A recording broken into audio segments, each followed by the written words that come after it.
Welcome back, ladies and gentlemen. It is a brand new day in the Asia and Oceania regional qualifiers for the World Esports Iesf. My name is Sir Cloud. Together with my beautiful partner here, Red Queen, will be your storytellers for today.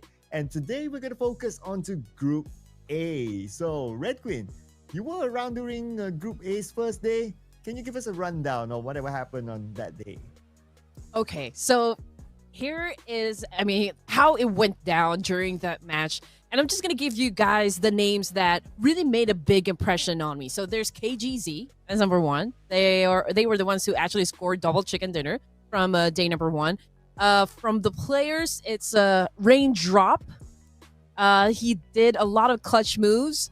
And for a team that I'm expecting to have like a boost of energy for today's matches would be UAE. You know, they haven't really gotten a chance to have an explosive gameplay. So perhaps, in the last 6 matches that we're going to have for the qualifiers, I'm really hoping that they prepped up for this one. I mean, they've already had a chance to go through, the first broadcast.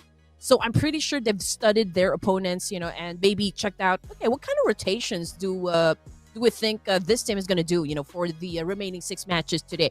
So a bit of a change in the pace, coming from the teams here. There were only quite a number of teams who really showed us what they can bring into the table. So I'm really hoping for more action to happen with Group A. Yeah, and if I were to look at the overall standings from Group A's day one, yeah, UAE is the only team that has a single digit. So they have to work it out here today if they want to stand a chance to be at the top spot.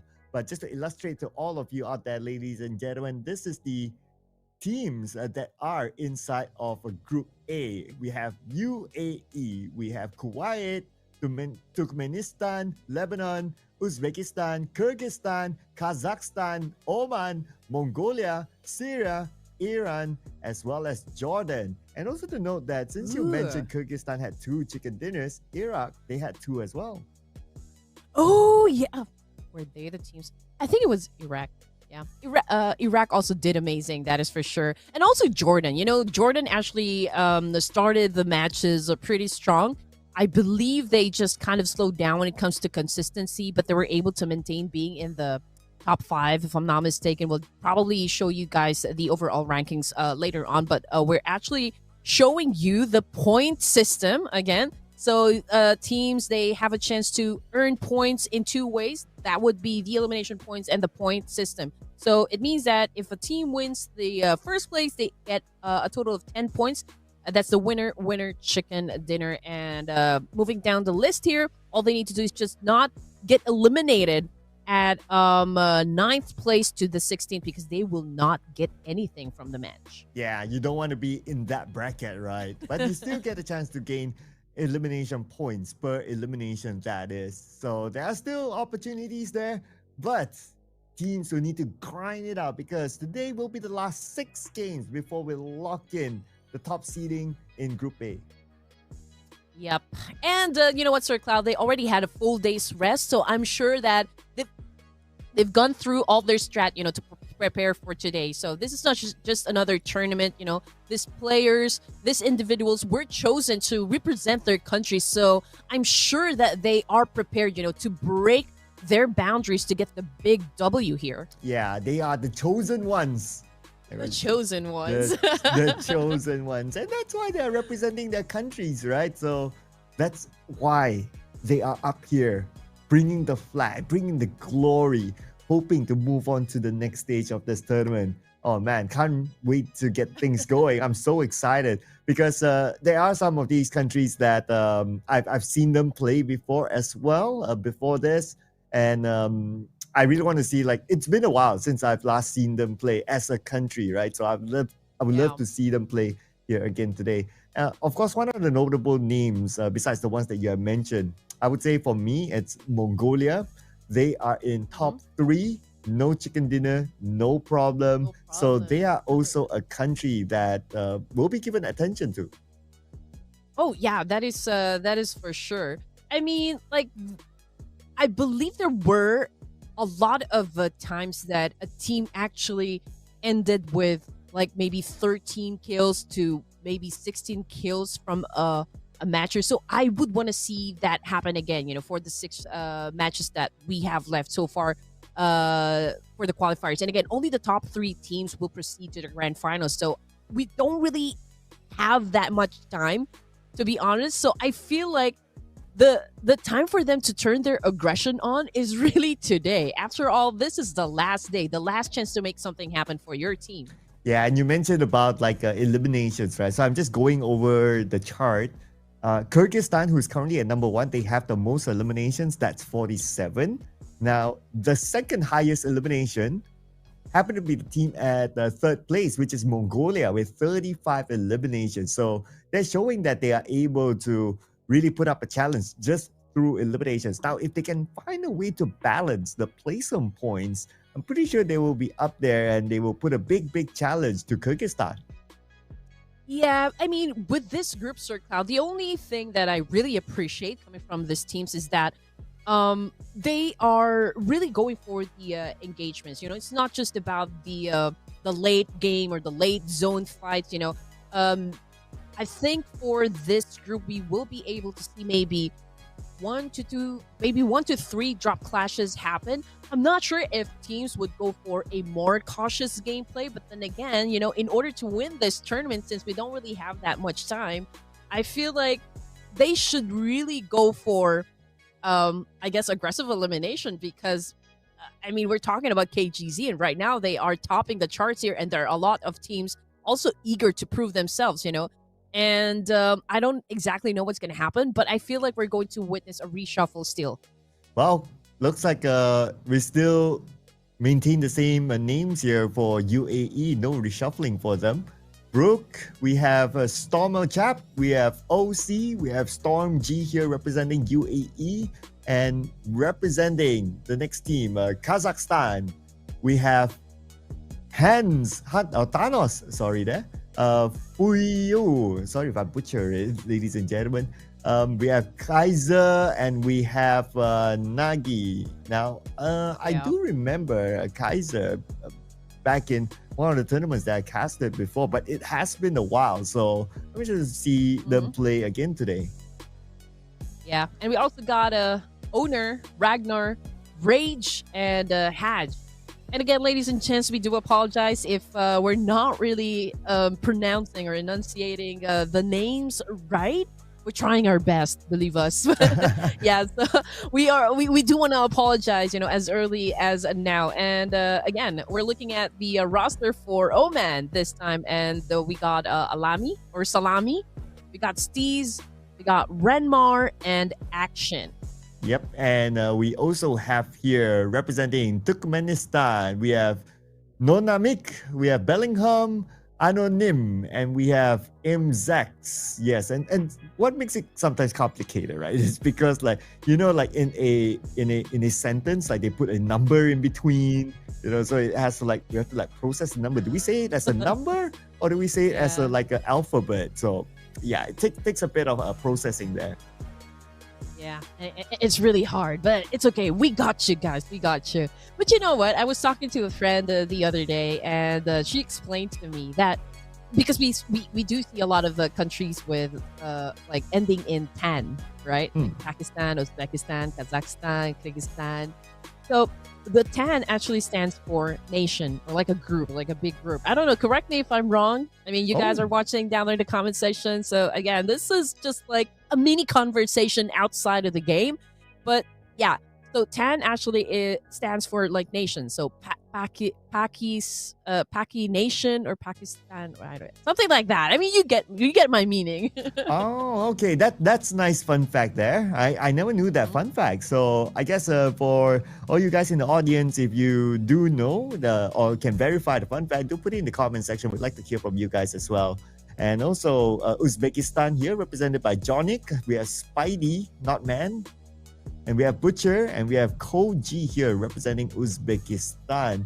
Also one of the countries that I have had some encounter before this as well. But again, it's been a good amount of years now, so it'd be nice to see an update from them. And of course, we have Iran here as well, who will be joining us. I believe that they did not join us last week, so hopefully we'll get to see them here this week. Oh, is that so? I thought they were like composed of John Cena members. Can't see us. I see what you did there. Can't see him. Anyway, we also got players from Jordan. We got Ragnarok. We got Jordan Life, Tommy, and then we got Omar Safe. So this is clever. Definitely a clever move there to put up his name as it is. But also, hopefully, they'll be able to come up with clever moves here in our maps, starting off with Sanhok, followed by 3 Erangels, and then we have 2 Miramars to end the day. So it's going to be a pretty standard map rotation. All the teams will be playing each and every map. There will not be any group rotation, so you will get to see your favorite team in all the 6 games. So make sure you stay tuned with us throughout the day.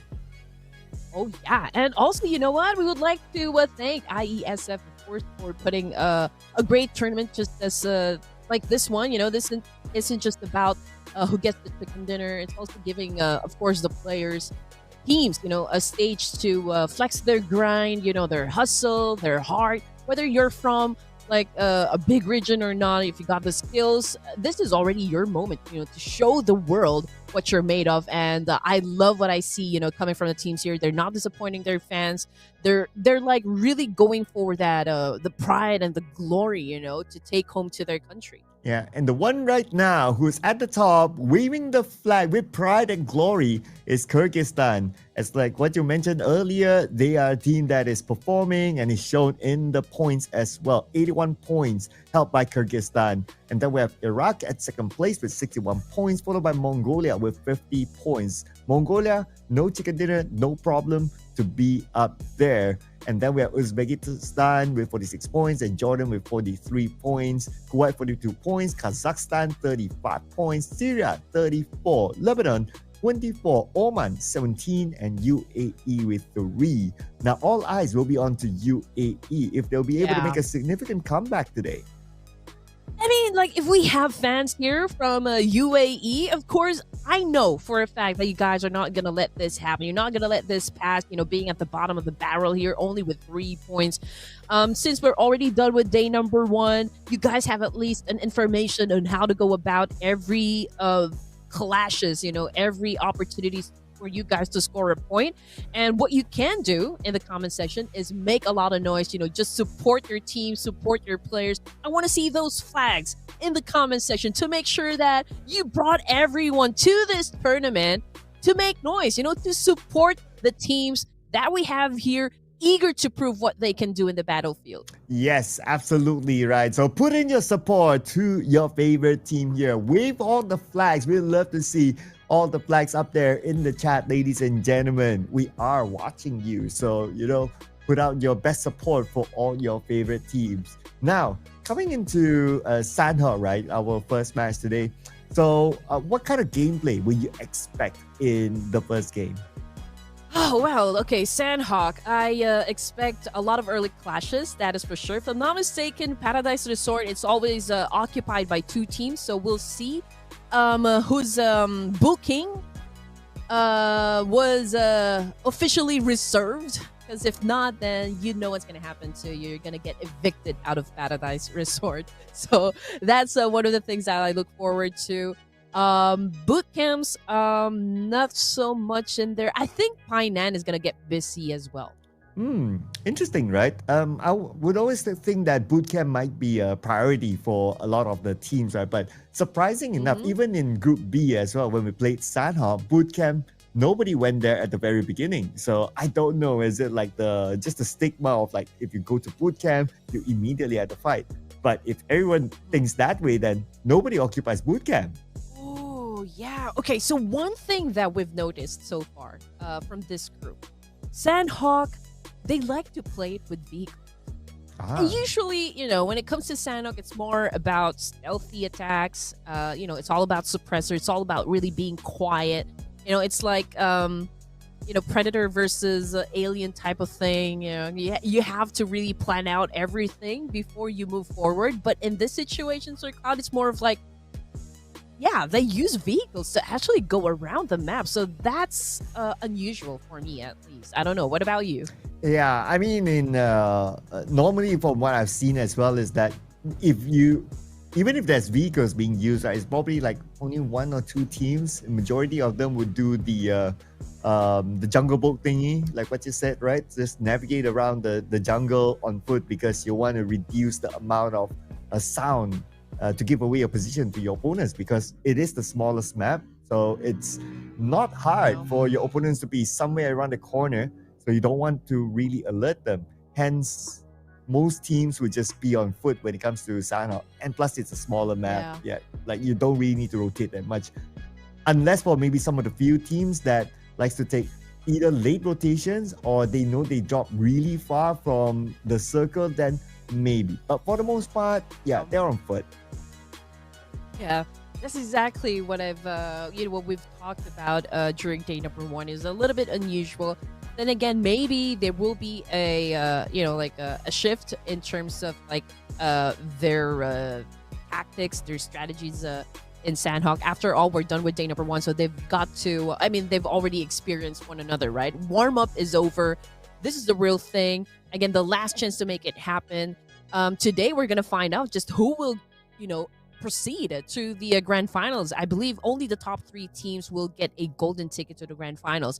And since we've already experienced as well, the performance from Group B, I think this qualifier is already shaping up to be like a really exciting one because come grand finals, we already know, we already have an idea like which teams we think is really gonna perform. Yeah, by that time, you're going to pick the best of the best of the best across the world together. Can you imagine that? The best across the world by country? Man, that's so exciting.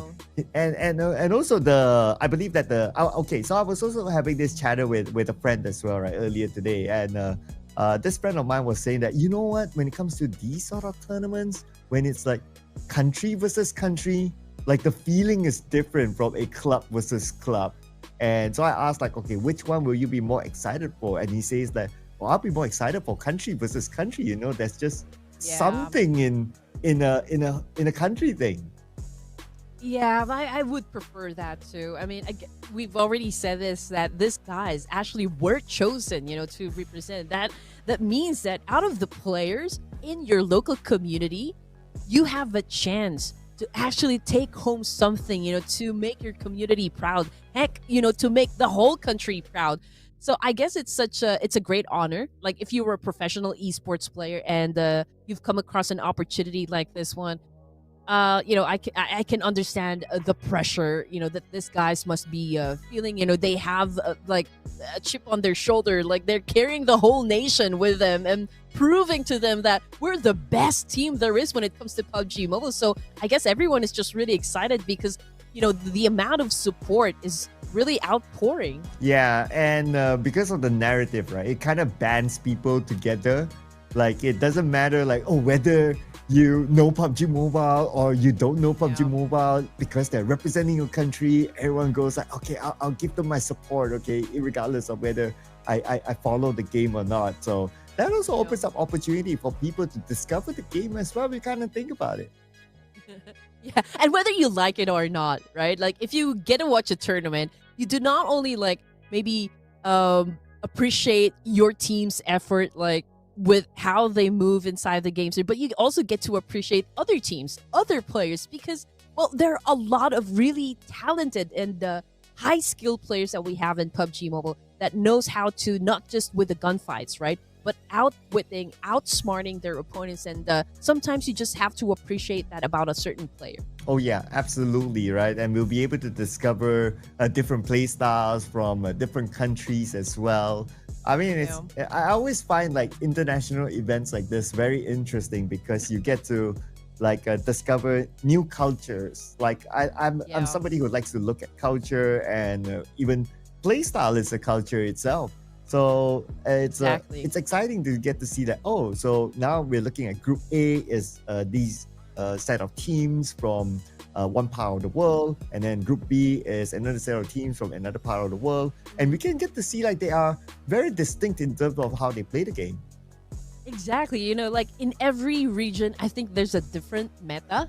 And so, sometimes when we have tournaments like this, I feel like it's also like a clash of meta. Like which meta really is the best? Do you go for like getting into the middle right off the bat, or would you stick to the edge of the circle? Are you gonna go for the late gameplay, or are you the team who love to ram others, just to get those elimination points? A lot of plays, a lot of strategy coming into play at the beginning, as the end. So I guess, for me, as a caster, I genuinely appreciate, all of the strategies that I see in every tournament, and just like how great their reflexes is, because I can no longer do that. I'll stick with casting, guys. Yeah, that's why we are sitting here talking about how amazing these players are, and we're not in the battleground ourselves. That's a reason why we're on the other side at the end. Hello from the other side. Hello from the other side. Yeah, and you know what? Since it is September, speaking about songs, right? I've been hearing the September anthem Oh being my played gosh. the entire month, like almost every Yeah. day. Can you guess which Yeah, song is it? Is it from this girl MC? Oh, is that? Oh, I was thinking actually, "Wake Me Up." Oh! It's a reference that I think you and I both understand. Oh, I don't think no. the audience understands, so we need to update our references, Sir Cloud. But yeah, I absolutely get you. But there's also this thing, like when Burr months come, it's usually MC that that dominates all of the radio charts, right? Like every radio and every restaurant stores, they play this over and over and over again. That kind of reminds you, oh no, it's time for me to save up some money to buy gifts, for my relatives and special someone, something like that. But of course, it's the spirit of the holiday. I need to be updated with that one. I'm not too familiar with that reference, so I guess that just shows the generational gap. Yeah. For Christmas, Oh. there is just something I need. Oh, isn't that a classic? Yeah, it's from. I'm not even sure, like, if we're allowed to say anything here, but yeah, it's from MC. Like, Right. we always hear her songs get played on the radio, in the restaurants, inside the stores, in the malls. I think that's a pretty good, steady business right there. You go, MC girl. I clearly haven't been to the mall enough. Yeah, so.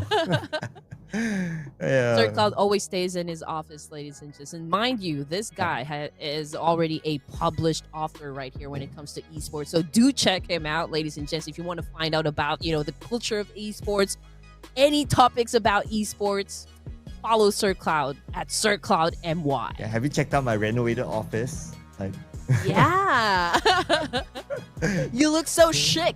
wow. Oh, is that a new generational term? I don't know. Okay.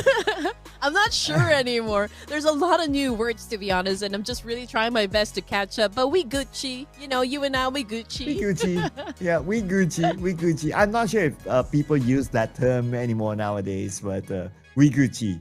We Gucci. We Gucci, ladies and gents. Yeah. But I hope we Gucci. You guys are Gucci as well. All right, don't forget to invite your friends. I mean, we're about to start a first game in Sanhok. And I'm not even sure who you guys are rooting for, but I do see a lot of KGZ fans out there. There's a lot of Kyrgyzstan flags, and also Pakistan. But Pakistan's not going to play today, guys. They're going to play tomorrow. Yeah, I noticed that, like, before the stream even started, right? Like, people are already like supporting, like, oh, Pakistan and all that in the stream. But they're actually playing tomorrow. Not to disappoint you guys, it's great that you're here to join in onto the party. Like what we said, right? It's also about discovering a different type of play styles from different countries, right? So do stick around. But just so you know, if you're expecting like your favorite team, like let's say Pakistan, to be playing, well, they're in Group B. So that's tomorrow, people. That's tomorrow, ladies and gents. Come on. But, I do understand why you guys are kind of also would want to find out what's happening with Group A. Just for some information, maybe you guys would want to compare about like how aggressive Group A can be.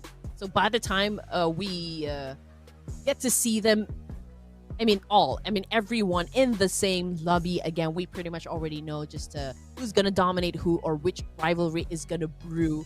Those are just some of the things that we really look forward to. Now, the teams are just preparing, but I think we will be starting in just a while. We're just waiting for the cue from production to start the game. But in the meantime, I think we can maybe we can discuss about Iran. Was that Iran that wasn't able to join us? Oh, okay. So Iraq wasn't able to join us during the first day of the competition, but don't you worry, guys, because they are here already. They rejoined. Okay, sorry for that one. I'm getting the information as we speak, ladies and gents. Okay, so they rejoined the competition, Iraq, and we are flashing onto the screen, of course, the roster for this nation. Aleko, we got PS Mam 92, Azzy, Hiwaklar. There you go. Azzy, okay, if I'm not mistaken, Azzy kind of stepped up as well during day number 1, and he did bring some fans along with him in the comment section. I wonder if he's gonna do something extraordinary today, to make up for the points. They weren't able to play a couple of games maybe, but today, since they are here, they are present. I feel like they are also eager to show us, their brutality inside the match. Wow! So we have the Azzy Army in the chat, or the Azzy Army. Yeah, like you can make it like an AA, right? Like Azzy Army. That's an idea. That's an idea for you Azzy fans. Azzy Army. There you go. So, again, for the fans out there,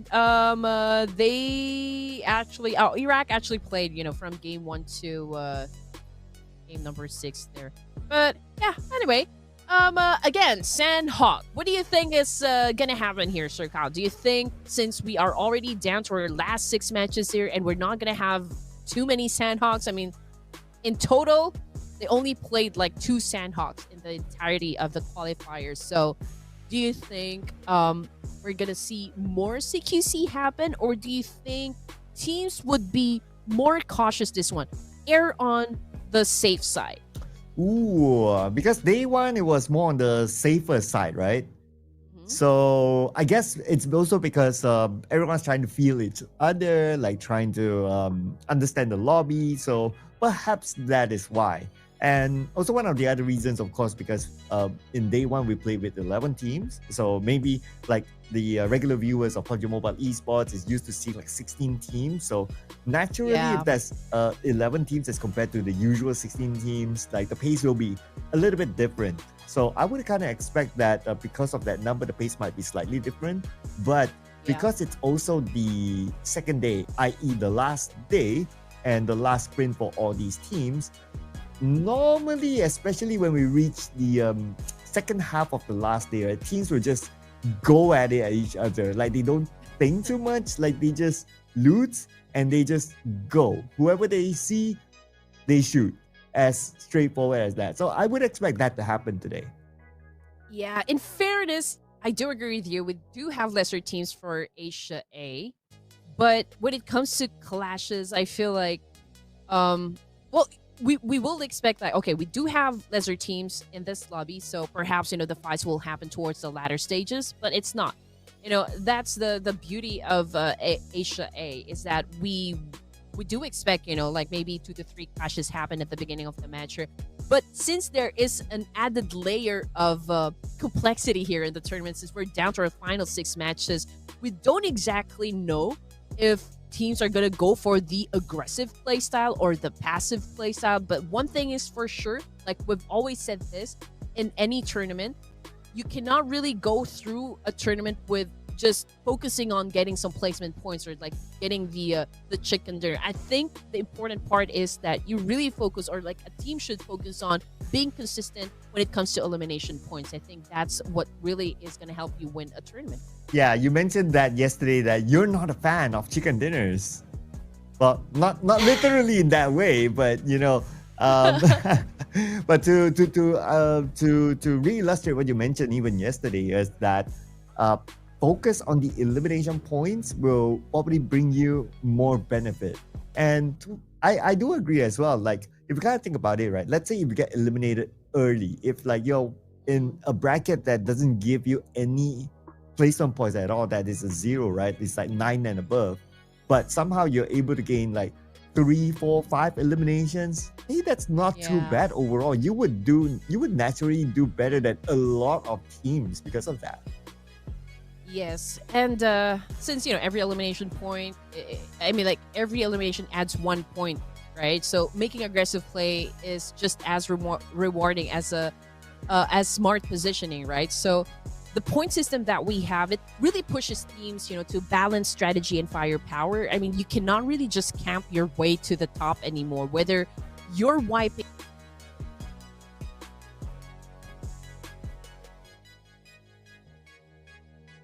Okay, I'm not sure. Okay. All right, you're back. You're back. Not sure. You're back. Yes, I can, but I'm not sure if you can hear me now. Yeah. Okay. I guess Red Queen will be back with us soon, and while that's happening, we will jump straight into Sanhok, people. Game number 1, let's go. And I'm not too sure if Red Queen can hear me, but if not, then I guess you guys would be together with me. Accompany me, people. Anyway, flight path here, we're going to start from Camp Alpha all the way to Kampong. So it's going to be a nice flight path cutting down the middle. Very balanced flight path. It is Sanhok anyway. So even if it's like a sided type of flight path, generally teams can still reach their regular drop spot.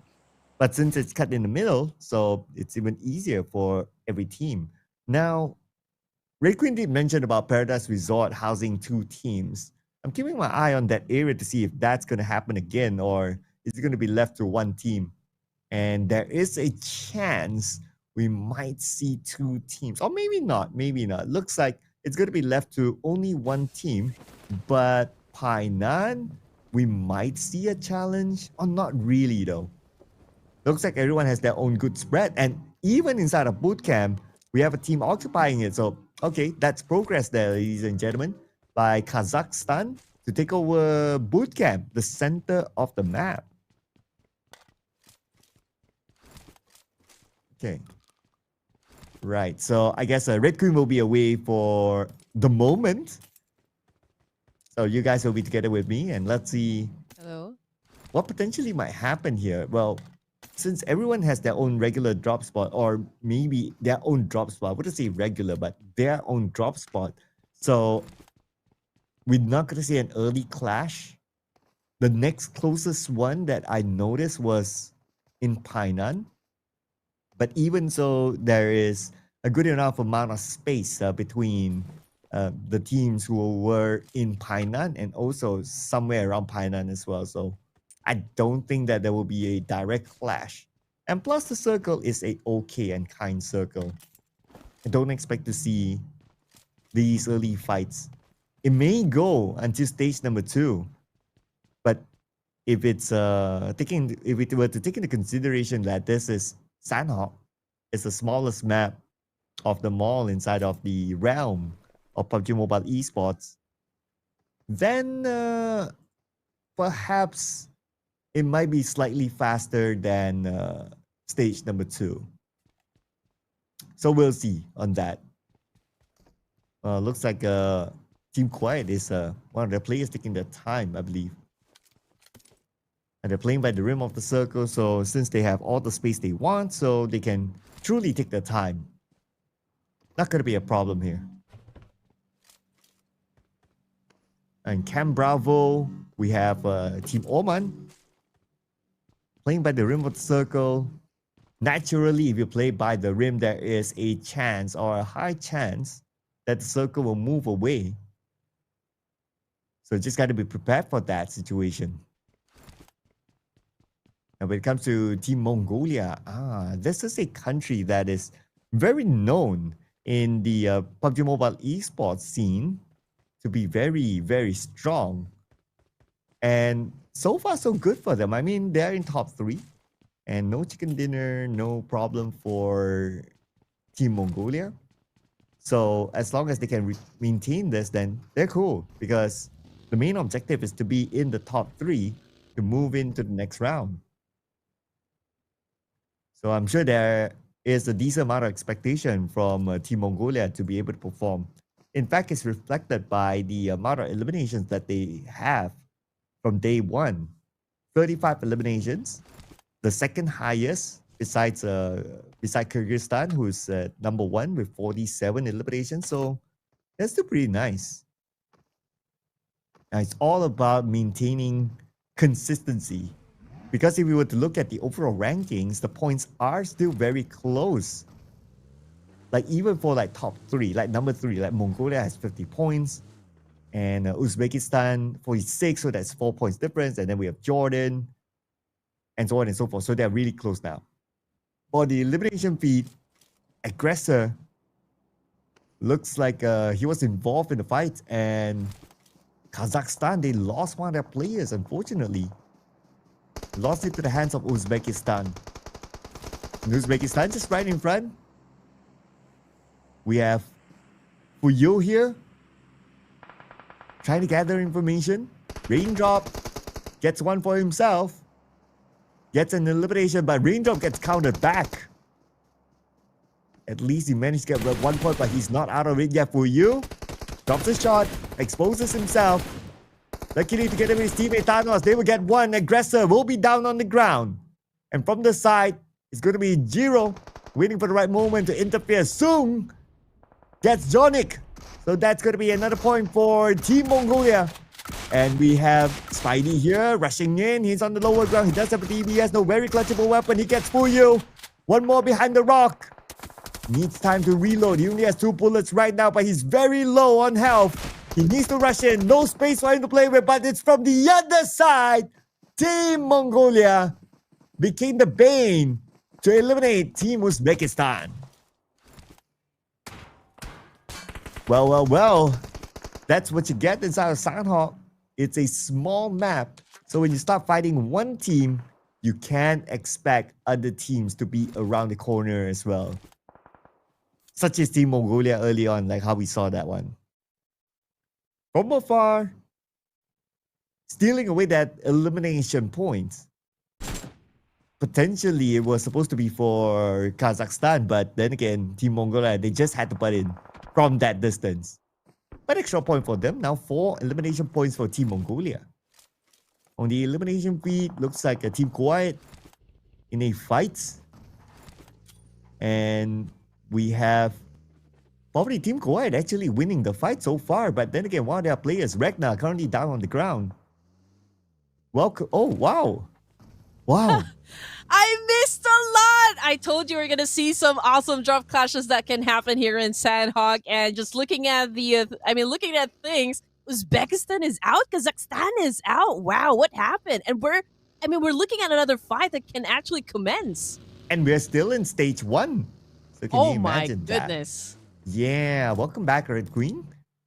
Oh man, I'm glad to be back, but I missed the action. But it's still okay because we got 9 more teams. Okay, 9 more teams for stage 1, and then 5 seconds before we move into stage 2. So, I'm more excited to see action right here because Kuwait might be instigating a fight, up against Syria. But we got one of them, Ali, cooking up a nade here. He could potentially shut down Ragnar, but Ragnar was able to step away, move away a little. So I guess there's a chance for them to reset. Oh, and Zakaria from afar, landing those shots. Not able to get a knockdown, but he knows where exactly his opponents are at. He continues on, almost getting another knock, but the nade beside him, Zakaria, naded down by Meshal. Now he has to be saved by his teammates on the way. Oh, man. Okay, so one of them currently knocked down. Okay, so Kuwait is doing their best to actually hold on to this advantage. We got Meshal cooking up a nade now. If he would be accurate with the shot here, he could potentially shut down not just 1, but 2. Here comes the attack, but it's a little bit overcooked. But Meshal already decided to go for the charge. It's going to be a 3v1 mix. Here comes the dance-off. Meshal with a DBS, and that's 2 points in the back. They'll make that 3. Wow, low ground DBS gameplay. What an insane move here by Meshal. But then again, it's not over yet for him. Okay, he has to clear everyone up, collect those points in. But the last player of Kuwait, he managed to get away. But now we're going to focus on the Ragnar. Ragnar. Now take it down. It's only Michelle left right now. Michelle, he has to fend for himself, but good work by him. So far, Kuwait, 6 elimination points. But drive by by Salami. Oh, man. I didn't choose the Thug Life. Thug Life chose me. That was an awesome drive-by. I mean, if you do see an opportunity to take an elimination point, you just have to seize them. And that's exactly what we saw coming from that team. We're still looking at 8 teams remaining. Salami now has a chance to recuperate the situation. I mean, he's able to do bandages onto his wounds here. He was able to bag 1 for the team, and they will continue to rack up some more because they're holding on to a very good compound over here. So they do have some protection. But I can't say the same thing for Song of Mongolia. But, I mean, if Raindrop's going to go for that pickup, he needs to do it soon because Syria might be there to go for the kill. Raindrop. He wants to save his teammate, but he knows the risk of going down. So he's really taking his time. But still, he can. Just waiting for the right moment. Now here's Raindrop again. Scoping onto the other side. Jiro's on it. So Song will be back up. So Mongolia, they'll still retain all 4 of their players. Oh, yeah. I mean, the important thing is that you get to keep your squad up until the latter stages of the map here. I mean, that would always be an advantage, that is for sure. But, it's a different story for Syria. Iesf, Ali, both out of the game here. But for Syria, they're able to bag 3 elimination points. And so I think they have a fair chance of getting to the last few zones here. But they need to pick their fights. They need to be able to get to a location where they can be safe, at least up until we get to maybe stage 7. But in the meantime, KGZ spotted a player, went for that massive spray, standing up, not even on prone here. So I don't know how he handles the recoil over here, but it's such a great display of control. But I think he was able to inflict damage. I think, the bullets connected, but it wasn't enough, to take that player down. I mean, we can also consider the distance, they have between one another. Yeah, but the distance will be closed now that we have a circle shift. Stage number 3 it is. We have a couple of teams on the other side of the circle, so naturally they will need to move in. One of them is Oman. Now on their vehicles, and this is an example like what you mentioned, right? Like normally inside of Sanhok you would see lesser vehicles used, but Oman is one of those teams that are using a vehicle now. Right? I told you they love to use vehicles over here. And here comes another look at what happened a while ago. This is the clutch, the 1v3 clutch by Meshal. Just look at how he did it. That's how it's done. Dropping players just like that. Kuwait was able to score some points in that exchange. Nicely done. And plus he was on the lower ground. No geographical advantage, but still able to get 3 knockdowns back to back. That was beautifully executed by Meshal. And because of that, Kuwait, now they're still in the game. And because we're in the top 8, not only he has collected 6 elimination points, or as a team they have collected 6 elimination points, but they are also starting to collect placement points. Yeah, I mean, they are the highest performing team, at least for game number 1 here, Sir Cloud. It only goes to show that Kuwait cannot Kuwait to be at the top. And they will not Kuwait. Okay. Yes. I try. But the next team, okay. UAE. Okay, the team that is struggling from day number 1. But now they're in the top 8, starting to bring in the placement points. So far, so good for UAE. And plus, they still have a full team. Anything can happen. If they can score the chicken dinner in game number 1, who knows? It could be a miracle run for them. Yeah, based from what I've observed so far during day number 1, I mean, UAE loves to do a drop clash, in every map. So perhaps, they've already taken down notes during day number 1 here, and now they're recalibrating their strategy. And this is actually good. For Sanhok, they're now part of top 8. They're here at stage 3. Maybe, if they can really make a series of good decisions over here, then, it can be possible for them to score a chicken dinner. But in the meantime, it's a little bit quiet now in the jungle of Sanhok. No mayhem is being started just yet, considering maybe because, just at stage 3 here, and we still got 8 teams. It's a a lot lesser, compared to the other lobbies. So we've got plenty more space to go here. So we just need to be patient. At least, the teams need to be patient here. They need to set up the traps. They need to have that element of surprise to actually successfully ambush a team here. Yeah, and like what you said right now, we get to see a good overview of where everyone's at, and they have their own corner. But this circle, stage number 4, this is where we will see a lot more fights. And within the circle, we only have 3 teams for now. But based on the positioning, it does seem like Team Mongolia will have a good, easy access into this stage of the circle. Team Mongolia. Oh, yeah. I mean, it's a clear space. They don't have to deal with any teams here. They could probably move to that compound close to the north side of the zone. That is if, of course, Syria won't be bothered to get to that location. But they are holding on to a compound over here. They could probably go up against Kuwait, Mishal coming from the boot camp area. But that is, of course, considering where the next circle will land. But yes, I mean, Mongolia, I don't think they're going to have a problem stepping into the zone here. But coming off the kill feed, though, a player from UAE gets taken down, and Ragnarok just making sure their presence is felt in this mayhem. And here comes the gunshot from afar. UAE in action. Try to get his target. It's going to be Brook. But his teammate, Lin, is currently down. Needs a bit of help. Ragnarok will be eliminated by the zone, but at the same time, Tom is actually on the higher ground. So Brook, if he wants to advance, he has to knock him down, but his teammate got him covered there. Good reflex. Okay. Great shot from Tom. Unfortunately, it wasn't enough to put Brook down for now, but he did get a lot of damage from that one. UAE right now in an altercation, and they know they cannot afford to lose into a fight now. It's going to be tough, though, because they're going to go up against Jordan over here, who kind of had an explosive play during day number 1 here. So perhaps they do have some momentum left, from that day. But here comes Life now with a charge. Unfortunately, he lost that 1v1 fight up against El Chap here.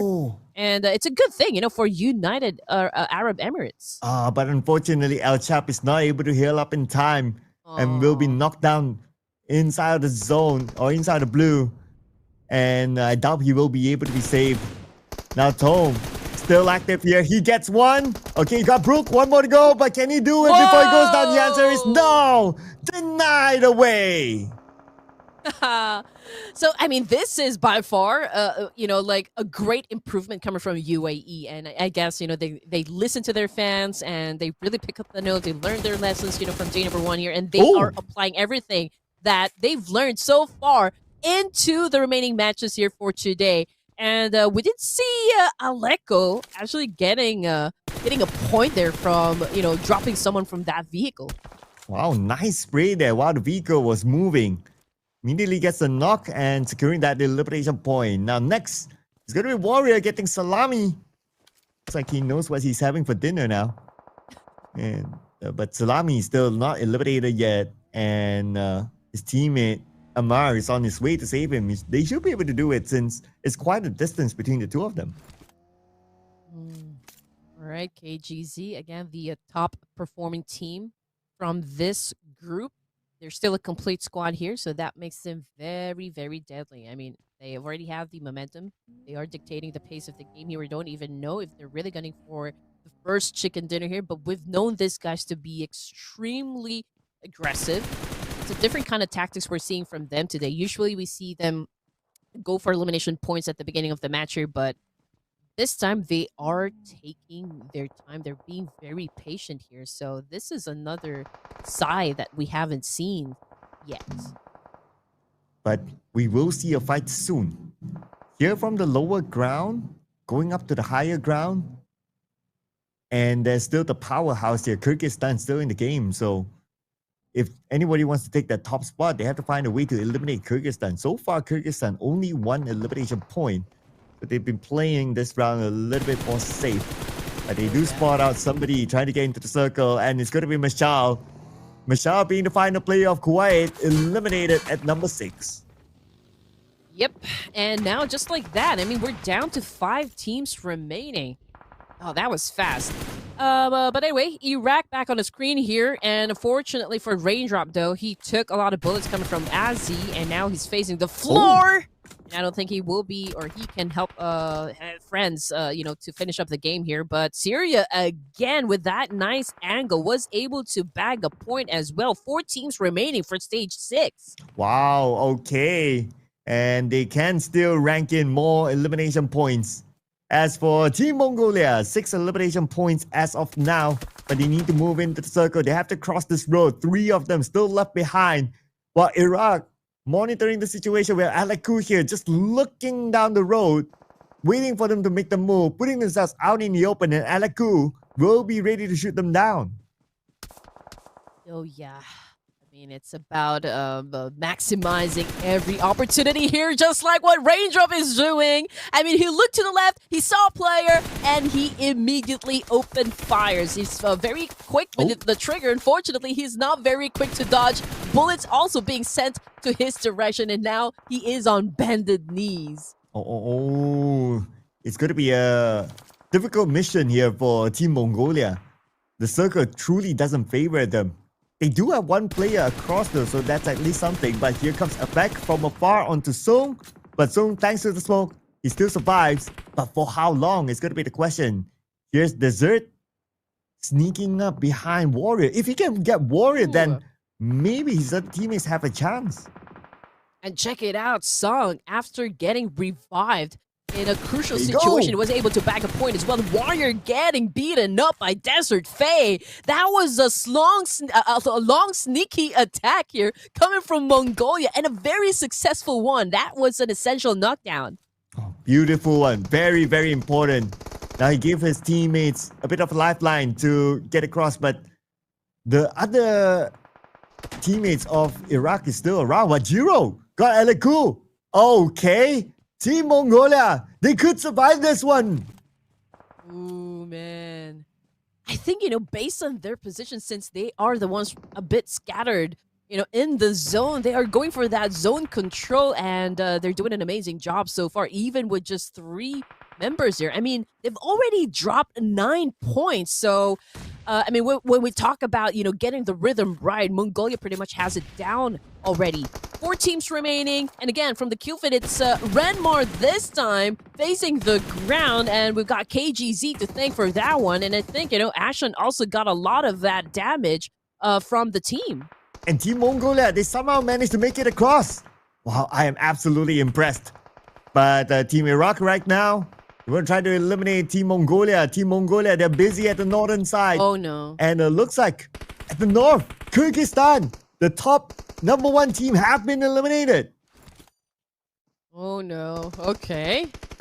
All right, here we go. Mongolia right now on a double-digit finish. Song is doing amazing so far. Oh, my God. Jiro, the hero from Mongolia, dropping a nade like that and getting someone knocked down on the ground. But let's see what Desert Faye is going to do in this situation. Wackler is doing his best, of course, to survive the game as well. And there you go. With a massive counter, Wackler was able to shut down a player from Mongolia. So this is going to be maybe a 2v1 situation. Can Wackler pull off a clutch? But the answer is no, as the blue put pressure onto him, force him to move forward. And Team Mongolia, they know that he will be coming. They needed that one shot to take him out. And Team Mongolia scores their first chicken dinner for themselves in Group A. Like what I said, Sir Cloud, even if we have lesser teams in this lobby, it's a fast-paced one. Teams are so eager to really have those trade-offs right off the bat here. And again, this set of teams did not disappoint. And now we're looking at the final blow here. This is just a recap of what just happened. And Mongolia, just look at how they actually dominated Sanhok over here. And Wacklar, we cannot just really discard the effort that this guy put on. It's just so unfortunate because, he's dealing with a lot of players, from the squad, and so it's kind of an obvious outcome. It can be overwhelming, so yeah, we have to give it to Mongolia. It's a convincing win. Well, the fact that they survived crossing that road, that was the start to them winning this one. If they failed to cross the road, then it would have been a totally different story. And Iraq was looking down onto them, but still they found a way. It was amazing on how they actually managed that one. 12 elimination points for Team Mongolia. And with the chicken dinner, it's going to be 22 points collected by them in this round. Now, have they done enough to take the number one spot? Probably not yet, but definitely getting closer. You know what? At least this is a statement that, Mongolia will be stepping up, for the remaining matches today, or the remaining matches for the qualifiers. So we just have to, I guess, bank on their consistency in getting the job done here. But as for the stats, again, Sung got knocked down a couple of times, inside the map here. But he was able to bounce back, was able to reclaim his power and was able to drop 5 elimination points inside the game, the highest, in the team. Yeah, and everybody contributed if you kind of think about it. So nobody was a bystander for Team Mongolia as well. So that's what's impressive about them. Another thing that impressed me is that the longest elimination distance, 222. You don't always get to see that kind of number here. But throwables use 63. That is definitely on the lower side. Yeah, we're not used to seeing a double-digit score when it comes to throwables use. We always see, like a triple-digit here. But then again, we are just at the beginning of the, beginning of the day number 2 here for Asia A. So maybe when we get to those 3 Erangels that we're gonna have tonight, I feel like this number is really gonna go high. Oh, but here is the head-to-head between Team Mongolia and Team Kuwait. Remember the clutch 1v3? Yep, it's what's contributed to their 6 eliminations for Team Kuwait in this round. But of course, Team Mongolia, we saw early on that they scored 12 elimination points. So that's natural if you are the team that lasted the longest and you had to fight so many other teams to get into the circle. So 12 elimination points for them. And that is bundled together with the amount of damage that they have here, 1,623, together with the assists and knockout. So it's pretty much a whole bundle here for Team Mongolia. Quite obvious comparison here, but I still got to give the best highlight in this round is that 1v3 clutch by Team Kuwait. This win from Mongolia, I feel like it's already an invitation, to the other teams here inside the lobby to kind of perform and step up their gameplay. You need to step on the gas here if you want to remain competitive. Again, it's going to be a tight competition, especially those teams at the podium stage. Since we only have 3 teams getting into the grand finals here, every elimination will count. That is for sure, and every map will count. So I guess teams really need to focus on executing a flawless plan here. Again, mistakes, they have no room here. Yeah, totally agree, right? And Team Kuwait is also one of those teams somewhere in the middle of the board. So like what you said, every point would count for them. Now, this is the match ranking here. So Team Mongolia, 22 points collected, and they are the only team with a double digit. And it's not like an early double digit. This is 22 points, and then the second place, which is Kyrgyzstan, 9 points. Can you imagine that gap? Oh yeah, for sure. That is humongous. I mean, we just know that the firepower of Mongolia right now is at its optimum best. So teams really need to, level up, in the remaining matches again. We really don't have much time to work it. I mean, KGZ will be safe, because they are the top dogs at the moment, but that could change. I mean, if Mongolia can keep up this pace, there's no doubt that they could even maybe top the charts here. So nobody is safe just yet. Yeah, but at least Kyrgyzstan, they managed to gain 9 points in total. So that's not too bad for this round. Now, flipping over to page number 2. So we have 2 teams. Unfortunately, not able to gain any points at all. Turkmenistan, no points, and also Lebanon, no points collected by them. And Turkmenistan, I don't think they played in this round, but for Lebanon, they played, and they need to make a big comeback in the following round because last we checked in the overall standings when we started the day, they are somewhere at the bottom 3. Okay, well, let's check it out. Overall standings, ladies and gents, KGC maintains their position at the top here with a total of 90 points. Still, that is quite a gap up against Mongolia here, who has 72, but they did move up one rank here, shutting down Iraq with only 69 points. So top three teams, KGZ, Mongolia, and Iraq. But Kuwait, I guess they've already, start building their momentum as well. They moved up one rank here, placing at fourth. Uzbekistan, Jordan, Syria. Obviously, there's still something that needs to be done, in order for them to tweak their strategy a bit to improve their status. But as for UAE, from 3 to 7, still a single digit here in the overall standings. But again, I'm just going to say that by far, from all of the games that they've played since they won, this is the best so far. And the points are still close enough, so it gives a reason and an objective for a lot of teams in the middle bracket to try to fight for the top 3 spot. And now, since we're done with game number 1, we only have 5 more games to go. After this, we're going to roll to a different map. We're going to roll to the OG map of Erangel after this, and I believe we're going to see a very different kind of strategy coming in from all these teams. But before we head on to that, we'll be taking a short break, ladies and gentlemen, so make sure you don't go anywhere. We'll see you guys after this break.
Welcome back to the IESF Esports World Championship. We're are about to drop in Erangel, and of course the pressure is already building, and teams have seen how the lobby, moves for the past 7 games already since day one, and they've already felt the heat, and now it's time to adjust, adapt, and go even harder. My name is Red Queen, together with Sir Cloud, and we are your casters for this tournament. Yes, and we're done with the Sanhok match, the one and only Sanhok match for today, and the second Sanhok match for the whole qualifiers for Group A. Now we're going to focus onto the OG map of Erangel. It will be played 3 times back-to-back, ladies and gentlemen. So during the first day, they have already played Erangel. So they kind of have an idea of where each team would like to drop, what are their type of play style. So if in comparison to Sanhok didn't have any drop clashes. So maybe that could be the same case for the upcoming Erangel. Oh, for sure. And again, if the teams have a chance to play 3 matches in a row, I mean, on the same map. So I guess, this is an opportunity for them to show what they're really made of, the consistency. And Erangel is a classic battleground here. So we do expect them to know this map, from inside and out, to know it at the back of their head. So I am expecting to see better gameplays compared to day number 1, and the aggression, of course, should be doubled up. Oh yeah, absolutely right. And plus, it's a map that they should be very, very familiar with. I mean, it's the first map that everybody, when you boot your PUBG Mobile, you get into the game, that's the first map that you will play. So I'm sure that because they know the map like the back of their hand, that will allow them to have that comfort of navigating around the map a little bit more, or even taking necessary fights. So yeah, I would expect to see a lot more fight here coming into the Erangel match. And plus, we only have 5 more games to go. And there are a good amount of teams, especially in the middle pack, that can still challenge for the top 3 spot. So we can expect them to try to cancel out each other, or for themselves objectively to bring in as many points as possible, because you don't want to leave it to the last game. Oh, yeah, that is for sure. And teams can actually learn from each match here and adjust fast. Since we're playing 3 Erangels, if they get caught in a very bad rotation, they have a chance to fix it. The next round, if they miss the key fight, then they have to change their timing, because timing is always key. And every match will help them decide on how to be really versatile, how they're gonna adapt to all the changes that's been happening while the games are ongoing. So I'm not even sure if the teams, or the same teams, will be coming up on top over here, or maybe there would be a resurgence happen, especially from teams that are coming from the bottom of the leaderboards. And again, everyone, I think, including me, is expecting UAE to do something more, since they've set a very good game in Sanhok. Yeah, so UAE, they had a decent round, I must say, inside of Sanhok. It's a significant improvement from the rounds that we saw in day number 1 of Group A. So we can expect them to continue on the momentum. Hopefully so, that is. And who knows, they could be one of the surprise teams, now paving their way, creating that Cinderella story that they've been looking for, to be at least in the top 3. Mathematically, it still looks kind of difficult, but then again, as long as you still have games, you still have 5 more games, there's always a chance mathematically to be able to do it. You're absolutely right, Sir Cloud. Or if they wouldn't be so fortunate to secure a slot in the grand finals, at least they were able to pick up something from this tournament. The experience is definitely gold here. You can apply everything that you've learned in another tournament here. I think it would make your bond even stronger. Really getting into tournaments like this, it's a make or break situation, I think, for everyone. So I guess that, whatever you guys have learned in this tournament would have a positive impact, for your team. Yeah, as the saying goes, right? What doesn't knock you out makes you stronger. So this is also whatever happens, right? At the end of the day, whatever the result is, like what you said, it is an experience that they can also apply onto any other tournaments that they will be going for. And this is also again like a type of like a clash of nations sort of a tournament, right? So it's also a unique experience to them, bringing the national flag up there as well. And we can also see like in the chat there's a lot of support for your favorite country as well. So big up to all you supporters out there in the chat. Don't forget to keep spamming them all the way, because you are basically the fifth player for your favorite team, giving them your energy through the chat. Yes, you are the fifth player, or maybe the cheer group leader, right? So yeah, we do appreciate that you guys have been spamming, the comment section with your flags there. That's the only thing that we want to see, all the positive impact down there in the comment section, like cheering for your teams, cheering for your favorite players. You can cheer for your casters as well. I mean, like, we're the ones giving the energy, and just letting everyone know what happens inside the game. But hopefully you guys are enjoying. Again, don't forget to follow IESF on all of their social media platforms to stay updated with everything. Again, these are the community events, the community tournaments that we always look forward to, because well, this kind of tournaments brings us all together, right? I mean, PUBG, I'm pretty sure that you're an enthusiast. You enjoy playing PUBG. You enjoy playing it with friends. And so let's grow this community into a big and a better one, healthy ecosystem. So just make sure that you also share the live broadcast with friends and whoever you think is going to enjoy a good Battle Royale game. Yeah, share it to one other person who has not discovered this tournament or this broadcast yet, ladies and gentlemen. What? So you can do your part as well as the community to also support tournaments like these, and who knows, we'll get more and more of them in the future as well. So yeah, put in your support, ladies and gentlemen. And of course, we are also looking forward to the next stage as well. So in order for you to get updates about the next stage, don't forget to follow the social medias of IESF for future updates and also future tournaments too. Mm-hmm. I do wonder, Sir Cloud.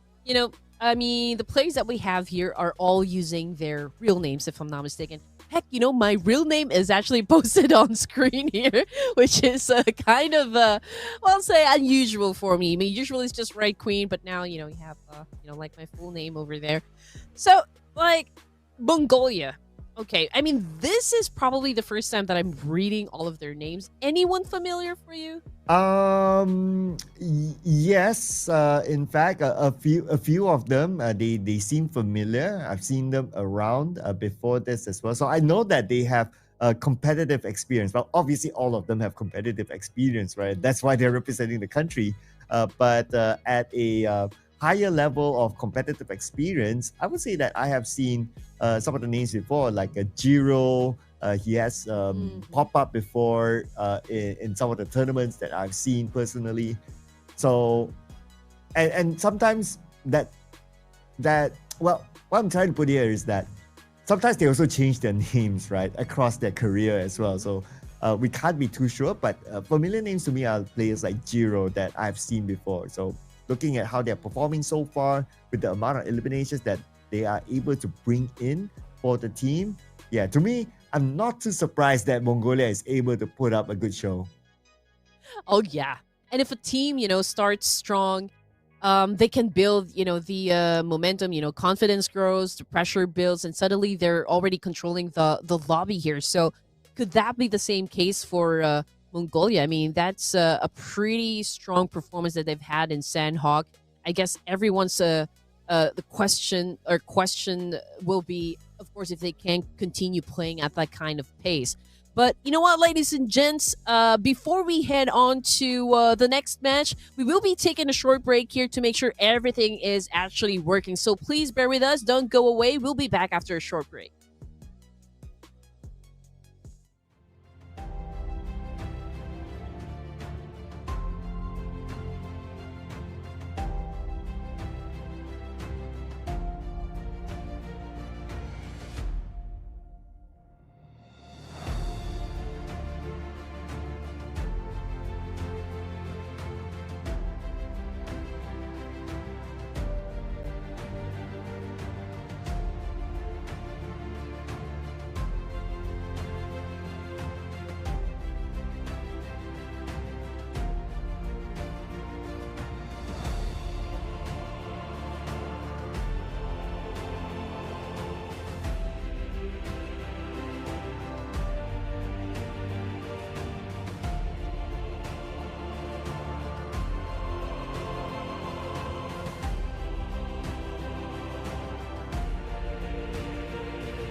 as promised, we're back for real. Again, welcome back to the Iesf Esports World Championship Asia and Oceania qualifiers again with Red Queen and Sir Cloud. So before we ended things a while ago, we are about to head on to our first Erangel this evening.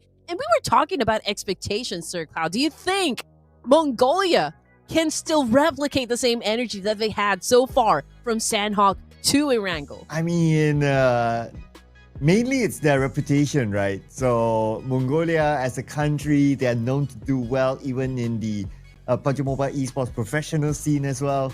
I would expect them to continue to perform well, and not only just performing by getting the chicken dinner, it's also to bring in a lot of eliminations at the same time. Like how we saw they did inside of Sanhok, right? How they strategically move from the right side to the left side where there's a road in between, when there was another team looking at them, trying to stop them from crossing the road. But at the end of the day, it was like all three players were able to get across safely. So they're just showing that they're able to withstand this sort of situation that was against them. So I'm excited to see what they can put on the table in the Erangel match.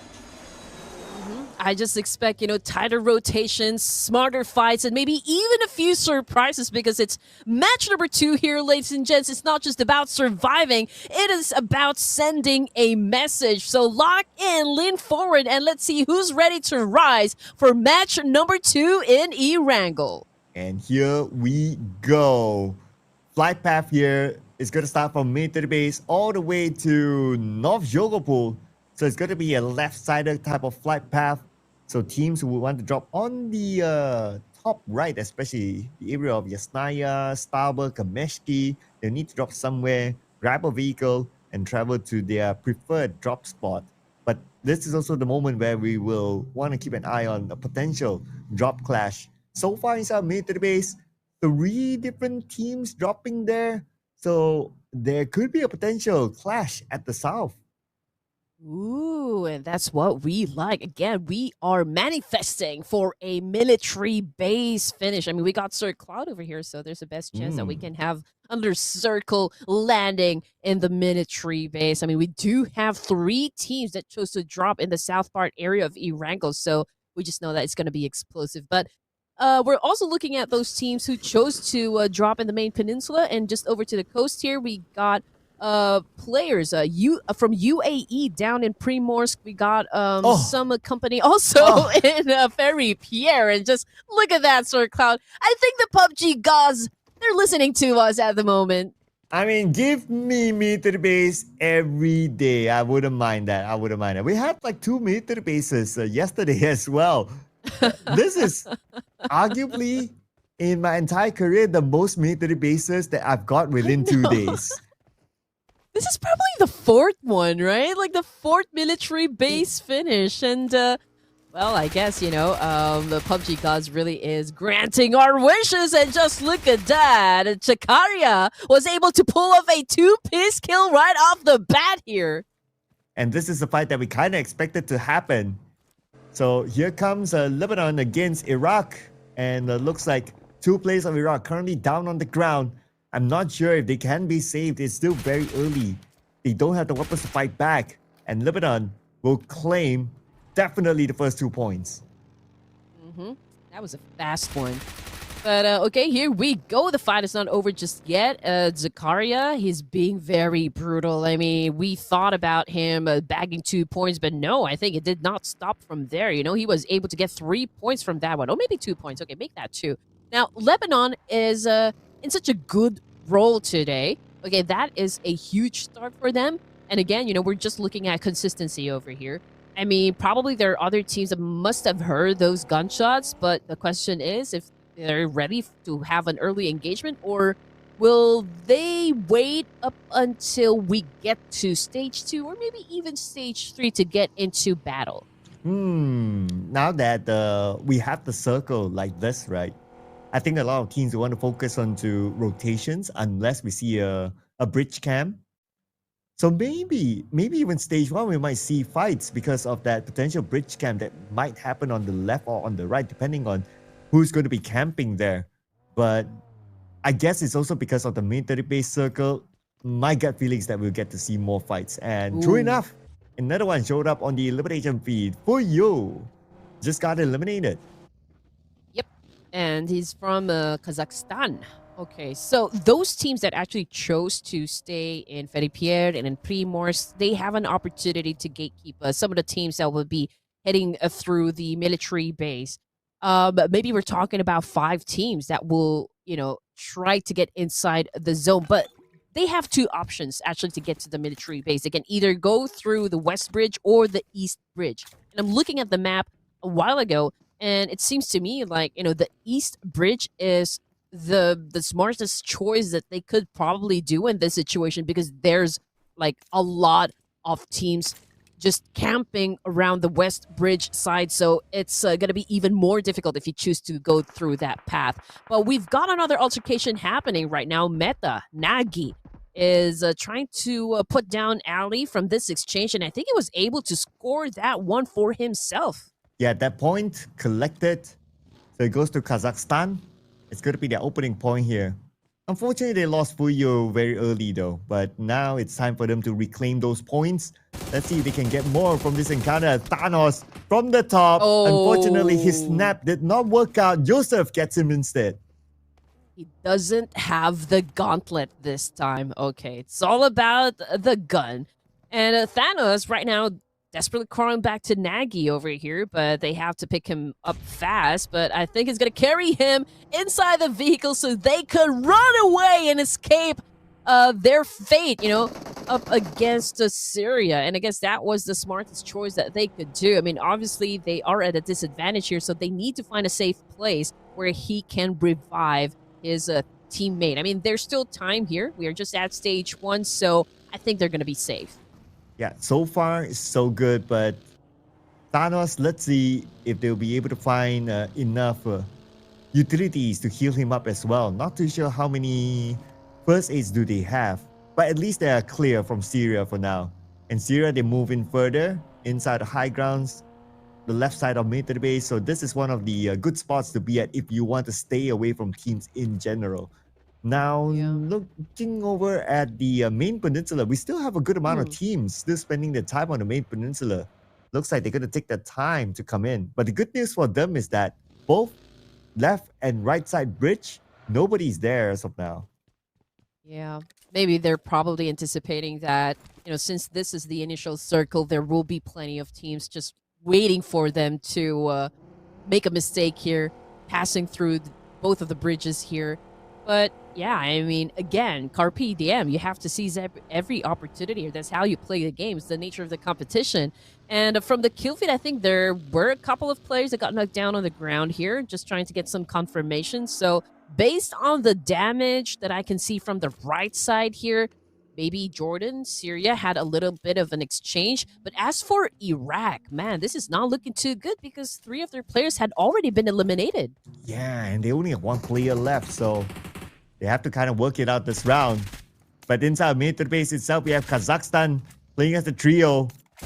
They are trying to find their own spot. But Iraq, okay, there's the final player here. We have Azay going in for a 1v1 with Rex on the other side. But Rex, he decided to leave that area, so the fight will not continue on. Instead, we're back on the military base. And here we go. Oh. Ragnarok right now with an immediate shutdown up against Nagy here, but the fight is not over just yet. Ragnarok switches into his M416, trying to take care of business here with 2 players coming from Kazakhstan. Thanos cooking up a nade here, but Ragnarok threw the first one. Can he be on point? I don't think it connected at all. But again, the fight is not over. This exchange continues on. And we got Tome on the screen cooking up a nade for himself. And there you go. Wow. It was an exchange gift between these 2 teams. What an exchange! My goodness, so accurate. But here comes Thanos. Oh, but he burned down his own teammate. I guess that's a strategy to deny away the point, perhaps. Oh, that's a boo-boo right there. That's a boo-boo. Whoa! Ooh! And there you go. What a nail in the coffin right there with a nade elimination. So Tome, I guess, was the one who scored that point. And yeah, I mean, that was a fast one. Kazakhstan down to their last member. So it's going to be tough, even difficult for them to get to the latter stages of the map here. So maybe, I mean, I'm just hoping that he could find a spot as well where he could hide and not get, discovered for now. They're just so good with their nades. Almost every nade lobbed across hit its target, gets a knock immediately. Some of them even eliminations. Wow. Okay. I guess that's why they are the country representatives. They're showing their skills. Inside military base, now we have other teams actually joining. That includes Aziz, the final player of Iraq, and he's trying to find a space to be at. But being the final player, I don't know if it's going to be a good idea for him to go inside military base. He might want to find somewhere that's a little bit more safer. But you can never be safe in PUBG. That's the thing.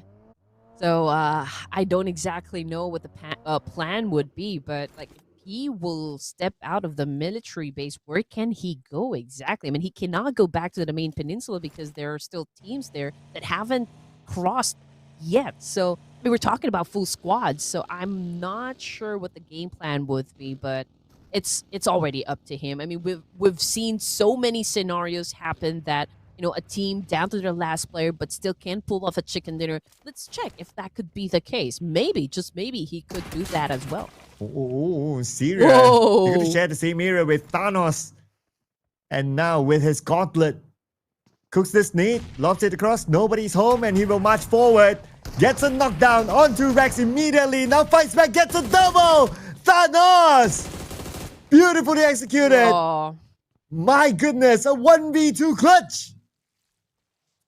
He is Thanos for a reason. He's this big purple guy with a gauntlet. When he snaps his fingers, everyone gets eliminated. And that's exactly what Thanos of Kazakhstan did from that exchange. What a brutal fight coming from Thanos. I mean, only goes to show that even if he is all alone left to deal with the business here, he can pretty much fight. He can pretty much still make it happen for Kazakhstan. So let's see if that also would be the case. But we are stage 2 here, ladies and gents, and 11 teams remaining with 30 seconds on the clock, and the zone is already shrinking. So for those teams that are still in the main peninsula, man, they have to get across. They have to position themselves in like an advantageous one, because it could be hard, for them to get the chicken dinner if they're going to go for that late gameplay. And both bridges have their own gatekeepers as well, so it's not going to be that easy to just cut across. Especially with the circle going to shift right now. We are at stage number 3, and surely the circle goes into the inside of mid to the base. So it's going to be even harder for those teams on the left and the right side. One of them is going to be Team Mongolia. Now cutting across. But interesting enough, nobody is truly there to stop them. Oh, yeah. Okay, so here we go. And again, it's a little bit of truce happening at the moment. And the only teams that I think that can have a fight here would be Team Lebanon, who's already inside here. Maybe Syria as well. And Uzbekistan. Or Tajikistan. Okay, so I think those are the teams that are inside the military base. But for the other teams, I think we're still waiting on at least 3 more teams from the main peninsula to get to the zone. I don't understand why they're going for the late play here. I mean, we do have lesser teams, so not exactly sure how this one is going to play out. But the circle shifted again. I mean, it's still in the military base, but it's a little bit over to the west side. Yeah, they are really taking their time, interestingly. Lebanon, on the other hand, wow, they wanted to play the gatekeeping role, but they're still not budging from this bridge. So I guess they really wanted to get those points, but stage 3, I mean, with the blue on top of them, they're probably evaluating the situation right now and telling themselves it's not going to be worth it. But so found it worth it to take out Iesf. Yep, Song. I mean, Song, with the kind of performance I'm seeing from this guy, is definitely a key player, for the team. He's been the one making rounds, making all the shutdowns. I'm not exactly sure who the IGL is, but Song has proven himself, time and time and again in a lot of matches at least for the qualifiers here. So he continues to do just that, for the rest of the team. And we were talking about him, and he just got shut down by Aggressor this time. He says, "Hey, it's enough for you. Back to the lobby." I hope that's not a caster's curse there. Oh no, I jinxed it. But then again, at least the rest of them are safe inside of military base as of now, so it's still okay for Team Mongolia. But on the other side, we do have Team Jordan here, trying to spot out the members of Team Mongolia, but Oman passing by, and another team's actually shooting them from behind. Action has to get away from Action. He doesn't want to get involved in this kind of action, but Amar, unfortunately, knocked down by Spidey. Oh man, okay, so let's see if they can counter Aggressor in a hard chase happening right now with Action, but Action is low in HP here, so there's a chance for Aggressor to actually put him down, but I don't think this is going to be worth his time though. I think they need to go for a reposition as well. But from the map feed, there you go, ladies and gents. I mean, this is where the teams are currently situated. And as you can see, we got 3 teams that might have a clean up happen right at the edge of the zone here over to the top side. And it's a similar circle like how we saw yesterday when Team Myanmar scored the chicken dinner. And let's see who will get this one. Ragnarok gets Action from afar. Now looks like Salami is the only player left for the team. Action immediately eliminated by Ragnarok. So that's going to be a point given away to the opposition. As for Uzbekistan, they're making a late approach into the circle. But the good news for them is that no other team is going to challenge them as they head in. Oh, for sure. From the kill feed, it's Wait from Lebanon that got taken down for now. Hopefully there's a teammate just nearby, so that they could go for that quick revive. From the kill feed, it's Zarek putting down Salami. Confirmation coming through. Has been eliminated. Same thing goes for the whole of Iraq. Now, 7 teams remaining for stage 4. We are getting closer to knowing which teams here are going to get the chicken dinner in Iraq. Ooh, and now we are in the top 7. So every team is starting to collect placement points as well. On screen, we have 3 different teams here. Everybody's crowding the right side of the circle. Okay, interesting. Expect when we hit on stage 5, it's going to be explosive at this side of the map. I mean, you've managed to get this far. Better do everything you can to get that chicken dinner. But anyway, we got Fact over here. He is trying to get, of course, make sure that nobody will be crossing that zone, making it very difficult for the other players here. And here comes Rage getting knocked down as well. Zurich continues with a massive spray here. He turns his back, though, and then suddenly went on prone. And amazingly, he was able to survive that situation, which is outstanding, I can say. Oh, that was so close. But then again, here comes Zakaria from the side, trying to take out Zurich, but not able to get a good clear shot. Now cooking up his nade. He does have 7 grenades together with him. As right now, the zone will start to put pressure on the Kyrgyzstan. Where are they going to go? They have to make a quick decision as they will punch through Pubg. Pubg! Down to the ground by Fly. Yeah, Road Rage coming from KGZ. Just like that, they were able to bag a point as well. We got Zakaria from Lebanon right now making a move up against the opponent. Lebanon Wade is actually just going round and round over here, getting some information as well. But Warrior just made sure that, he keeps his distance. But he needs to get some cover as well. I mean, you don't want to overextend your stay in that particular spot. I don't think it's going to be good for you. But KGC has the chance to pick up, effect here, and that could be good for the team. They were able to bag 7 points now, so talk about momentum. KGC definitely has that. Wow, and they surely have broken the 100-point mark. Congratulations to them, and they will surely retain their #1 spot after this. But let's see if they can lock in the chicken dinner. Raindrop, on the other hand, from Team Mongolia, knocked down by Leif, and immediately eliminated. Now the fight will continue on. Desert will be on the ground. Jiro is the only player left for Team Mongolia. All alone here. 1v3 at least against Team UAE. Make that a 1v4 without the zone on the side. But he does have a vehicle though. Time to bail this one.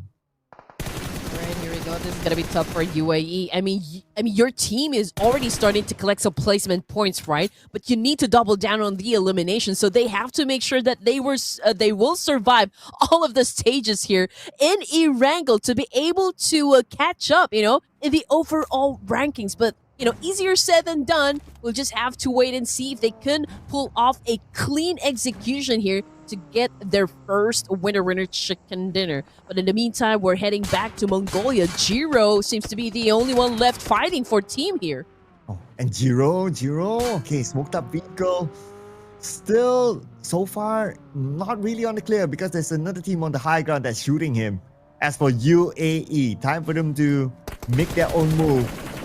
All 4 players into one vehicle. This is the risk that they're taking right now as they head into the circle. Bumping into Uzbekistan and going up to the high ground. Man, this is just them punching through. And they managed to get this elevation against Uzbekistan. I know, right? Like, they're doing this Rambo style, to be honest.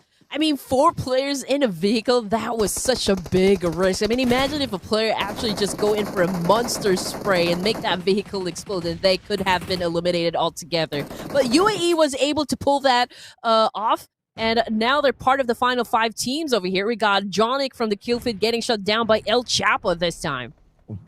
And looks like we're down to our top 5 teams here. UAE, so far, still a full squad.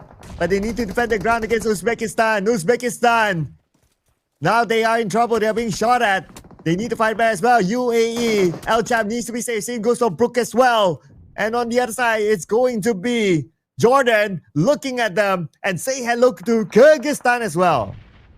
Oh no, Ragnarok was able to get someone down from UAE, and that paved the way for UAE to get crippled at this point. Just look at that. Ragnarok getting closer, getting the information and cascading it to the rest of the team here, just telling them where to throw the nades. And Jordan, again, with an explosive gameplay. This is a redemption, for Jordan, since they started with a very strong performance during day number 1 here. And they're replicating that exactly back to the remaining matches. And they're doing great. 11 points now for this round. Wow, 11 already for Jordan? Okay, interesting. They are one of the teams on the middle pack, and they surely want to chase that top 3 spot as well. And so far, so good for Jordan. Ragnarok from afar gets aggressive, tries to get a double knockdown here.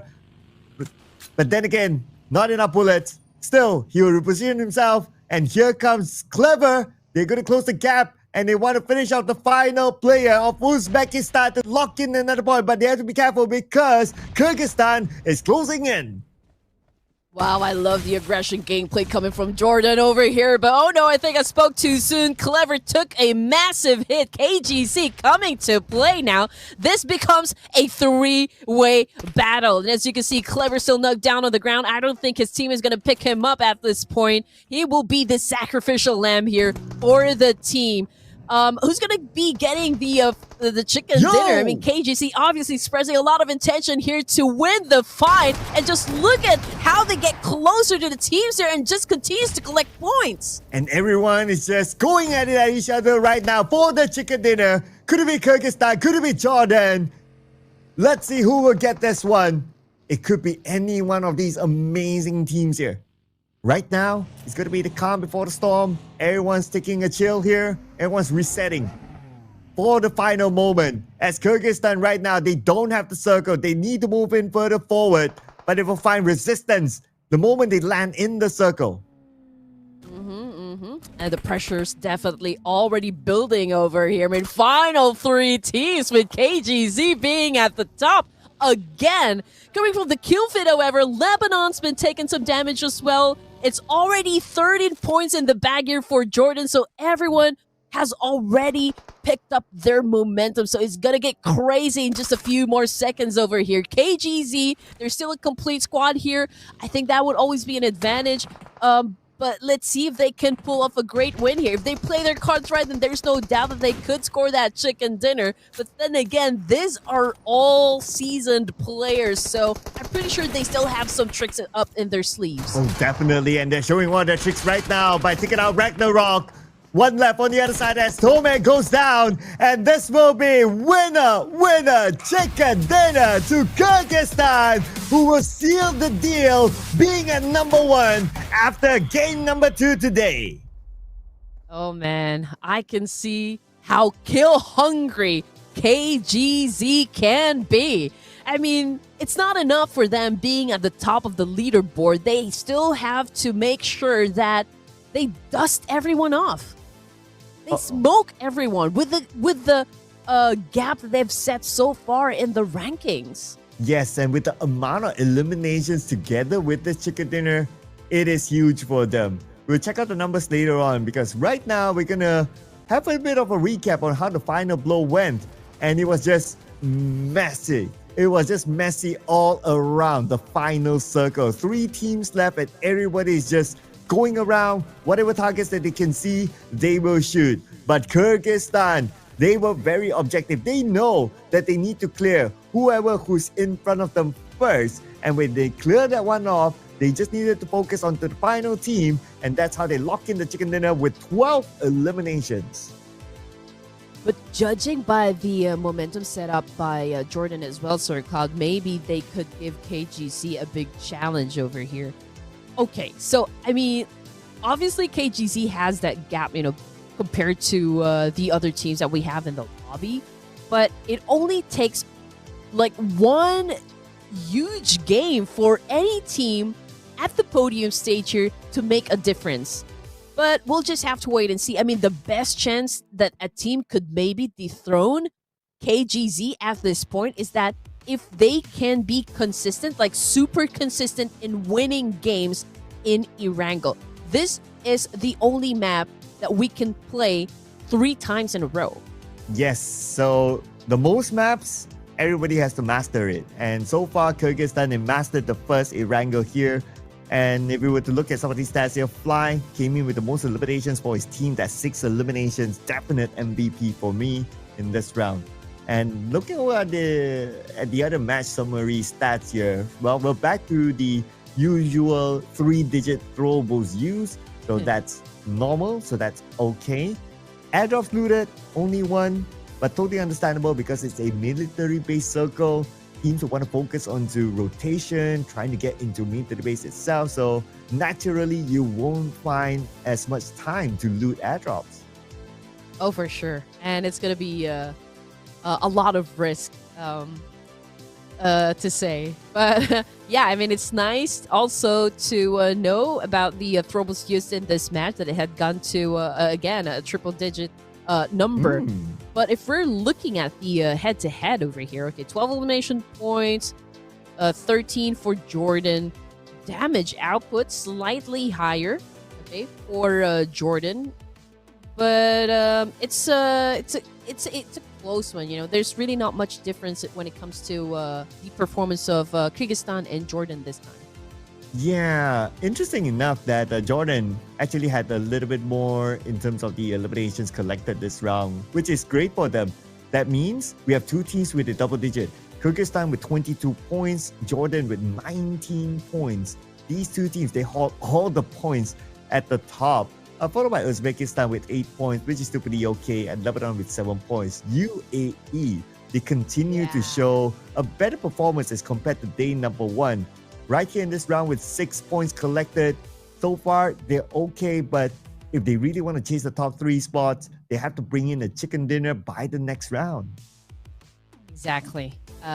It's a slow and steady game for UAE. And again, you just have to give him props because this is like a major improvement, from their performance of day number 1 here. And seeing them actually surviving to the latter stage of the match here and bagging some elimination points as well. I think what they need to do is just be aggressive. Be aggressive. I don't know what to say anymore. But again, you've already mentioned it, Sir Cloud. If they would want to remain competitive, of course, if they want to still improve their ranks, they will have to exert more effort compared to the other teams here, since they came from being at the bottom of the leaderboard. So something still needs to change. But this is such a great start, for UAE. Oh yeah, absolutely, right? I can't wait to see the overalls later on. And speaking of the overalls, here we go. So Kyrgyzstan confirmed to be at number 1, 112 points. But look at the gap that they have versus Mongolia, who's at second place. They're very comfortable right now with the amount of points collected, with 64 eliminations already for Kyrgyzstan. That is huge, even in comparison to Mongolia with 48. Yep. I mean, whatever happens, for this day, the only placement that will matter is from top 1 to top 3. So we're looking at KGZ, Mongolia, Iraq, Jordan, and maybe Uzbekistan, with the exception, of course, of Kuwait, and maybe even Syria. Again, if they could potentially get Iraq's position in the 3rd place, oh man, and they could have a chance. I mean, Iraq probably is the only team from the overall rankings that cannot be super complacent, in the remaining matches. Yeah, totally agree. So the opportunity still is open for a lot more teams below Iraq as well, for them to try to chase that number 3 spot at least. But of course, we still have games to go. 4 more games to be exact here today. And when we come back from the break, ladies and gentlemen, it is going to be again Erangel. So don't go anywhere. We'll see you guys after this break.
All right, folks, a fresh energy coming your way as we head into game number 3. So we're switching gears on the casting desk as well. Sir Cloud has been holding it down like a true pro, but now it's time for a new voice to step in. So joining us for the remaining matches is none other than Torix, ladies and gents. So welcome back to the Iesf World Esports Championship 2025, and we are about to drop to the second Erangel this evening with KGZ getting the first one.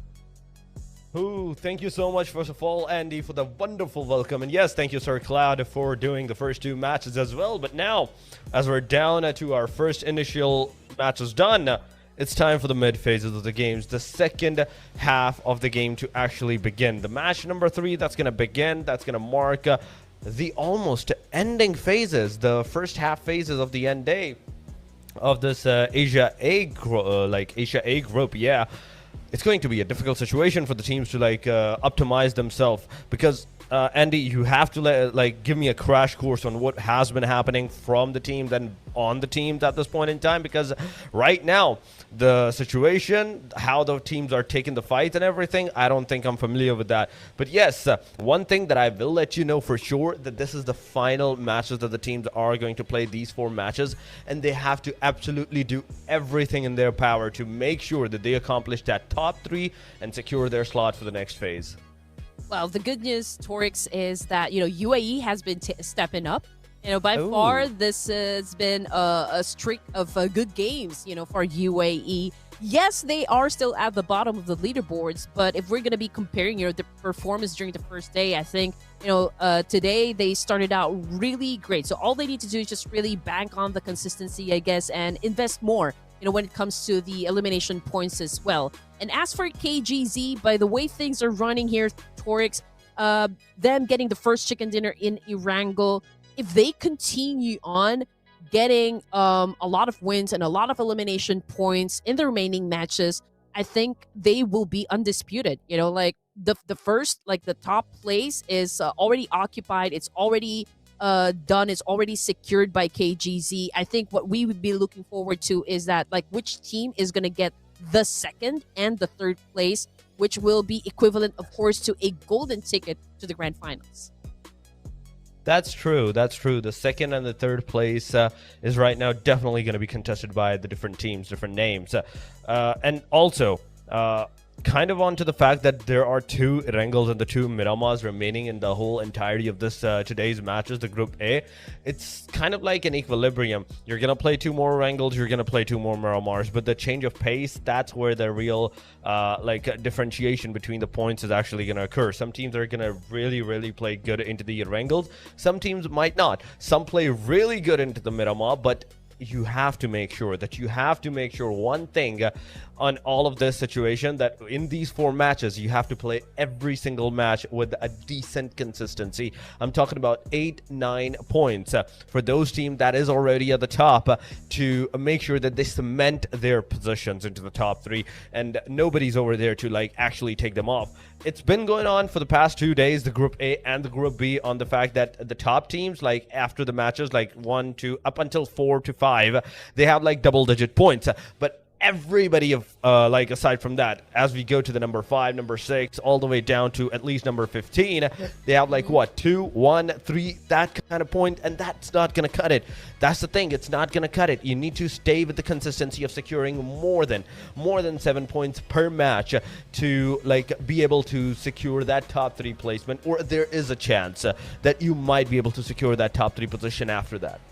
I guess the best thing to really have, at this point of the competition is how good you are when it comes to adaptability. And again, the pace could change depending on how the teams can be aggressive in each of the maps here. But we will definitely see some slowdown, especially those teams that are already at the top. Perhaps we will be seeing them really engage toward the latter stages. But for those teams that needs to make up for their losses and make up for their points, I feel like they're still gonna go for the aggression gameplay as they need to. But yeah, I mean, the mixed match of all of the strategies that we are about to see happen in our second Erangel, I think that would be the foundation on how we can say which of these 11 teams or 12 teams will be getting that slot onto the grand finals. But one thing is for sure, I mean, KGZ is the team to beat here. I mean, judging by the momentum that they have so far, it will be hard and very difficult for the other teams to put a stop onto them. That's true. That's true. Because KGZ, they had been consistent for the day number 1. They were at the number 1 spot, but now once again, they're stepping up. And just looking at the overall ranking a while ago, I just realized that, yes, the points difference that they have aside from the number 2 and the number 3, it's immense. It's super immense. So we're talking about not just measly 10, 20 points. We're talking about 30 to 40 points at this at this time. And those 40 points, they're not going to be able to, nobody's going to be able to successfully secure those 40 points within these 4 matches. Maybe they can, but that would require 2 winner-winner chickeners at the very least. A back-to-back winner-winner chickeners, and on top of that, some of the decent gameplays like 8 elimination, 7 elimination, that kind of a gameplay. Then you can hope to secure, okay, on the 3rd match, you might be able to take them down. You might be able to overtake them from the number 1 spot. But what about after that? What about the 4th match? You still have that 4th match left where if you're going easy, if you're like, okay, we're chill from this point, no, you're not. Everybody is elimination hungry at this point in time. It's not just Kyrgyzstan, it's Mongolia, it's Iraq, it's Jordan.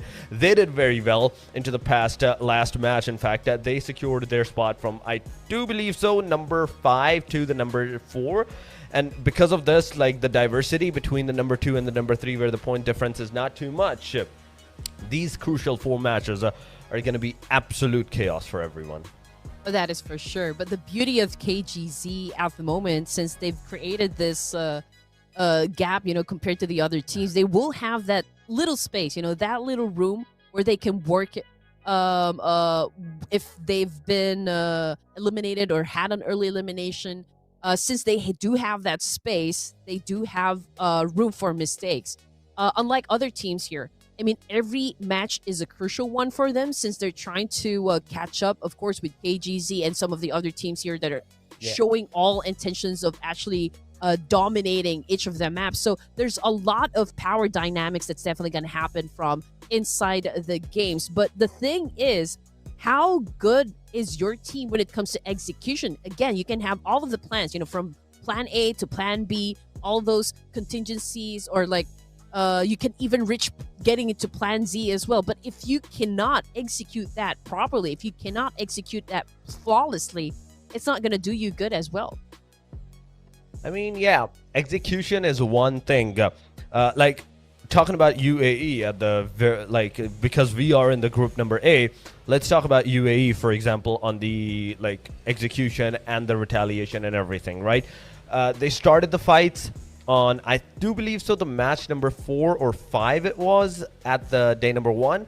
They started it flawlessly, right? They initiated the fight with 1 elimination, a second one on the knockout. Then suddenly it was the retaliation. When it was the time for the execution, for the team to actually push forward, they kind of got separated for some reason. 2 players were at a different angle, 2 players were at a different angle. And at that point in time, the team retaliated on them beautifully. They didn't give them enough time, and instantly took down 2 of the UAE's players. Not just take them down, they absolutely eliminated.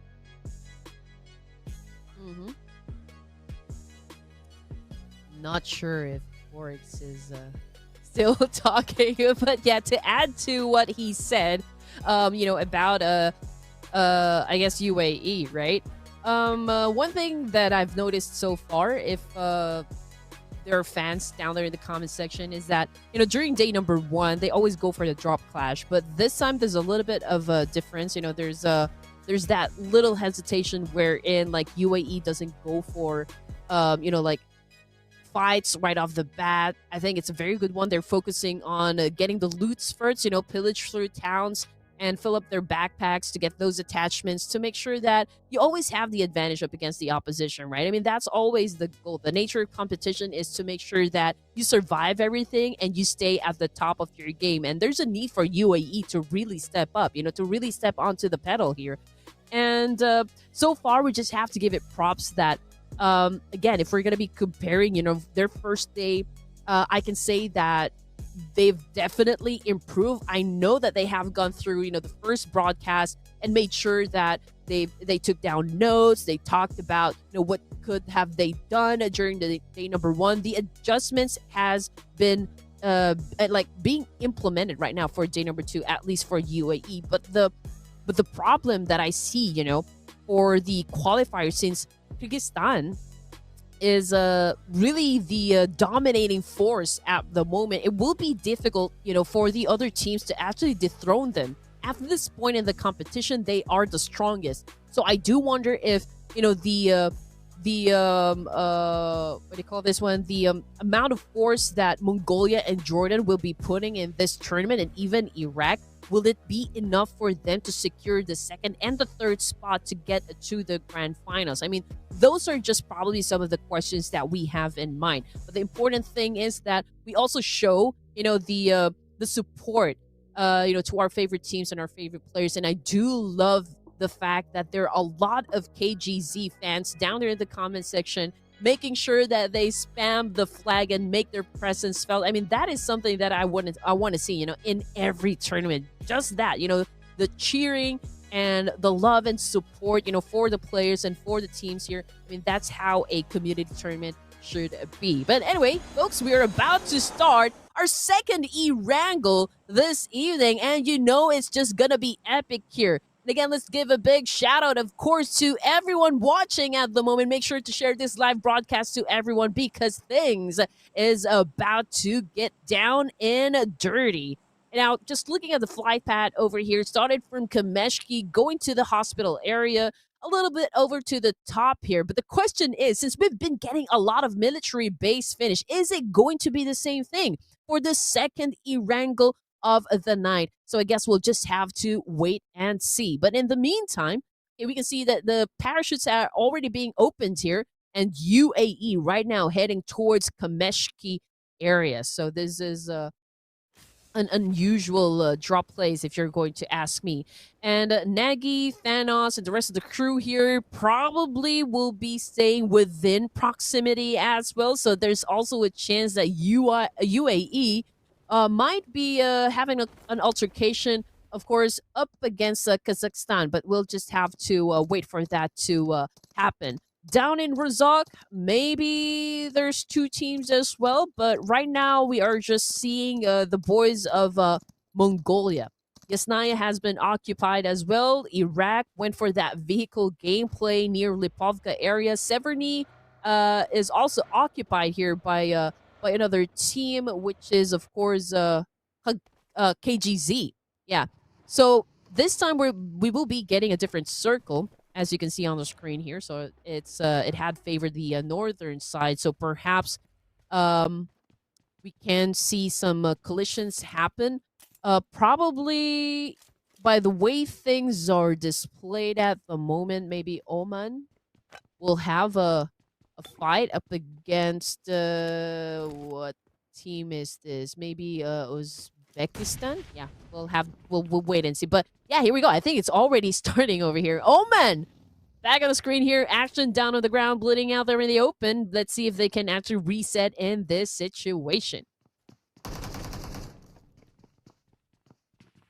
So right now, Aggressor, he does have a DBS, Torix. That is true. He does have a DBS, and that is a deadly gun, no matter how you look at it. But 1897 on STZ7 hand. We do have to see what he's going to do. But Aggressor, this guy is absolutely amazing. With the 4 times, he managed to take down a player, and he got that elimination number as well. That's the first elimination in this whole of a lobby. 11 teams that has joined in this match. They're going absolutely crazy. It is Oman right now on our screen versus the team Uzbekistan. And Oman kind of facing those casualties, those elimination numbers onto their sides. The situation is not looking good for them whatsoever. Ahmad is here. He's going from a different angle, approaching this different angle. May or may not work, but oh my god, Jonik, this guy, he came from the back and he absolutely destroyed all of the momentum that the team Oman had at this point in time. So Action, Salami, both of the players got taken down. It's a 2 versus 4 scenario right now, but you do have to realize that kind of into the favor that Oman still, it's a fight of a 2 versus 2 in the close range quarters.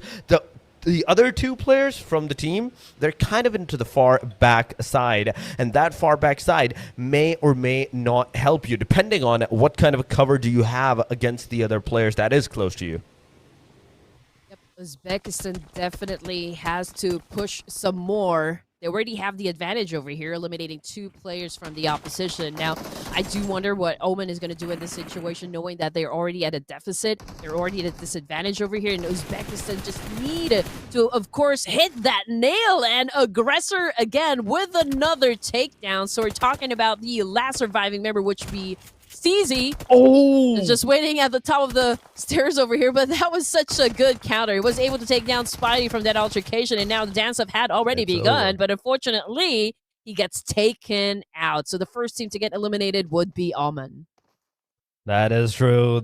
He is the first guy to get eliminated right there. But now, moving on to the rest of the teams, like, okay, anybody else, nobody's going to take the fight. That was the only fight that we could have witnessed, that we did witness. And aside from this, I do believe so. Every other team is kind of in a very, very safe spot that within like the first 2, 3, at least 3 to 4 circles, 3rd to 4th stage, we're not going to see any kind of fights. But UAE, ladies and gentlemen, the team that we were talking about onto the day number 2, the Group B side and the Group A side, and now once again on the Group A side as well, they were on our screen. Wow. So far, 13 total points to their name, and kind of Brook got some shots on him. Brook is the guy that is kind of away from the rest of his team, so there is a possibility that he might be taken aback by the sheer number of players that might rush on him, but Kazakhstan, they got a lot of shots on them. I have to say that one thing for sure. Brook absolutely did an amazing job keeping the players at bay for some time, but now it's time for the retaliation. It's time for the players to actually push, and now I want to see what kind of a gameplay can Brook actually pull off against all of these players. You can see Uzbekistan completely surrounding the players. 2 players in the clothesline, 2 players with a 1-1 division into the backline areas, taking those fights whatsoever. But we have Chap in the front lines, and Nagi spotted the player down. It was a spray over there, but not any single connection made its way towards the player side. Wow, okay, here we go. I mean, UAE is definitely feeling it, you know. They're checking the vibe just moments ago, and unfortunately, though, for Brook, oh man, he got taken down. So let's see if UAE can do something about this. I mean, obviously, they're down to 3 active members. Uzbekistan, again, gaining that slight advantage up against the opposition. But coming off the kill feed, it's Kuwait also versus Iraq, another part of town. And both of the teams are suffering some major losses over here. That's true. They're facing some major losses, but phew! Finally, he got the knockdown on Brook, and I think with that, Brook will be eliminated in a short while. But Raindrop on the other side, Kuwait's a Ragnar. They're also receiving some heavy casualty, and that's a rampage going on AZ, ladies and gentlemen. He's on the rampage side. He's getting some decent amount of elimination, but there we go. Wiser couldn't do anything. He threw a grenade, did not connect, but the grenade that was on his face, it definitely connected. And Wiser with this now, as he is down. The situation has definitely turned into a different situation where Kazakhstan, they were aggressing, and now they're being aggressed upon. Thanos in the front line. El Chap, once again, hand with the DBS. Let's see if he's going to make any connection. The UMP-45, in fact, in the hand. He's tried to make some connections. Did not made any so far, but in the back line, there is an S12K that may make some different utilities use, or the shots that may connect. But there goes in fact, a flashbang. He made sure that the player cannot see anything. He blindsided him, got him down, and it is a knockdown with the confirmational Chap in this area. He's the final guy, and he's going to get eliminated as well, leaving everything down to the one and only guy of the UAE, whose whereabout is nowhere to be found. Essential move there coming from Kazakhstan. That was a great setup, you know. Like, that paved the way for them to regain their momentum up against the UAE. Now, since Kazakhstan was able to flip the script up against UAE, what is UAE going to do in this situation right now? Are they going to prioritize to get into a fight still, or maybe focus on getting to the latter stages of the match? I guess they should do, the second one to make sure that they still come up with enough points, before they exit the game. But in the meantime, we're looking at, of course, where the teams are currently situated. Now, the circle is a little bit up north here, so there's still maybe 3-5 teams that needs to get into the zone. School area is dominated by one team here, but in Jorgapul. In the east side of Jorgapul, I feel like there is a fight that's currently happening, and that could be Lebanon. It definitely can be Lebanon. Now, we do have to see Mongolia. what the next situation is going to be. In fact, that is Mongolia. Yes, Lebanon is over here shooting at the players of Mongolia, but not making connection so far. The player, Desert, Faye is behind this car. He's finally going to get inside, going to get out. But AZ, after that first initial domination, now he's kind of phased with some of the casualty. He could have been taken down, but Jiro, I don't know what happened with this guy's spray. He couldn't make any connections on him after like those initial, some of the shots, some of those damages that he did do with that M416. Now players have successfully left out the area, but within this second stage, like before the second stage even formed up, we lost 2 more teams. That was Jordan and Kuwait as well. Honestly, look at the situation here, Torix. Okay, we're going to get back to that later on. Let's just focus on KGZ at the moment as they rack up some points over here. But they're not getting lucky with their position at all because of the fact that there are a couple of teams also surrounding that area. And from a short distance, I think they're also getting a lot of damage. So this is a vulnerable spot for KGZ, and if I were them, I would go for a reposition over here. But of course, if they are so bold, with how they approach with the games or the clashes, I think they could probably just stay there and continue to challenge up the boys of Lebanon. But Pablo is currently knocked down on the ground here, so that could be an easy win for KGZ. Coming for the kill feed, it's Ali. Iesf from Syria also getting bitten down by Mongolia. It is fight everywhere, ladies and gentlemen. It is the fights that are happening in all of the directions. There we go. Effect throwing the grenade, not making any connection. But now Effect and Warrior are the only 2 players remaining into the areas. On the other side, you can see the other teams taking also the fight. Effect, come on. Can you do it? Knockdown on the mini screen. You can still see the players. Jiro just chilling out there, Andy.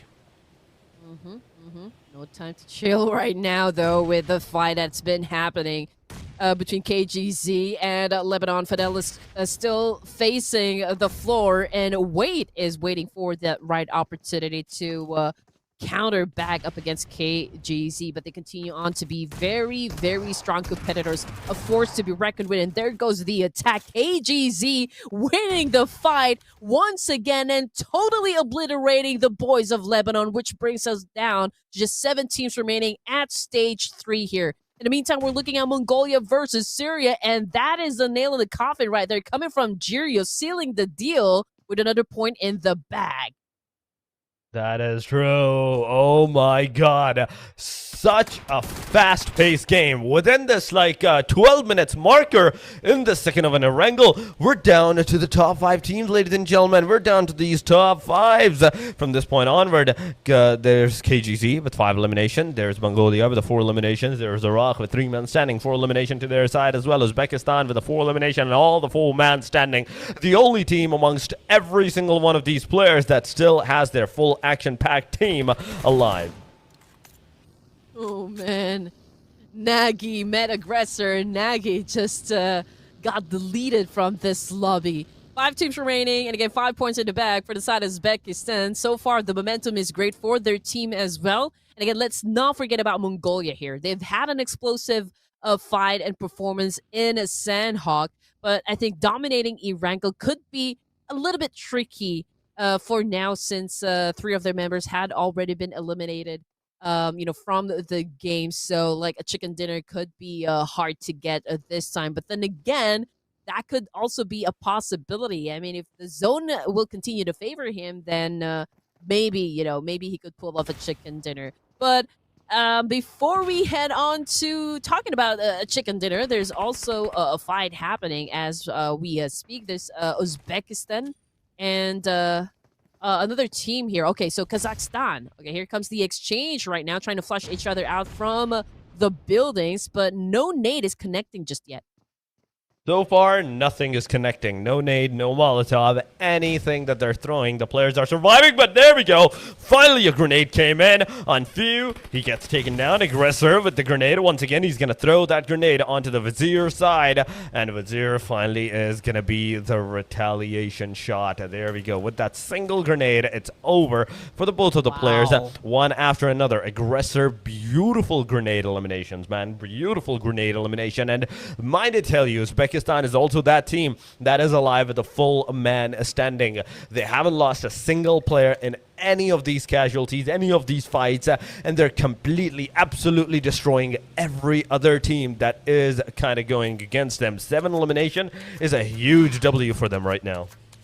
Yeah, and check out the teams we have left for stage 3. I mean, down to 4 teams remaining. I mean, we did expect, you know, the fights will be a little slower this time since we do have lesser number in the lobby. But no, it's a different story. It's exactly the opposite. And now at stage 4, we're already looking at the final 3 teams here competing for the chicken dinner. It's KGZ, Iraq, and Uzbekistan. But we just have to admit it here, ladies and gents. KGZ must be feeling less pressure compared to Iraq and Uzbekistan. They would be. They should be at this point in time. They should be. Because not only, like, they have a really, really good initialization in this match, they also are executing everything beautifully, so there is no need to like get into any kind of panic situation or anything. But I see one of the UAE's players, in fact, kind of on the very bottom, 187 of that damage. He has done 187 damage, and UAE, might I tell you, they're one of the team that is at the very bottom. And even right now, still as the most damage dealer side, the players, they're at the very bottom somewhat as well. But I'm seeing some fights against Uzbekistan versus Iraq. As Rayan gets taken down, it's a knockdown, and it will be a confirmation because 8th elimination has just been secured by Uzbekistan. You know what? KGZ is not even showing any interest at all to join into the mix over here. So I feel like Uzbekistan and yeah, both of the teams will have an altercation first, right? Before KGZ steps into the gameplay here. So they're bidding their time. They're really waiting for the opportunity. Maybe because of the fact that, you know, 2 of the players had already been wiped out, so there's a need for KGC to slow down for now. So let's see who will be winning the fight, just in case Uzbekistan and Iraq really goes for it. But since the circle is still bleak, there's still a lot of space to work with.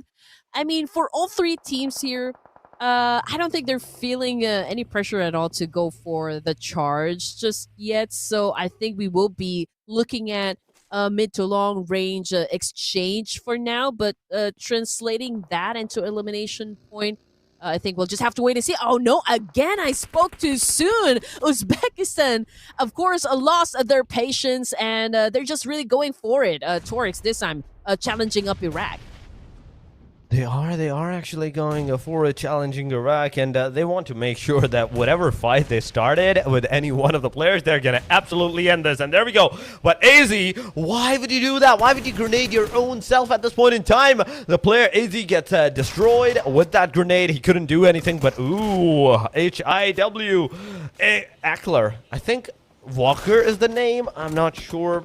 Hi, Walker. He is the guy, but he's going to be shot down from the back. And Uzbekistan, how are you going to take that, man? How are you going to take that? That elimination that you could have, or the team that could have been the reason for your annihilation, just got absolutely destroyed by a third party from the backside. That is the KGZ, the top contenders in all of this lobby, with 118 points so far and 7 elimination in this match. It's going to absolutely soar their elimination numbers, soar their points high into the sky. But here we go. Stage number next is on our screen. That is the stage number 5. KGZ is kind of split on the angle. One is on the eastern corner, one is on the northern side of the team Uzbekistan, and one wrong move and you're going to be shot from both sides, and you will not have enough time to exit out into a safer side option.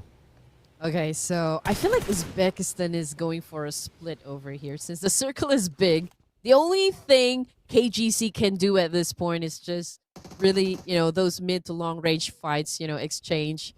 Absolutely, they cannot crash this compound. They don't have enough firepower to do just that. And it could be detrimental, for KGZ. But I think the gameplay would be to just like keep them inside that compound, since the circle is too big for now. But if they can play this out, up until we transition to stage 6 here, then I guess this could be a long fight we're looking at. We might see some fight in a split angle. But in my opinion, what they should have done, what Uzbekistan should have done, is they should have got into like 2 separate cars, right? And they should have just straight up pushed on one of the guy. They know it's like it's 4 versus 2 scenario. Whether it's a 4 versus 2 scenario or it's a 4 versus 1 scenario, they don't know. They can just assume that. They can just absolutely assume that. And with this, they have a very decent chance if they go together in a single car or in 2 different cars at a single player. They can absolutely destroy that guy, absolutely get those elimination numbers, and make sure that the fight has gone down to a 1 versus 1 or a 1 versus 4 situation. But Yoink, he finally found the spot. Effect is over here from Kyrgyzstan. Effect ready with the S12K. Let's see if he's going to be able to get any kind of casualties done upon the players. But both of the guys from the KGZ, they're together. Once again, it's a 2 versus 2 into the close range quarters, where there is a one guy I can see into the very back line that can do a third party. Effect gets taken down. There is Joink. That's going to be down as well. Warrior is here to secure those elimination. At least secure your elimination, man. At least secure your elimination. Oh my goodness, Warrior's living up to his name over here. Was able to get 1 more point out of Uzbekistan, and now this is going to be a 3v1 situation, ladies and gents. Koji right now getting close to Warrior while he is recuperating, while he is resetting. He pulls out his S12K, is going in for the charge. He's not going to wait for his partner. But we can understand, a little bit of hesitation coming from Uzbekistan. Warrior can still fight, at this point. But there you go, with the dynamic duo coming from Uzbekistan, was able to win that fight. Winner chicken dinner for Uzbekistan. For Uzbekistan, it is the winner chicken dinner, ladies and gentlemen. A beautiful one, and I have to give it to them. Surviving with all the 4-man standing till the very end, securing that winner chicken dinner. They're going absolutely crazy. But you know what else is crazy? That this match just got ended within that 20 minutes marker, within that 5th stage. It didn't even go to the 6th one. It just ended right there and then. That was absolutely crazy and absolutely destructive from every single side of every single team. Kyrgyzstan, I have to give it to them again once, man, because not only they are at the very top of the table, but they're constantly making sure that every single match that they're playing, they're getting some decent number of points. Even this match, take this for example, I think they got around 14 points. Nowhere. 14 points they have secured, and I don't think there's any reason to suspect that they will not be at the top position after today's matches are done. But Uzbekistan, ladies and gentlemen, 10 elimination, a wonderful winner chicken dinner. Fragger is the guy, Aggressor is the guy with the most damage and the most elimination numbers. We have Spidey with 2 most assists, and Koji with the most survival time of 19 minutes and 2 seconds. Mind I tell you, this is the team that got the winner chicken dinner. So not even 20 minutes, Andy. Yeah, for sure. 10 elimination points for Uzbekistan plus a chicken dinner, that equates to a total of 20 points just for this round. And I think they made enough, to secure the 2nd spot in the overall rankings. If I'm not mistaken, they just dethroned Mongolia from that one. Mongolia bagged at least 5 points, 5 elimination points from this round. So, again, if they would want to keep, their overall position, I guess they just need to, again, double down on the aggression over here. Just like what we mentioned earlier, nobody is safe for now except for KGZ. I mean, KGZ, even if they weren't able to score the chicken dinner for this round, Torx, they were able to get 6 or maybe 8 elimination points, if I remember it correctly. So as long as KGZ is collecting points from every round, they are going to be safe. So I think the only placement that we should be looking to is 2nd place and 3rd place. Yeah, the second place, the third place, this is that are the positions where we should have our eyes on right now, and for the teams as well. Like number one is kind of like too much of a work, too much of a hassle. You're not going to be able to secure that number one placement no matter what. So might as well aim for the number two or the number three. You can aim for the number one in the grand finals and to the finals into the next phase. But right now, going on to the head-to-head, it is the match number 9, Erangel head-to-head, ladies and gentlemen. Uzbekistan versus Kyrgyzstan. 10 elimination to 8. 4 damage to 896 damage with 5 assists to 3 8 knockout. And I think one of the teams that also performed well for this round would be the boys of Lebanon. I think they were able to score 6 elimination points, and that would definitely help them, improve their overall rankings, at least for this day. And they should continue on to do just that. The match rankings here, again, just to give you guys, of course, the information for the other teams. For this particular round, 20 points in total for Uzbekistan, hence getting the first place here. Coming in at second, we've got KGC with 14. Iraq, 9 points. Mongolia with 9. Kazakhstan with 7. So the only team that wasn't able to really maximize, this Erangel match would be Kuwait, Syria, and again, UAE. Oh. So, and as for Turkmenistan, Jordan, Oman, for this round, they haven't scored any. So, again, they the only thing I can say right now is to focus on the top 3 teams that will be graduating to the grand finals. But as for the other teams here, it could be a little impossible now to even get to the upper half section of the overall ranking. So just to give you guys, of course, how it looks like, 126 now for KGC. And, it could be a little hard, for the other teams to dethrone them at this point. So we're looking at Mongolia, we're looking at Iraq over here, Uzbekistan, and Jordan. Since this top 5 teams are so close to one another, especially second down to the 5th here, things can still get shaken up, that is for sure. So we'll probably see this overall rankings to shuffle, especially for the second and the third place here. The gap is not wide too big just yet. So it's going to take the remaining matches, I guess, to make a difference. Yeah, that's true. It's definitely going to take some of the more matches to actually make a difference. But number 2, number 3, they're constantly staying there. Whether it's the day number 1 or the day number 2. Even right now, after the half day is done of the day number 2, they're still staying on that number 2 and the number 3 spot, respectively. They have not moved whatsoever. But ladies and gentlemen, this was the match number 3. We still have 3 more matches, meaning 1 more Erangel, 2 more Miramar still yet to come. And before we head over to that, we are going to take a very, very short break. Do not go anywhere, guys. Stay with us. We'll be right back.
Here we go. Match number 4. The final drop on Erangel today, and it's all on the line here, Torix. We've seen the chaos, of course, the clutches and the comebacks, but now it's time for one last ride across the map that started it all. And this is where stories get sealed, rivalries heat up, and teams either rise or get left behind. So welcome back, everyone, to the Iesf World Esports Championship 2025. Again, this is the Asia and Oceania qualifiers. With us, Red Queen and Torix on the caster's desk.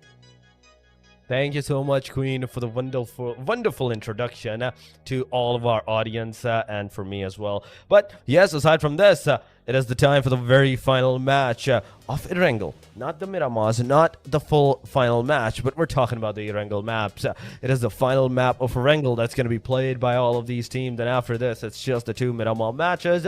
And we will have our top 3 contenders. That's going to go to the next phase of the game whatsoever. So this is absolutely going to be chaotic. The first Erangel was kind of on the stalemate. The second Erangel that we just witnessed, it was that much of an aggressive one. It was super aggressive. But now it's time for the very final Erangel once again. And I want to know, I can't wait to know that if this Erangel is going to be the same one on the aggression side, or we're going to have a little bit on the safer side pace from the teams. I kind of wanted to go on a very aggressive one, even higher aggression than the previous one that we witnessed. You know what? Erangel has definitely tested every squad's grit today. Yes. And this final round in Erangel, it's a pressure cooker. You know, the zones gonna be brutal, that is for sure. The rotations even tighter, and the stakes, higher than ever. But beyond the gameplay, I think, that this tournament is about something bigger. It's about giving players a stage to shine, to represent their countries, and of course to show the world what esports in Asia and Oceania qualifiers is all about. So if you're watching, cheering, sharing your part of this movement, you are doing a great thing. So keep that support coming in, keep that energy alive, because when we lift these players up, we definitely build the scene that is, of course, unstoppable. And what is unstoppable right now are the boys of KGZ topping the charts here. So I have a question, which team here has, of course, enough grit and enough gas left in the tank here to dethrone the boys of KGZ? I don't think there is any chance of that happening. And no matter what, no matter how you look at it, we saw the overall ranking, right? We saw that. The amount of points that the team has, the KGZ had, there is absolutely no way whatsoever that anyone can overtake them, get that number 1 placement for themselves. But yes, number 2 and number 3 is still viable. There is still an option of securing that. 126 down to 84 points from 126 all the way down to 84. That's what, I think 20, 40, 38 points of a difference. We're talking about 38 points of a difference. And that is huge. Even securing 2 Vinavina chickeners at this point in time, it's not going to cut it off. You have to pray on the fact that, okay, Kyrgyzstan gets eliminated early and you secure that 10 to 15 elimination of Vinavina chickener if you want to have any chance of dethroning them from the number 1 spot. But yes, Uzbekistan did it absolutely amazing, securing that 20 points in the previous match, once again from 50 all the way up to the 75 points. It was an amazing jump that these guys have shown us. But what are they going to do now from this point onward? Are they going to do same momentum, same kind of an aggressions, or are we going to see some more of casualty sides from all the other teams as well? Iraq, Mongolia, my eyes are on these 2 teams as well, right? Because no matter what's happening, no matter what is going on with all of the lobby, these 2 teams are not budging an inch from number 2 and the number 3 spot, Andy. That is for sure. And of course, we are all excited at which teams here is really going to go for that grand finals, as everything is already crucial at this point. We are almost already through, with halfway through of this competition, and we will be determining just who will be taking the crown, to step into the grand finals. And speaking of the grid, and of course how this event is gonna get bigger, I wonder if the fans from UAE and other teams here, maybe from Lebanon, since Lebanon has been picking up the pace as well. I want to see the fans in the comment section, just feel the love, feel the energy, because the players, they definitely need it. It's really hard to deal with pressure just because of the fact that, every time these teams get into the matches, coming off from the bad game here, it definitely affects their overall gameplay. So, like, if they can see a lot of positive comments, a lot of people cheering for them, I think it will definitely help a lot when it comes to like boosting their energy and boosting their morale. So let's just make sure that our teams are very well supported, as well as their players, and it could be a great thing for everyone. Yeah, it can be. It can be.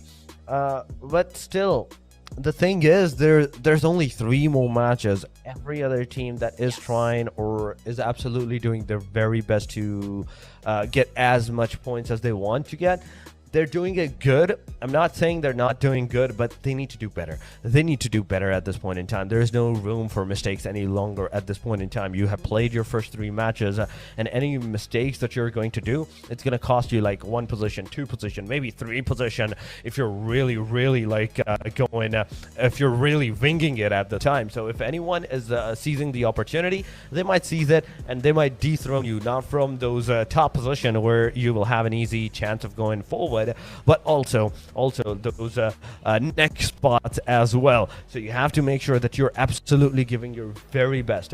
100% by all of these teams is really needed at this point in time. One small mistake, one slight mistake is going to be enough for them to like break the whole momentum off from their side and just take them off the chart.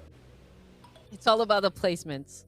It's all about the placement. And again, we're talking about the top 1 to top 3 here. The other placements, it doesn't matter. So you really have to get on with the program here. You have to keep up with the pace. You have to be aggressive in order for you to remain competitive. And again, just dealing with KGZ, Mongolia, Iraq, I mean, they are the teams with the strongest force, I guess. And if you want to really take on that challenge, then you know what kind of rotations that you need to do. But one of the big surprises that I am enjoying right now is the fact that even if we have lesser teams in the lobby here, I mean, can you imagine ending Erangel at stage 4? I mean, everyone's not wasting the opportunity, the time here to retaliate up against each other. And that's what we like, right? I mean, we always come for the action here, and these teams are delivering it to us. I mean, yeah. Like the last match is was super aggressive at that point in time, and now it kind of makes me think that this match might even get more and more aggressive than even the before one, because it's only the final matches that's being conducted, and everybody wants a piece of another team. The team knows, the bottom line teams knows that at this point, surviving is not gonna cut. I'm not to do anything, and the only thing they can do. But okay, we will be wishing Torix, of course, the best of luck when it comes to his internet connection. But we'll sure to have him back in just a while, ladies and gents. So stay tuned. But anyway, we are about to start, of course, the final Erangel for this evening. This is the last chance for them to score as big as they can to stay in the competition. Final chance. Let's make it unforgettable. And now we are seeing the plane as we are about to go through another OG fight in this tournament. Now we're waiting where the flight path will start, but I think this is going mill to power. So from north to east, again, we do have a lot of space to work with when it comes to the south side. But then again, we'll just have to wait where the initial circle will land, because that would be the one dictating the pace of the game. Is it going to be the same rotation? Is it going to be the same drop clashes? In the previous Erangel, we've seen 3 teams actually drop in military base. They've had an altercation there. Is it going to be the same thing? But in the meantime, of course, we are waiting for the teams to pick their drop spots, and we'll just have to wait which of them is going to go for that clash.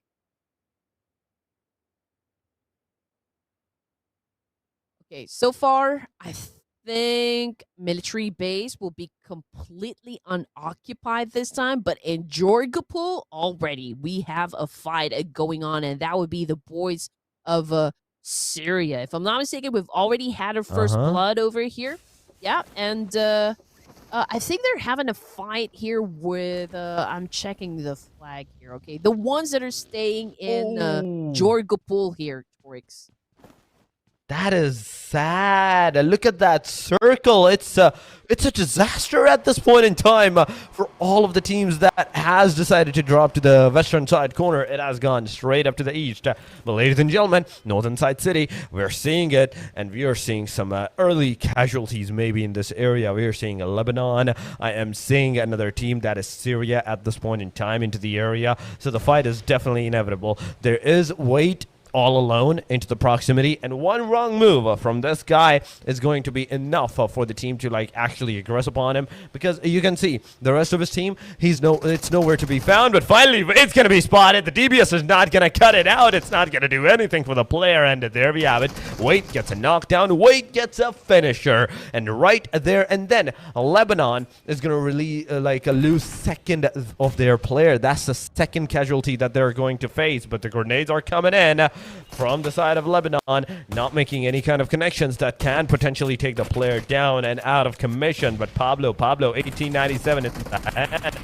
We do have to see what he's going to do, but finally he's going to be bombarded with the sprays from Ali's side. It's a knockdown, and it will be a casualty, but Iesf is on the front line, taking the fight for against Zakaria versus Rex.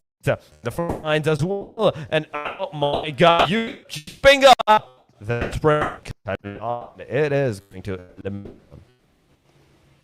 Yep, 4 points right off the bat here from Syria, eliminating the boys of Lebanon. It's just so unfortunate because Lebanon had already been working hard, to set up their momentum. Unfortunately, this is an early elimination for them, but hey, they still have a chance to better their overall position when it comes to the final two Miramars that we're going to have for the qualifiers. In the meantime, we're looking at the map feed over to the right side, and again, we do have at least 30% water over here, but there's a big chance, of course, the circle would still go back to land, majority at least. So we'll just have to wait for the next stages to come. But in the meantime, I feel like there will be a lot of gatekeeping opportunities right here, especially that we have at least 5 teams, that, of course, that needs to step into the zone here.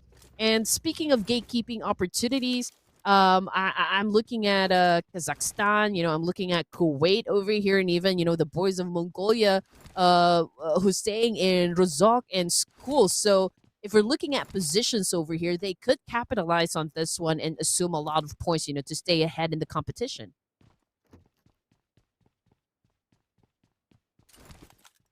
Okay, so for stage 1, just a few minutes into the game here, we only have one team that's been taken out. So I guess it's a happy looting stage, for most of the teams here. And probably they're talking about, okay, how are we going to do the rotations? How are we going to approach the situation? Do we need to be passive? Do we need to go for the aggression? Again, a lot of strategies will definitely come into play here, considering the fact that we are almost through with the qualifiers. So every step that they're gonna take here in this competition is gonna mean a lot. It is right now like a lot to take for the teams, because we did witness the first fight that actually occurred, right? And after this, the fight has kind of stopped. Everybody else you're seeing that you're witnessing so far, they're either like chilling out, they're getting their arsenals, all of their loot that they can possibly take, or something like that. But aside from all of this, I do want to see some kind of an action, maybe even a rotation fight. I wouldn't mind that. But Team Jordan in the Pachinki, finally, after securing all of that loot, all of those guns and arsenals that they really wanted, they're finally leaving this premises and leaving this area, mainly because the circle is not there. And the second phase, the second reason is that they do want some kind of an aggression for themselves as well. But here we go. We have a Kazakhstan once again. Last match, winner chicken dinner. In fact, that was Uzbekistan that got the winner chicken dinner of the last match, not Kazakhstan. But Kazakhstan right now is on our screen, ladies and and gentlemen. Brook 10 on the front side. United Arab Emirates. It's here. 1897 versus the S12K. And S12K is going to win it out, but for how long? As the player gets taken down. The second one. And wait a minute.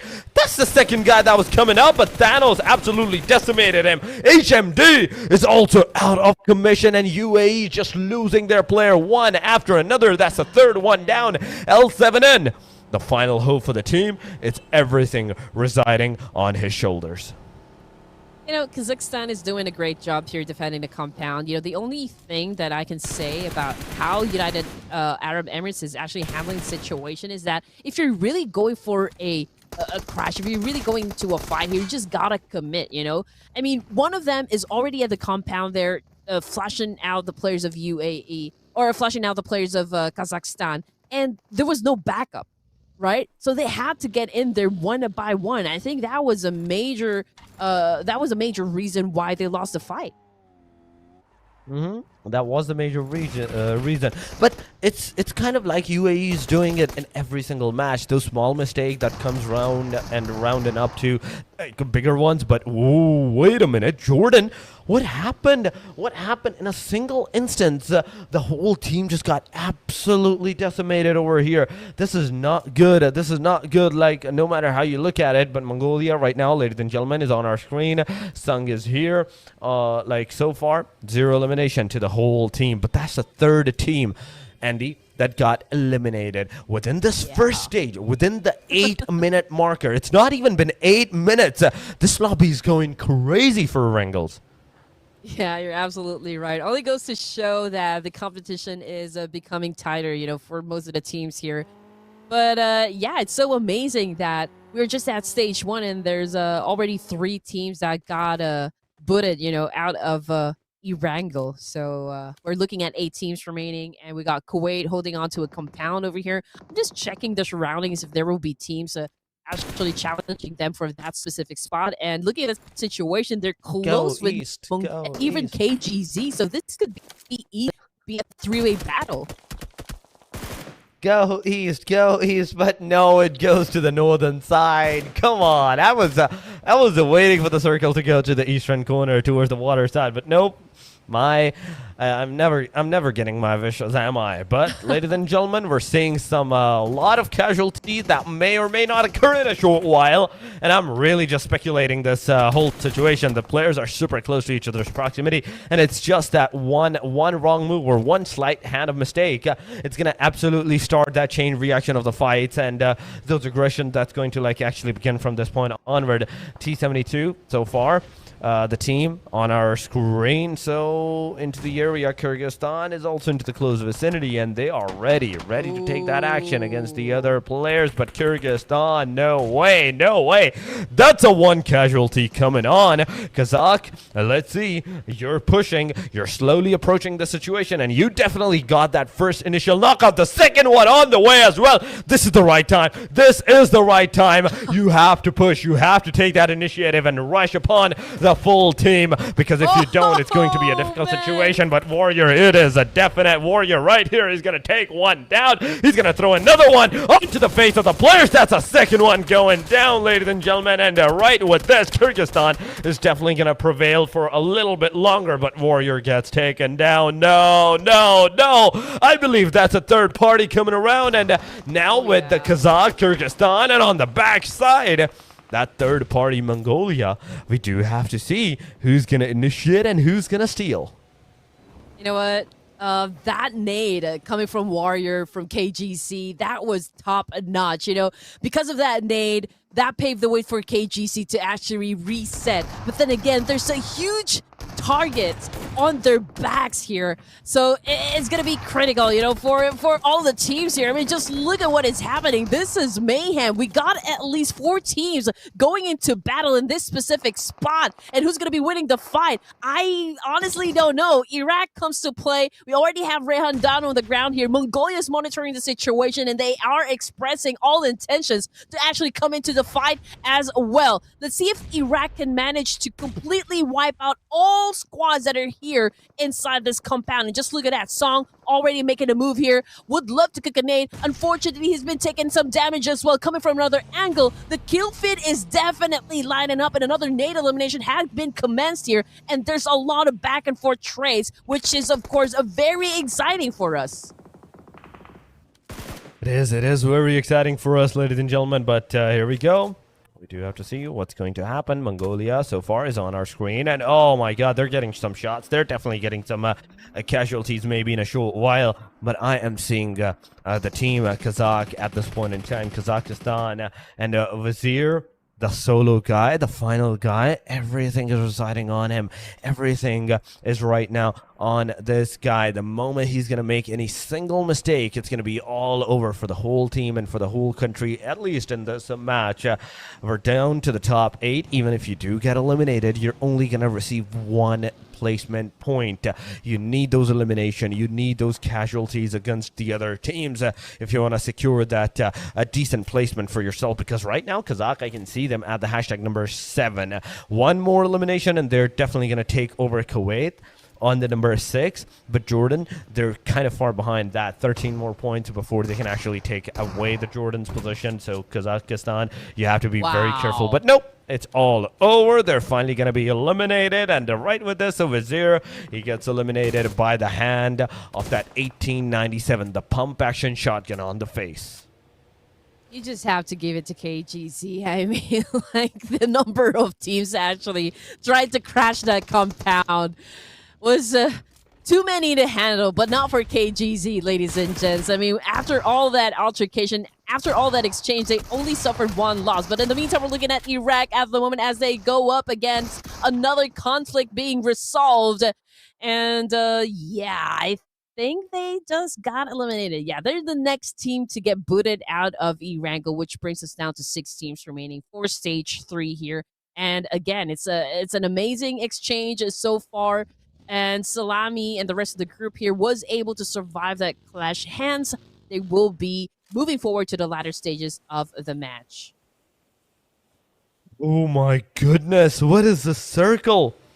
It's going to Napoleana, ladies and gentlemen. First two shifts of this complete east run, but now suddenly, as the Napoleana, the complete city comes into the play, the circle has shifted toward the western side. Napoleana circle, maybe another hard shift might prevail and might go towards the Napoleana from the circle side. But ladies and gentlemen, we're down to the top 8 at this point, and 8 teams are the only one remaining into the match, and they're kind of doing it. It's either 6 or 8. I think it's 6 teams that is right now remaining. It's not 8. It's just the measly 6 teams of the third stage. I think that is going to definitely come true within the stage. For the stage number 5 is going to occur. You're going to have a chicken dinners take her this match. You know what? I thought with a circle shift, like, most of the teams will head on over to Yasnaya since, you know, like, there are a lot of compounds that they can actually stay.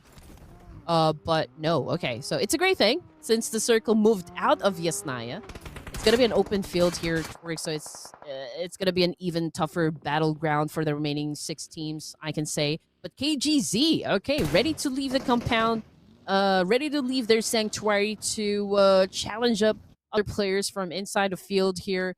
And I guess, you know, Oman, they just stepped into the zone, and they're not even shying away from an engagement here up against KGZ, which is rightfully so, because Oman, okay, they're trying to challenge the top dogs as we speak. And, you know, Action took a lot of damage. Same thing goes for Effect. They're looking at the floor. They're on bended knees, and Salami, that's confirmation that he's been taken out of the lobby.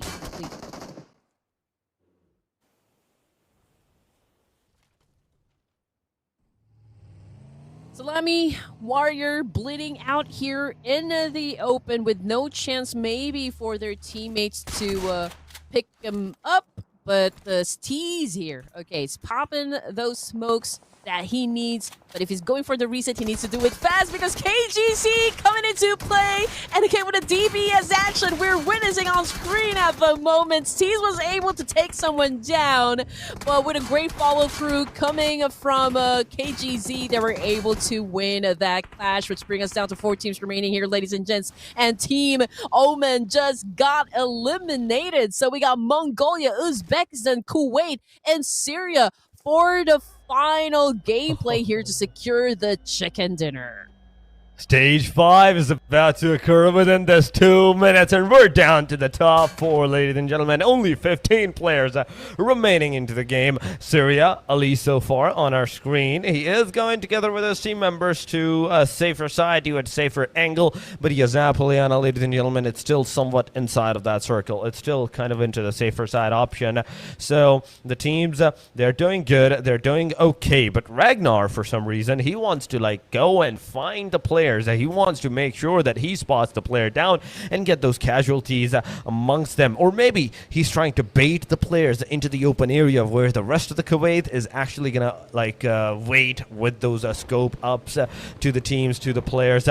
But Kuwait, I don't think you should be doing that. I don't think you should be doing that. Not at this point. Not at this moment, because your eastern side, your northern side, it's completely like open at this point in time. If you're too much into the open, there is a possibility that those third parties can actually shoot at you, that can actually rain upon you, and you might get eliminated. It is a fight of a 4 versus 4 versus 4 versus 3. MGL is the only team. Mongolia is the only name with the 3-man. Aside from that, every other team full man. I mean, Kuwait right now is probably just getting some information, you know, just like maybe trying to figure out what the next step should be. They're close with Syria, so perhaps, you know, Syria is also thinking as well, gauging the situation, whether it's already safe for them to maybe challenge Kuwait this particular matchup.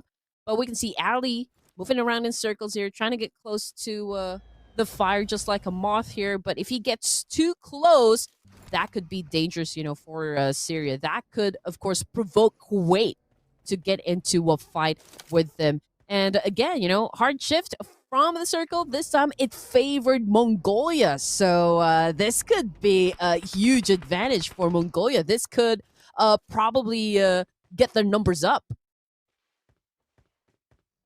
Up is one thing, but maintaining that number is another one. Yes, you can make sure that you're like securing those elimination numbers, but you're also putting yourself into the harm's way. Right now, what my suggestion is for the teams is kind of play it safe. Make sure that the other teams are taking the fight against each other, and at that point in time, do a third party or some sort of like that. Steal those eliminations by keeping yourself into a safer distance where they can't shoot you, but you can shoot them. Try to find a blind spot against them, right? Then, because of that, you might be able to like overtake and overpressure them at that point in time and secure that win of a chicken dinner. But so far, ladies and gentlemen, it is these top 4 teams that is absolutely going crazy by surviving. And imagine, Andy, from stage number 4, we were at the top 4. Now imagine the stage goes all the way up to the stage 8. You know what? For this 4 teams, it's anybody's bowl game for now. I mean, for stage 5, we got plenty of space to work with just for, you know, like 4 teams inside the game. Giro is not waiting an opportunity, though, to score some point. That was a heavy rain of fire there coming from Mongolia. Iesf tried to answer back, but this only will go to their damage output. I don't think any elimination would, you know, would occur in this position. Yeah, I mean, one of them's got knocked down, right? But I think they're still safe, you know? I mean, they could still adjust their gameplay. I feel like most of the gunshots that we'll hear from this teams are all just warning shots.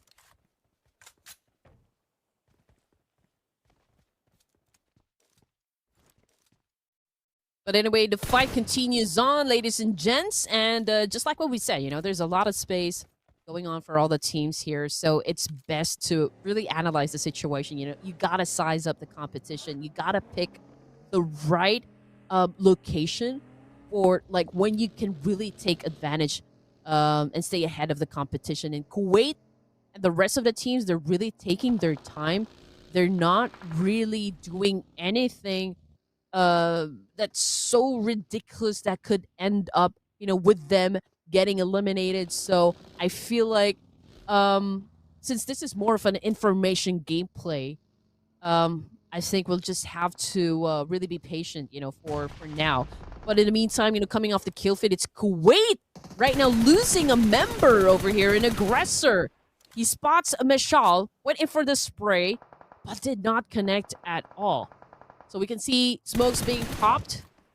You can hear a lot of gunshots still. And there you go. Desert Fae with a knockdown. But this time, can he translate this into an elimination point? And yes, sir, that he did, ladies and gents. I mean, with all of those nades being thrown up against Kuwait, Uzbekistan right now knows exactly that this is the right timing for them to kind of step in and take charge and get as much elimination points as they can. And there you go, ladies and gents. Just like that, Kuwait has been eliminated. 3 teams remaining for stage 6 here. Stage number 6, and only 3 teams are remaining: Uzbekistan, Mongolia, and Syria at this point in time. And situation is not looking good, no matter how you look at it. Mongolia, I have to give it to these guys. The way that these guys have survived so far with the 3-man standing, it's good. But Uzbekistan is another name that I have to commend. 7 elimination in this match. It's an amazing number. Syria now close to the side of Mongolia. Now Mongolia is finally going to make sure that they're spraying down onto the cars, getting some casualties maybe upon on the players, but can they get a knockdown? This is the question. Ali finally going prone, but a little bit too late. Finally, after that initial knockout, the grenades are going to make their way. The nades are coming in hot. There we go. 1 grenade. It's a splash damage, not the casualty coming around. Raindrop is coming in as rain and dropping down a Iesf. Raindrop, low on that HP. Heal yourself. In the meanwhile, the cover fire from Desert Fae is definitely going to commence as Desert Fae takes down Rex.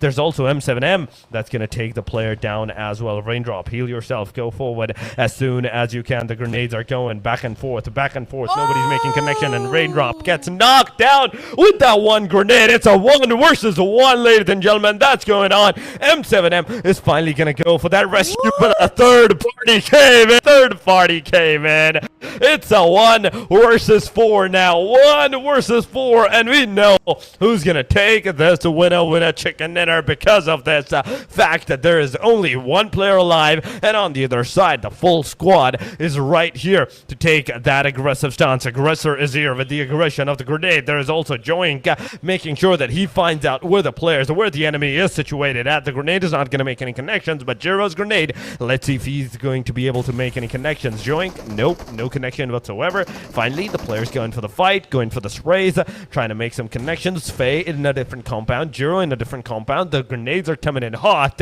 and anyone that's going to get a knockdown will absolutely be the decider factor that, okay, who's going to survive and who's not going to survive. And finally, Faye gets knocked down. Jiro, the final hope of the team. It's everything on this guy. Now, finally, the players are going to muster up the courage. They're going to push it up.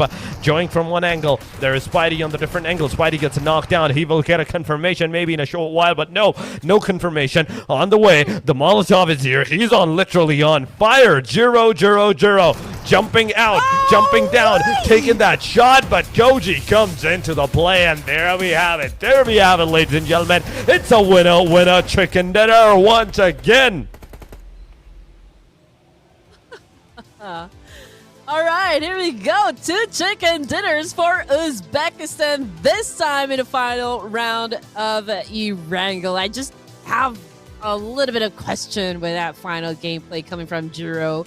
I mean, I did see a gas tank, at the top of the stairs. I mean, he could easily, right? Just wait for someone to actually step into the line there. He could have just made it explode, but he went from the 2nd floor down to the ground, and he kind of just exposed himself, so giving away that chicken dinner to Uzbekistan. But then again, we're talking about the last remaining player here from Mongolia. I mean, they came so close to getting their 2nd chicken dinner of the night as well, but you have to give it to Uzbekistan. I mean, they did their best. They waited for the right opportunity, and, a deserving win, I can say, for Uzbekistan. See, this is the final blow, ladies and gents. This was the final blow, and this is where Jiro actually stepped from the second floor down to the ground, and that was a great anticipation again coming from Uzbekistan, and again, a nice gameplay still coming from Mongolia. It doesn't discount the fact that Mongolia has been, like super aggressive and really stepping up their gameplay here, and it's a nice improve, right, coming from this team. But you know what? Uzbekistan is really doing their best to catch up, and that's what we like to see. That brewing rivalry, the tenacity, the aggression coming from these teams here. I just know that you guys are getting crazy down there in the comment section, so just please make it rain of a lot of positive comments down there. So if you're looking at the stats here, again, it's Uzbekistan getting the WWCD. We got Aggressor with 2 elimination points, but with a 322 damage output. So out of the 4, okay, so I mean, everyone got 3 points except for Aggressor, but it's a teamwork that makes the dream work, baby. It's the teamwork that makes the dream work, and with those 11 elimination, that's 20 points that we're talking about. And we were talking about this a while ago, that the teams, if they want to secure that #1 placement, they want to make sure that they're securing 20 plus points in every single match. This team has decided to do just that. But going on to the match summary, it is 40 eliminations with 43 knockouts, 4,222 of the total heals, 13 revives, 104 throwables used, 272,000 kilometers. The longest elimination distance in this match was 305 with 14 headshots. Survival time of total from all the teams, whether they when they were completely into the game, it's 9 hours and 31 minutes accumulated of all of their time. What's kind of into the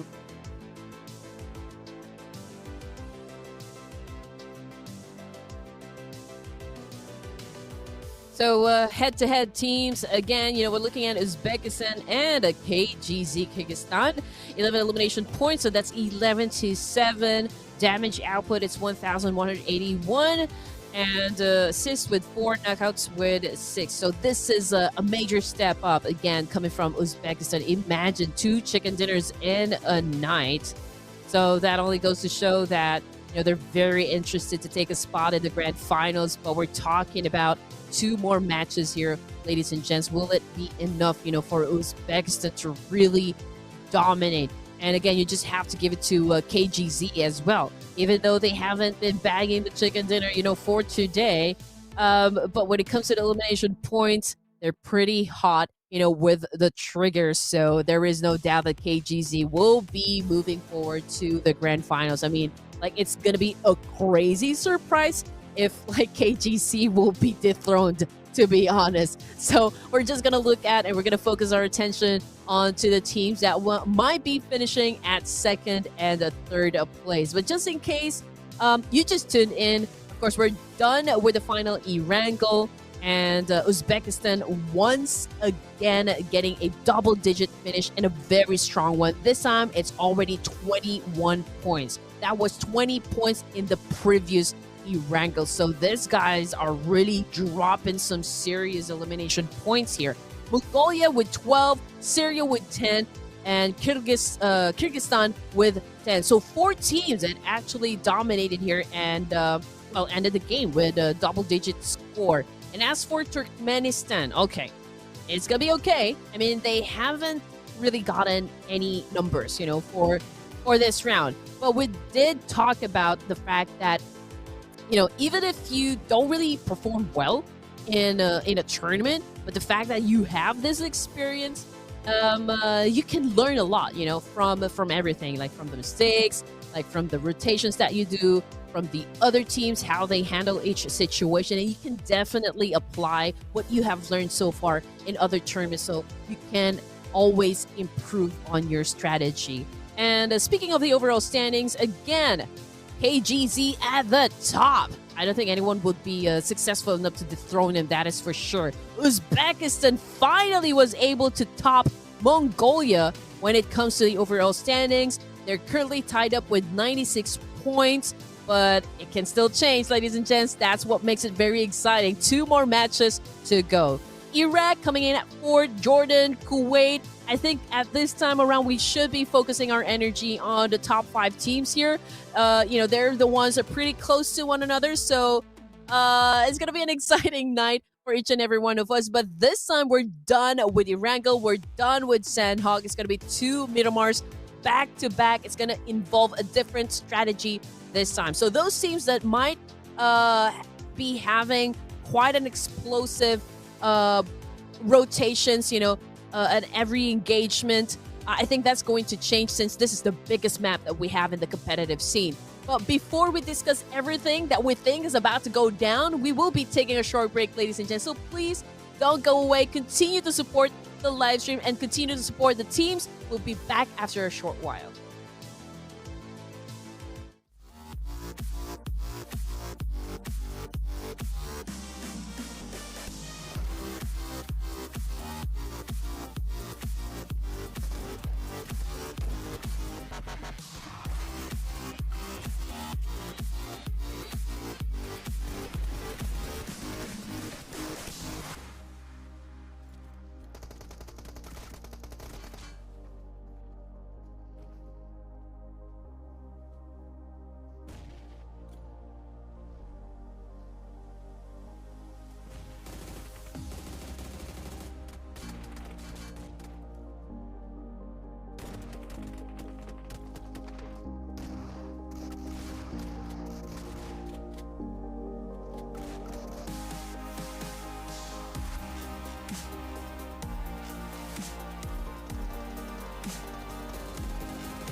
All right, so we are here back again, ladies and gentlemen. So hopefully everything's all right and everyone's having a good time as well, especially now that Kyrgyzstan, with 136 points, they are definitely going to be in the top three for sure, for sure. But other than that, how I see it, the points are still tight enough for that third spot to be taken away. So it could be any team that's close by. My name is Sir Cloud, ladies and gentlemen, and welcome back to the Iesf World Esports Championship Asia and Oceania Regional Qualifiers.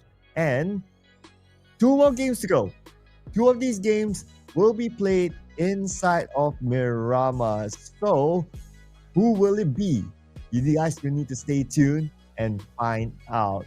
And then, by the end of the 2 games, we'll be wrapping up Group A and we'll determine who will be the top seeding to move on to the next round. So we just saw another new team getting the chicken dinner from the last Erangel match, and that is Uzbekistan. And because of that, they now go up to second place. But are they safe enough? This will be the question. Based on the points, they probably need to be consistent for perhaps 1 more game at least, and then they will have enough of a cushion for the last game. So we'll see how that one goes. But welcome back, Torix, my buddy here together with me. Thank you so much, Sir Cloud. We're back, ladies and gentlemen. This is the Asia and Oceania Qualifiers, the final day for the group number A. Only 2 more matches remains, and these 2 more matches are going to be a disaster. You know why, Sir Cloud? Because they are the Miramars. So it's a disaster because they are the Miramars. Okay. I guess we can expect a lot more action inside of the Miramar match itself.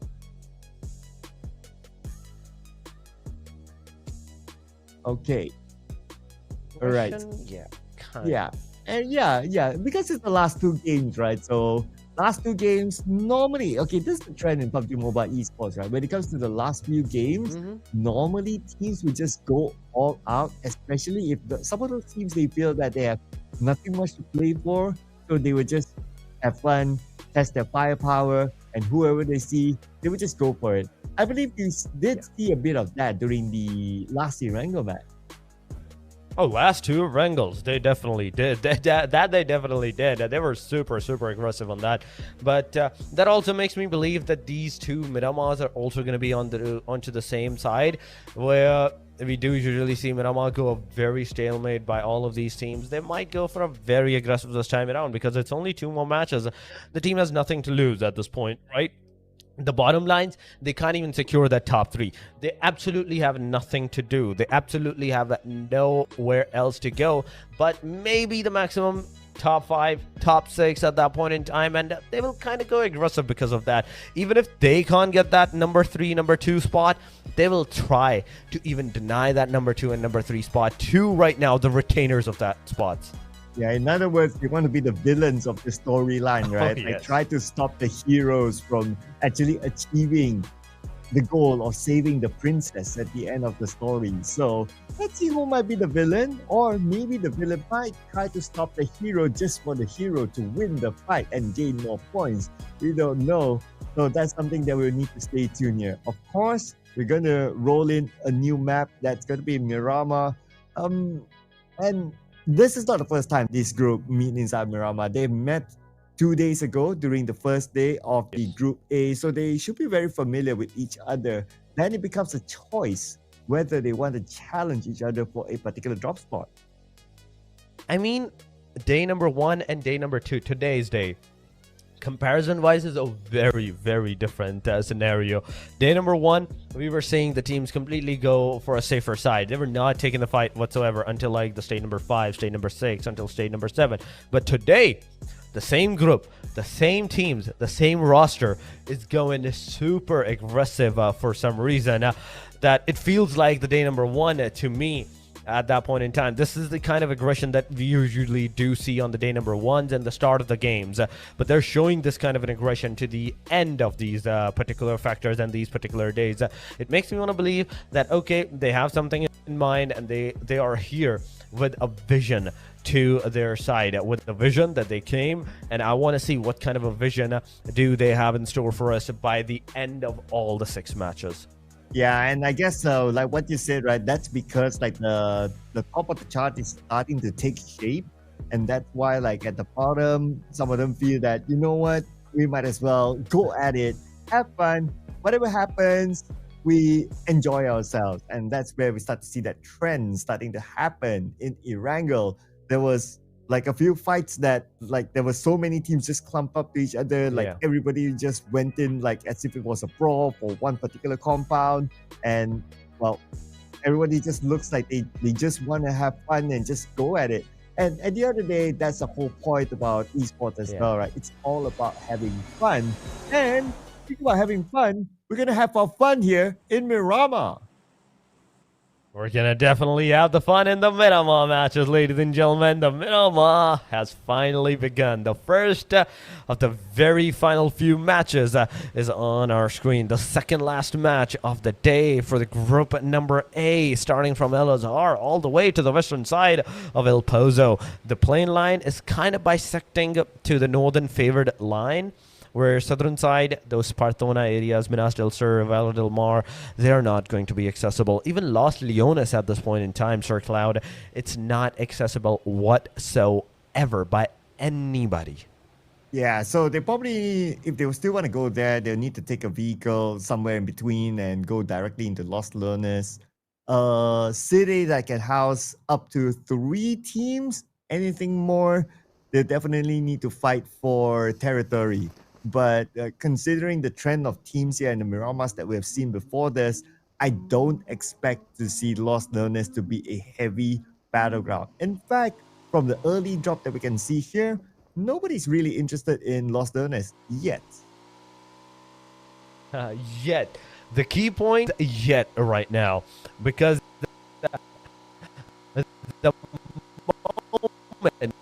the moment anybody's gonna see, I'm gonna go for that. Picado yesterday, even for the group number B, Picado was one of the places that was kind of like getting contested. And once again today as well, with these 11 teams, Picado is going to be the first contestation point for all of these names. We can see Picado being dropped down by Oman so far. Alongside of them is going to be the team Kuwait. Kuwait, Fahidan. He is with the AKM, but only 20 bullets. Wait a minute. Where did the 30 bullets and those 10 extra bullets that gets loaded go? That's my question. Maybe they unloaded it earlier on or something like that. So perhaps. But it's also a thing that if you were to pick up a weapon, you don't gain any ammunition except for the ones inside the magazine. Yeah. So that's why they don't have anything in the reserves yet until they pick up any other bullets on the ground. That's true. That's true. I completely forgot about that. That the guns do not have the bullets in them as you pick up. You have to manually reload everything. But here we go, ladies and gentlemen. We have the fight. Michal with the 1897, the pump action. He's ready to take that action. But Ahmad is finally going to take the player down. That's a 1 casualty going around. Oman again together. Come on, Amar. I'm waiting for you. I'm waiting for the opportunity, but no, the opportunity is not going to present to this guy. He's going to get taken down. Finally, with this, it's a 1 versus 2 casualty that actually has happened in this particular vicinity. Alongside of that, that's the first elimination. Fahidan, that's going to secure that the first elimination from all of this fight, all of the scenario, it's going to happen. That's 10 teams that has joined. We were already missing 1, but now we're missing another team. Only 40 players. 40 players joined this time, Sir Cloud. Oh, but Hadri, he showed himself to the side. Unfortunately, gunned down. And now his teammate will need to save him. But he is together with his other teammate, so he should be back up really soon unless Oman decides to push. But Oman, not going to take that risk. They will focus on to looting first. And I believe that that is a good move by Oman since everyone is still nice and fresh inside of Picado, so might as well focus on to getting the necessary utilities before deciding on what to do next. I mean, yeah, utilities is one definite thing that you want to make sure that you have the, like, too much excess of. You need as many utilities as you can possibly you can take to initiate a fight and to execute one as well, because initiating with the utilities is one thing, but executing the fight, we have seen these teams do that multiple times in multiple occasions. But so far, Kuwait, with the first initial 2 frags that they're going to generate, after this they're going to go for a little bit of the softer side. They're chill. They're like, yeah, okay, we have completely broken the momentum of the team. They're not going to over push on us, so we can safely deduce and loot our arsenals at this point in time until like Oman decides to like actually go for the fight again. They're chill. The main concerning fact that I'm seeing right now is that this is the only 2 teams that's close to the vicinity of the fights, right? Anybody else, all the other teams, whether it's the Los Leones area, whether it's like the western side of the Los Leones or the northern corners, Cruz del Valle, the teams have a very considerable, decent amount of distance, right? They're not going to get into any fight whatsoever. And even this radius of a circle, it's enough to actually have every single one of the teams inside of it and not take any fight. Well, what I find interesting is the split of some of the teams, including Syria. Like they have 1 player around the area of water treatment and 3 other players totally elsewhere. So it's an interesting strategy that they deploy very early on. But we're going to see a strategy here by Kuwait. They want to respond back to Oman. Now with 3 players going up against 2 from Oman, they do have the numbers and they surely know that they have the man advantage. It's a matter of sniffing out where exactly the remaining 2 members are and try to take them out. But they are also quite clear that these 2 players are inside of this one particular building. Yeah, they're definitely sure that they're inside the casino. So finally, with the casino being pushed upon, Steezy, I want to see you get some decent number of knockouts. At the very least, 1 knockout to the 1 confirmation. Michelle got a lot of damage, but finally the sprays are going to come from the top. And Steezy not only gets taken down, it's a confirmation on Salami 24 as well. With Salam being out, it is all over for the Oman. Oman, the first team in this match, in the second last match, to get absolutely destroyed and thrown back to the lobby. Nice and clean by Kuwait at the other day. They didn't lose a single player while gaining 4 elimination points very early on.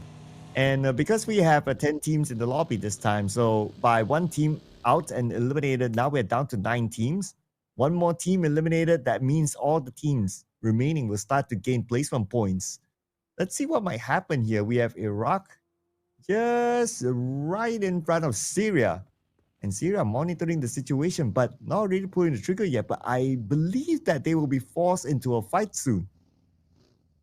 They definitely will be. I mean, at this point in time, everybody's going for that eliminations, right? M7M, he spotted the player. He shot at the cars. He couldn't make any connection onto the players whatsoever. Even right now, after getting that mag reloaded, he's not able to get a knockdown on the guy. This is absolutely like going crazy. That boat sprays, 60 bullets. This guy has wasted upon the players. He couldn't get even a decent amount of damage upon the guys. Again, that's 90 bullets now that I'm counting. Everything on the car, not a single one on the player. But Rexina is now currently down, and his teammates on the way to save him. Or maybe not. They're actually turning away, I guess, because Iraq is holding him hostage. That's why they are not following him for the bait. Instead, the 3 players, they are getting together right now. I think they're kind of deciding on whether it's going to be worth it to save their teammate. I mean, yeah, it would be like worth saving that teammate, but you have to make sure that you're also like in a very, very decent spot that you can actually take the player down as well, because it's the same position that your player got knocked down. Going over there without any backup or any of the situation where you can make a cover for yourself, it's actually a suicide. You're going straight up to your own demise. But there we go. The player's finally going to get eliminated. They're here for that revenge factor now. Syria is finally going to take that revenge. Rex is super low in that HP, and he's actually providing, even with the knockout factor, he is providing the locations of the enemies to his team members. But finally, AZ is going to come in. He's going to get that elimination from the vehicle. And right with this, we're going to lose a player from a full-fledged team. But on the other side, we are seeing more and more fights. Lebanon on our screen. There is Uzbekistan taking the fight. Both parties. Zakaria is going to be down. And Uzbekistan is going to have that first initial knock against Zakaria. And Zakaria will definitely get eliminated. And that's surely a point here for Uzbekistan. Now they have claimed it, taken out weights. But at the same time, Kuwait in a fight somewhere else as well. Okay, multiple fights seems to be happening elsewhere, including Kyrgyzstan also in the fight. Okay, we're going to see a lot more fights happening here now that teams are starting to be activated. And only one player left now for Kuwait. We have Fidan here all alone for him to save his other teammates. Unless he's able to knock down all the players of Kyrgyzstan, it's going to be impossible for him to go in for the save.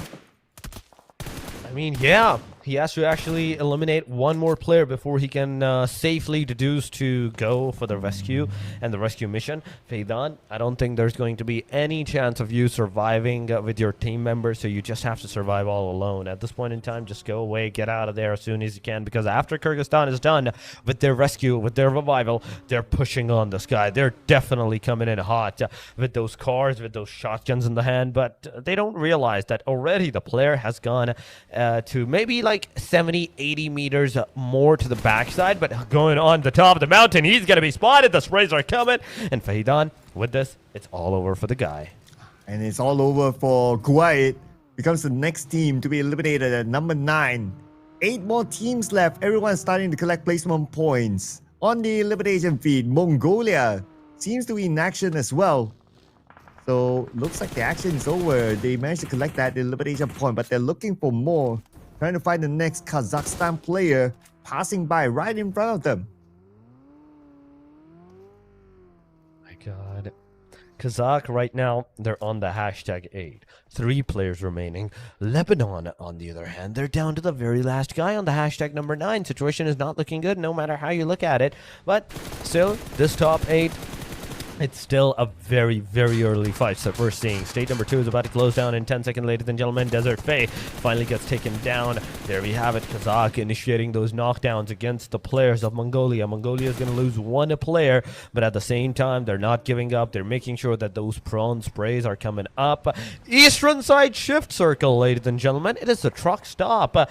That's kind of going hard with that circle shift. El-Azhar close to the vicinity as well, but still all of the El-Azhar is outskirts, outside of that playable area. Majority of the circle is in the open. There are some small warehouses, those shacks, those compounds that you can put yourself for a short bit of time, but not too long, because you stay there too long, you're going to get comfortable. And as you get comfortable, you're not going to be able to efficiently handle all those fights that is about to occur.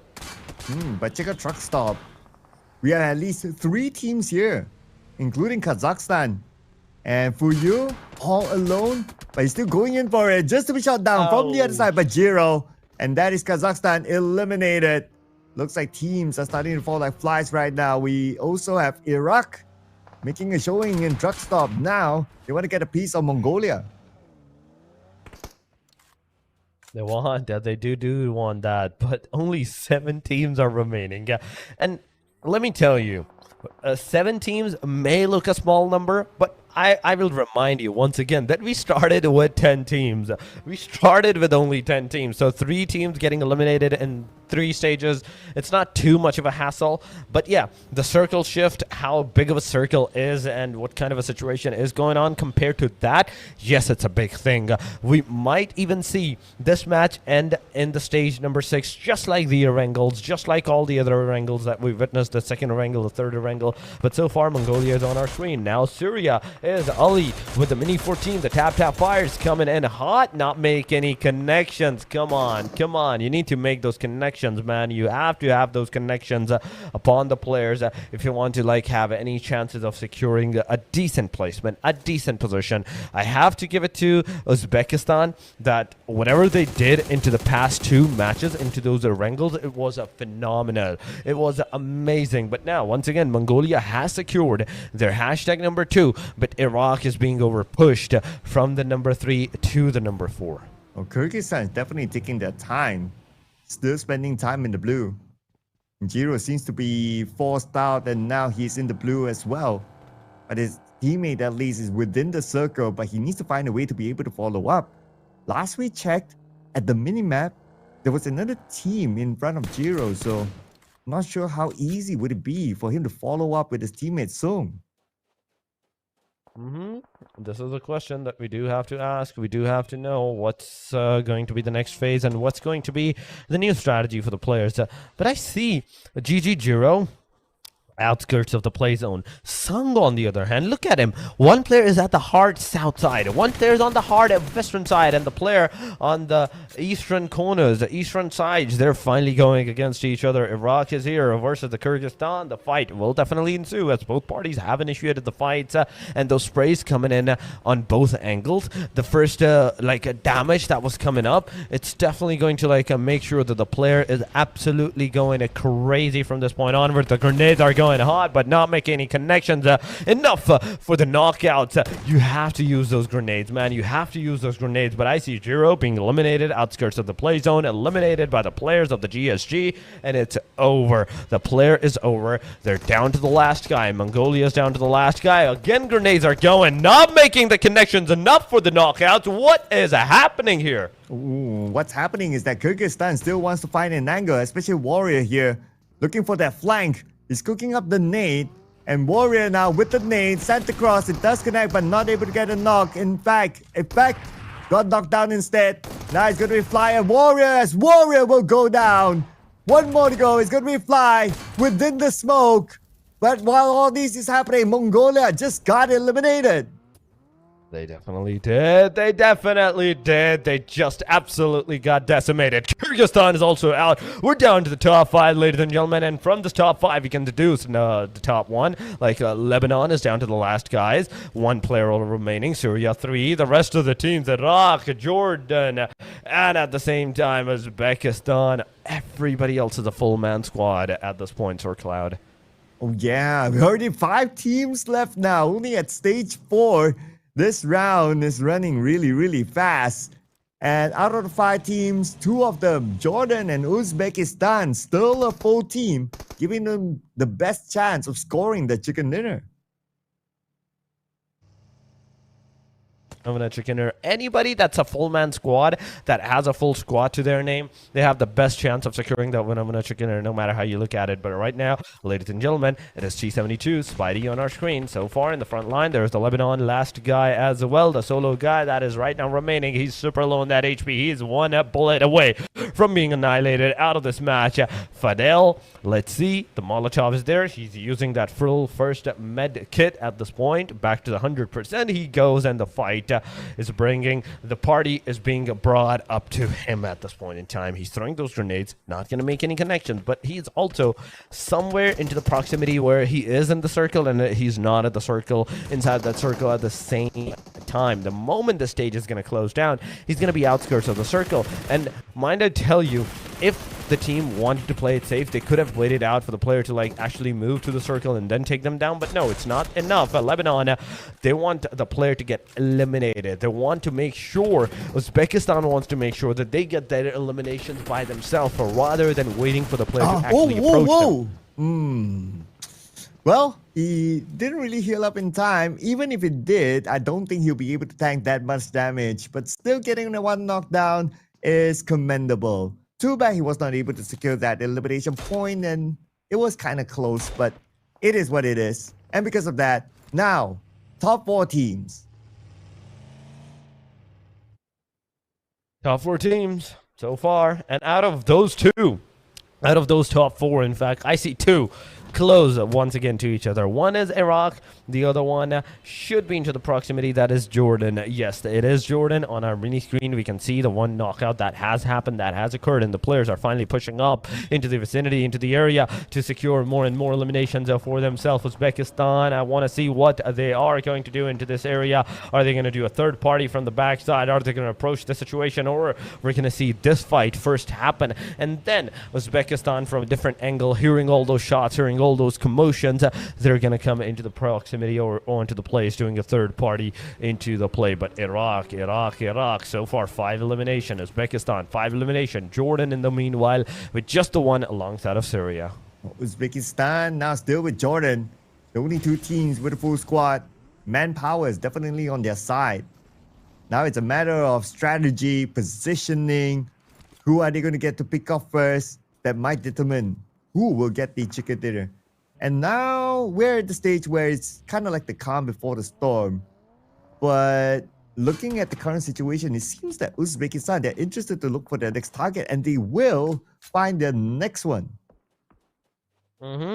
They do have to know what's the next target, and they do definitely have to find that next target whatsoever at this point in time. One wrong move, one slight hand of a mistake, it's going to be enough to provide your location to the other team, and from that point onward, you know what's happening. You know how this lobby is going. It's going to go absolutely crazy, and that's what's happening. Uzbekistan, 1 player is going to get taken down. That's a knockdown, waiting for a confirmation to happen as we see Jordan finally pushing on to the rest of the team. Uzbekistan's player, Join, gets a taken down as well. Spidey and Koji, the only 2 guys remaining into the area, into the proximity. 1 player is away. Koji is also into the other side of the proximity, into the western side corner of the the circle, the safe zone area. So it was a 2-2 split, where 1 split got absolutely denied their elimination numbers, more elimination numbers in fact, and the other half, the other 2 players, they're still struggling to find some more eliminations. Oh, and the airdrop by Clever, while some of the fights are happening elsewhere. And here we have a long range with a Mini 14 from on top of this hill. Beautifully executed. But let's see if they can gain more out of that. So far, Iraq, 5 elimination points. Doing pretty decent in this round. And after the fight that Uzbekistan had earlier on, a bit of an update right now. Jordan is now the only team with a full squad. He is also the full, only team with a full squad at this point in time. He's doing absolutely crazy, trying his level best to secure as many eliminations as possible for now. But we do have to know, we do have to see what he's actually going to be doing from this point onward. He can't just go around into the areas, try to figure out, okay, this is the fight that I want to do, this is the fight that I don't want to do. No, this is not how it works. You have to make sure that right now at this area, you are the one and only that's going to survive with all of those proximity of the players. Uzbekistan, so far, Spidey on our screen, just sitting in the shack, waiting for the players to actually approach him, so he can actually give them the element of surprise. But Syria, Jordan, these two teams, in fact, at this point in time, in which case I only see Syria being the team that has 3-man. In fact, Jordan is the only team that is with the 4-man standing, so it's a 1 versus 3 versus 3 versus 4 that's going on. Now still with a high ground, but no longer in the circle. So for Syria, they need to leave this high ground. Unfortunately for Ali, his Mini 14 might not be as useful on the lower ground, so he has to drop down. But looks like he sent out his teammates to do the scouting work before he decides on where to go, which is fine. He can be the last one to drop down, can still play that support role while the blue is still not onto him yet. So he can take his time. I don't see any other team challenging his spot for sure. Oh, I absolutely see nobody challenging his spot at this point in time. But yes, this is stage number 6, ladies and gentlemen, and we're still on the top 4. The 1-3-3-4 situation is still going on. It is going to be not for long, as we are seeing Syria finally pushing up to the players. And that solo guy, Spidey, he's absolutely going to get decimated with a 1 grenade on his face. And M7MD is the one responsible with that grenade elimination. They're going to have their 3rd elimination whatsoever, but only 3 total teams are remaining from this point onward. Well, now the next clash could be between Iraq and Jordan. And Jordan is on the lower ground, but Iraq, not all of them have this circle, so they have to move forward still. But they have a good spread against Jordan, though Jordan, they seem to be still moving around the northern side, probably trying to decide on where exactly to go. But now, after those few shots, they know that somebody's on the right side. They return back to the left side, and that's probably the best spot if they want to stay safe. But now it's not the time to stay safe. It's time to consider the best position possible to get a pick off in order for them to execute their fight. To like initiate the fight, initiate that action whatsoever, or whatever they're doing, they have to top it up a notch. At this point in time, I don't believe so that you can just survive this much of an open area for yourself. So you have to take the fight to you. And right with this, Iraq is going to lose 2 of their players down to the very last guy. That is Aliko. Aliko, the one and only hope of the team. Everything is residing on this guy. Everything is up on this guy's shoulder. The moment he's going to make a mistake, any mistake whatsoever, it's going to be all over for the player. But there we go. The Mini 14 from Ali 25 from Syria side. It's actually going to make some connections. It's going to get a knockdown. I think that was a steal of the elimination number. So they're good. They're good right now. But for how long? Because this fight has just turned up to an equilibrium with a 3 versus 3 versus 3. Well, this is where who makes the first move loses, right? So everybody's holding the ground, but Aliko on the ground with the nade. And his teammate will need to save him. 50% of health left and currently bleeding out. Rehan will be gunned down with AUG. Same goes. Clever getting one for himself. Iesf gets Rehan out. Back into the lobby. Aliku out as well. And it looks like there's only one team that's staying away from all these fights. There's Jordan monitoring the situation. They'll definitely come in as a third party when the time comes. Oh yeah, they're definitely going to do a third party when the time is going to be right, but I don't think the time is right now. At this point, you have to secure those elimination numbers. You have to go for that engagement. Syria ready to take that action. They're going forward. They're coming back, and you can see Miracle from Jordan being on the very low HP side. Iesf is also low, really low that HP. The core is going to move on its own, and it's going to expose Iesf. Iesf is going to seize that opportunity, take down Iesf, and with this, now Jordan is the front line. Be very careful on what you're going to do. Clever moving from left towards, in fact, from right all the way to the left at the western side corner inside that safe zone area. But also Syria is also going to do the same. They're going to approach the safe zone, and the first thing that they're going to do, I think they're going to look at the team Iraq. At this point, if Iraq gets eliminated, it's an easy, buttery win for every other team then. But the power shift seems to be towards Syria now with 3 players active. Jordan, only 2 left, and Iraq only 1. So they have the manpower advantage. But not only that, look at the spread that they're having within the circle right now. They're trying to gain as much ground as possible. And so far, so good for them. Jordan, on the other hand, rotates towards the left side. So they're going to play on the other end. While the final play of Iraq in between these 2 teams, hoping for them not to spot him. I mean, that's the thing. Either Iraq is going to do a third party in all of this mess, steal some elimination, or they're going to do some amazing factors. Or maybe they're going to get eliminated. We never know. We never know. They can be taken down from 2 different angles. They will have nowhere else to go to either be eliminated or to take the fight head on. But Iraq, so far, Walker finally gonna get the shots, and it's over. Walker gets eliminated by the hand of Miracle, so it is right now a 3 versus 2. The players that is alive is a 3-man squad. They're going to be absolutely chill about this, that okay, we only have to deal with 2 players, so you don't have to deal with a 3 versus 3 scenario. It's not an equilibrium, or it can also be into their head a 1 versus a 3, where we have the 3, the other team might be a solo player, but Syria, Alif 25 finally getting some shots, finally getting some connection. He's gonna put himself into a safer side, but Jordan Miracle with the throwables and the smokes, he's gonna make a slight bit cover for himself so far as the rest of the players from the Syria is gonna approach his location.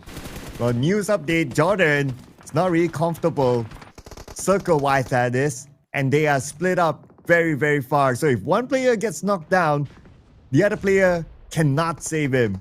So they have to fend for themselves right now. Miracle is pretty low. This nade by Ali should do the job. Gets into the smoke. And that is going to be the nade that brings them the winner chicken dinner. Winner chicken dinner, ladies and gentlemen. Winner, absolutely crazy winner chicken dinner right there. And then it is Syria this time around into the match number 5. 5th match done and dusted. And now with this, there's only one more match remaining. Syria absolutely did crazy. 3-man alive, 3-man standing, got a win of a chicken dinner, a decent amount of elimination points as well. This was the match number 11 in total out of the match number 12. In which case, now Syria with, I think, 9 or 10 eliminations, in fact 6 or 7 elimination to their side. They're absolutely going to like have 16, 17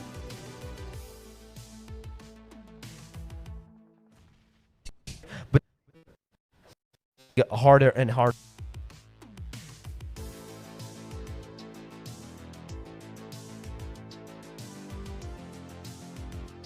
maintain their placement for the next match. Well, congratulations to Syria. Chicken dinner with 8 elimination points. So that's 18 points collected by Syria. But will it be enough to revive their hopes to be at least in the top 3? Well, we need to look at the overalls later on. Because the points were quite tight in the middle. So I'm not sure by now. We need to leave it to officials to show us later. But while we wait for that to happen, looking over at some of the team stats from Syria, most of the players, they contributed to it. So we got Ali with 3, Iesf with 2, and we have GXM7MD. I'm not sure how to pronounce that one, but 3 eliminations. And Rex, unfortunately, he got eliminated fairly early, so not able to contribute to the eliminations for the team. We are seeing some stats over there, ladies and gentlemen, but going on to the summary, that's 37 elimination with 36 knockouts coming into the way. We have a total heal of 4,595, total 8 revivals, 7 headshots. Coming up with the longest elimination distance is 353. Considering it is the Miramar, it's still kind of short because you can do absolutely 450 meters as well. But distance travel in this match is going to be 217,000 kilometers. Throwable used, on the other hand, only 65. Man, what is this Miramar? What is going on with this matches? Like, we're seeing less than 100 throwables. We're usually in 150, 180, 200, and if it's a Miramar, it also racks up to a 275, maybe 280 majority of the times. But throughout this whole Group A and the Group B, there's only once I've seen it cross the 200 threshold. Yeah, but I guess the teams in this round, they really like to go guns blazing. So taking it very straightforward, hence the amount of throwables are pretty low or on the lower side. We're going to compare the stats between Syria and Uzbekistan here. When it comes to eliminations, not too far away, 8 and 5. But when it comes to damage output, Syria, 1,684 damage as compared to Uzbekistan, 899. They did a lot of work in this round. They definitely did. We're almost seeing like double the stats on the damage chart at the very least. But going on to the match ranking, ladies and gentlemen, it is Syria with 18 points. That's 8 elimination we're talking about. Jordan now on the 2nd spot in this match at the very least, 11 total points. Iraq with a 10, so top 3 is going to have the double digits. Then we're going to have Uzbekistan with elimination number of 5, a decent job that they have done. Kyrgyzstan also with a 4 until the top 7.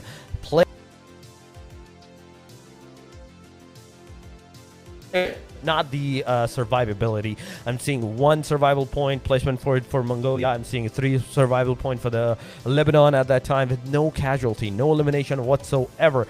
Kazakhstan, in fact, is also another name that is just with 1 elimination and 1 placement point, so they got absolutely eliminated on the hashtag number 8 or 7, depending on the situation. But yeah, this is the match ranking of the first chart. Second chart will show us some more like bad scenarios with 0 points, and that's exactly what's going to happen. 0 points for UAE. Turkmenistan is also going to have 0 points. Oman eliminated on the hashtag number 10. They also have a 0 points. So second chart is completely nil at this point in time. Overall ranking, it's going to absolutely destroy a majority of the players. Well, let's look at the overalls, and this is where it all matters, right? Kyrgyzstan, they will still retain their number 1 spot. No way they're going to drop out at number 1. Uzbekistan, number 2, 105 points, followed by Mongolia, 101 points. Now, Iraq is at 89 points. So mathematically, it's still possible for them to chase Mongolia. It is mathematically right for them to chase the Mongolia at the very least. The number 3 spot and the number 2 spot, they're still like lacking behind. There's still a chance that someone might just take it over against them. But yes, the bottom lines, Oman, UAE, 1634 points right there. Number 10, in fact, number 9, we can see Lebanon. Lebanon did good in this match, but they fell short, and right now they're on the hashtag number 9. There's no way up until the point of 80, 89 that we can say anything about the fact that, okay, they're going to be able to get into the top 3. No, only Iraq has the chance right now. So it's between the number 2, number 3, and the number 4. The fight is amongst these 3 teams, these 3 countries to secure that number 3 or the number 2 spot for themselves. There's going to be one casualty in this amongst these 3, so only 2 of them are going to go forward amongst these 3 teams. But right now, ladies and gentlemen, we're almost down to our last match. Sir Cloud, only one more Miramar is remaining, and that Miramar is going to be amazing, let me tell you. But before heading over to that Miramar, ladies and gentlemen, we're also going to take a very short break. Do not go anywhere, stay with us, we'll be right back.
Let's go, ladies and gentlemen. We're back with the action, with the final action for the Group number 8. This is the Asia and Oceania qualifiers, and we're here with our final match for the group number 8. After this, the top 3 is going to go forward. But ladies and gentlemen, this is us, Torix. Together with me is Sir Cloud. Once again, so Sir Cloud, welcome back.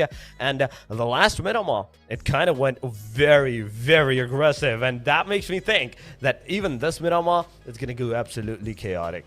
Yeah, I think it's something that we can expect, right? Considering that it is the last match. And again, coming back to the theory of like some teams might think to themselves that, you know what, it's the last game, the points are impossible anyway, let's just have a good time, it's a good training ground for us, let's get a nice experience. So we could probably expect to see the same thing. But for some teams that are close to the borderline of like top 3, there's still a chance in the final round. So it's still anyone's game at that bracket on who might be in the top 3. That's true. That's true. It is the final match. It is the bracket of the top 3 at this point. In fact, not the top 3. I'm thinking about the fact that it's between the number 2 up until the number 4. It's between those 3 teams in this final match. Those 3 teams are absolutely going to go crazy in terms of survival, in terms of making sure that their placement points or their survival points are coming up no matter what the situation is. One wrong mistake, one slight mistake from any one of those 3 teams, it's going to be enough to like completely break the momentum, and you're not going to be able to secure those points. You need what? The number 2 and the number 3, they're like 4 points behind each other, but from that point, it is 89 points, 105 or 102 to 89. That's like what? 12, 13, 15 to 17 points of a difference. So without a winner with a chicken dinner and the number 2 and the number 3 team getting eliminated early on, I don't think there's any other chance.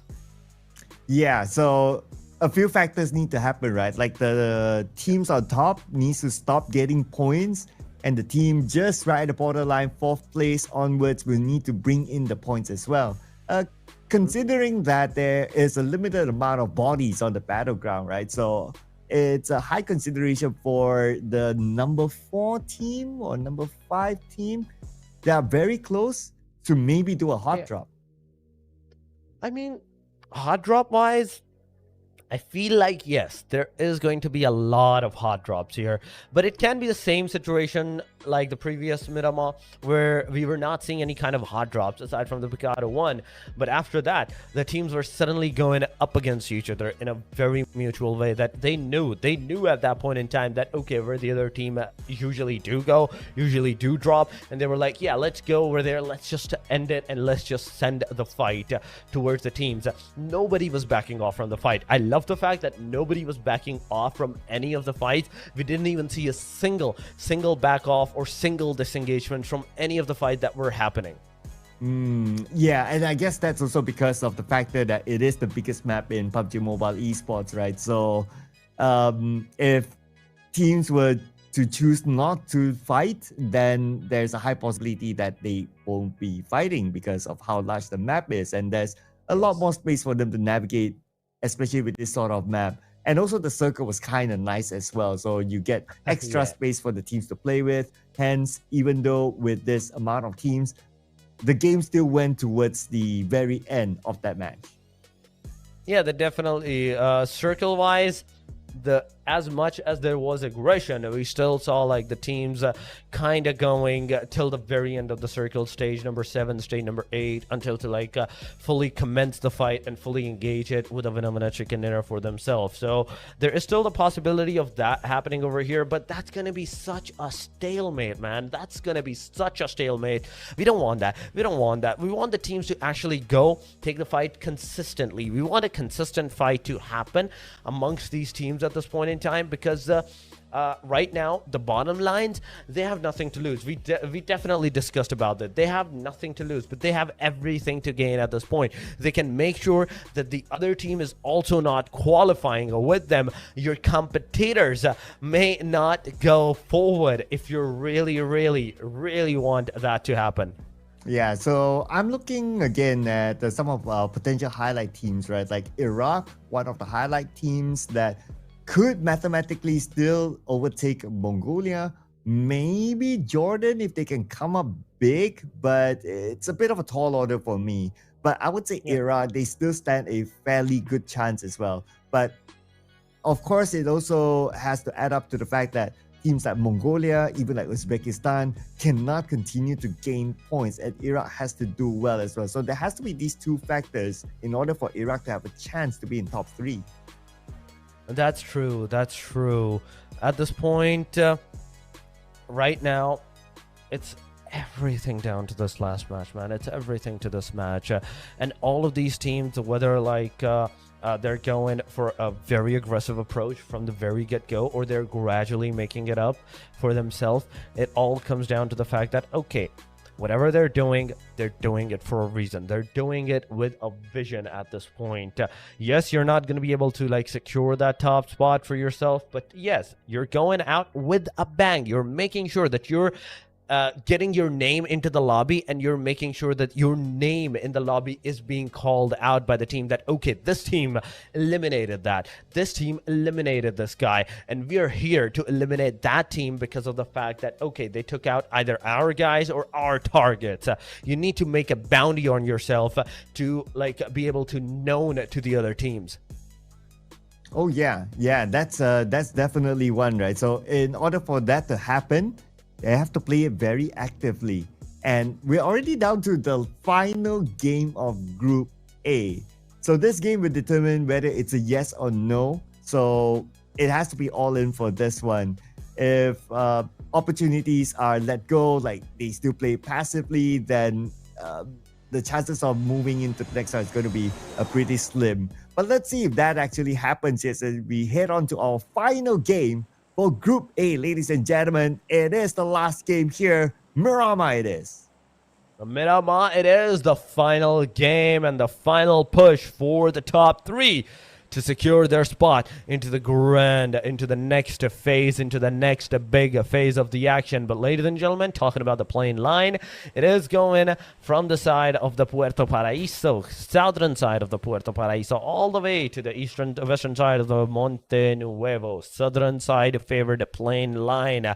Not looking good whatsoever. First, we had like a northern favored playing line. Now we have a south side favored playing line. Yes, Valle del Mar, the Minas del Sur, the Picados, the Los Leones, it's going to be accessible for the teams, but the question still remains that how many of them are actually going to go crazy with the fights, with the aggressions from this point onward. I can see Partona being contested by 2 different teams at this point in time. There is a possibility that they can do it. Los Leones is another place, another city that we might get some casualties, some early fights. Potentially even Chumacera, but it seems that maybe yes, maybe no. Okay, they're still hovering around deciding on whether they want to contest inside of Chumacera itself or not. Or maybe it's even Valle del Mar. But Circle is not there at all. Circle will start with La Bendita in the middle of it. Now we're going to zoom in onto Patona. You mentioned about this, and we're going to get a fight here involving Syria. Oh my god, we have Syria, ladies and gentlemen, in the front line against Lebanon, and Lebanon is going to lose one of their players. No, M7MD! Come on, you saw the player, but instantly got knocked out. Iesf, beautiful cover, beautiful retaliation, man, beautiful casualty coming on the Lebanon side, but Syria, now you also not only have to go for the revive, but also take that final guy of the players, of the teams at this point in time, and Syria, judging from all of this action that's happening, it's kind of like a really difficult situation. Zakaria, the solo guy, remaining into the area. The solo player surviving into the phase. He's going for the push. He is going for that aggression. And Zakaria finding out that the player has just moved away from the angle, giving himself the heal. He is going to cook a grenade, going to throw it up. But before that grenade is going to explode, the player is going to take care of that. All of the situation as Iesf does that second, in fact, one elimination. M7MT is going to have that second elimination, and he's absolutely going to get destroyed by the grenade that made its way there as well. But Iraq, so far, after the Partona early fight, we're seeing Iraq coming in as a third-party engagement. Syria, you have to go and get that rescue done as soon as possible, because now, from this point onward, there is a third party lurking near you. It should be enough time for Syria. But we're going to shift our focus now to Valle del Mar, where we have these 2 different teams here. and one of them is going to be Oman. They managed to get one knockdown from afar, so at least one angle is kind of clear for now. But they don't have enough information on where the remaining members of UAE are at. And that's going to be Salami securing that elimination point for Oman. Now, looking for the other members, but they seem to be quite scattered. One's on the left and one's on the right. But the risk for UAE is that if one of them gets knocked down, there's almost no way for them to be saved. That's the thing. There's no way almost to be saved. And UAE, they're at the very bottom. I don't think they should be scared at this point in time. United Arab Emirates, you do have to go forward and take that fight head on at this point in time. You have nothing to lose, and that's exactly what they're doing. HMD is finally going to be taken down. It's a knockdown onto the player. The casualty is yet to come as El Chop, the last guy, the last hope in this particular vicinity.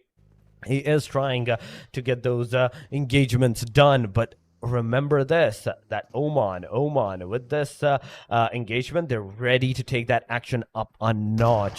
Steezy is there. There's Amar closing in. Steezy finally with the 3 bullets. He's going to make a connection and get a knockdown. Another player of the United Arab Emirates gets taken down, leaving it up to the last 2 players.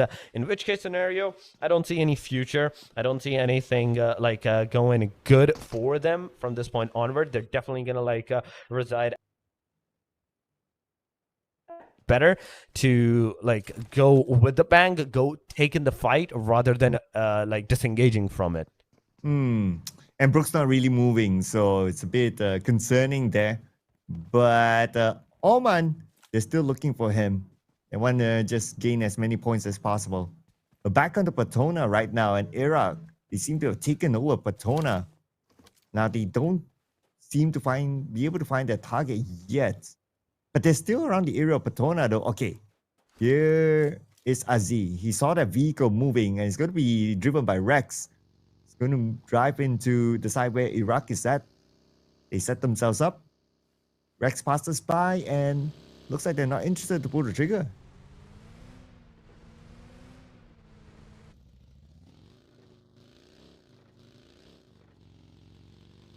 To give it to them. This is not the situation to go, and they're going a very in a risky movement, in a very stalemate situation. But Walker, come on, get that casualty. The answer is no, he cannot get that casualty, and that is a sad part on his end, ladies and gentlemen. He's not going to be able to secure that elimination number, and with this, the player is easily going to disengage from the fight, going to go into the safer side, and maybe they're going to come back once again after they realize that, okay, we can take the fight, we can take that action. On the other side, we're seeing more and more teams. Valley Del Mar is right now being contested by not 1, not 2, but 3 different regions, 3 different teams, 3 different countries, and every one of them want a piece of another one. But 1,000 meters away, I don't know where that placement was, but it was close to the waterbed. But it seems like there's a trend that a lot of teams are heading towards the south, but maybe no longer, since that area is not in the circle. So everyone's going to focus around the area of Lost Learners. We can see that there's at least 2 teams there. And Valdemar looks like the final player of Oman has been eliminated. And that leaves us with 9 teams. Now Jordan's passing by Valdemar. He should be making their way into the circle now. He should be. He should be making his way inside of that circle for now at this point in time. But Jordan, come on. With this paper cards to your disposal, getting some decent number of elimination, you have to make your way inside that circle. That's 2,000 meters we're talking about. It's 2,000 meters of a distance. That we're all thinking of at this point in time. But Syria is also going to receive some damages. It's a knockdown coming around. Partona is the fight. Partona is the city, ladies and gentlemen, where the fight is happening. And Jen Yusuf, he's knocked out. He will get that confirmation. Ali from Syria side, he's also another one of the player that is the final hope for the team in this particular regard, in this particular region. The moment he's going to be down, there is not even a single hope for even Yusuf to be revived upon, or the team to actually take any decent number of fights. But one player I see from the Syria side on the bridge as well. Is he under the bridge, or is he on top of that bridge? Not too sure. We probably need to zoom in onto that. But what we're sure right now is Oh, Ali winning the fight with a nade onto Walker. There goes. But Ali from afar. Oh. Aziz got him. But can he save his teammates? He doesn't have first aids himself. So I'm not sure about this. I don't think he'll be able to survive the blue. I mean, you can go rescue someone, make sure that they're back onto the HP. Use the bandages, man. Use the bandages. You got 3 eliminations over here. You can at least get some bandages at the very least from them by looting them up. But yes, he's going to revive one player. The circle is going to take a shift. And oh my god, this circle is looking really, really small one this time around. It's from 1 to 2nd state.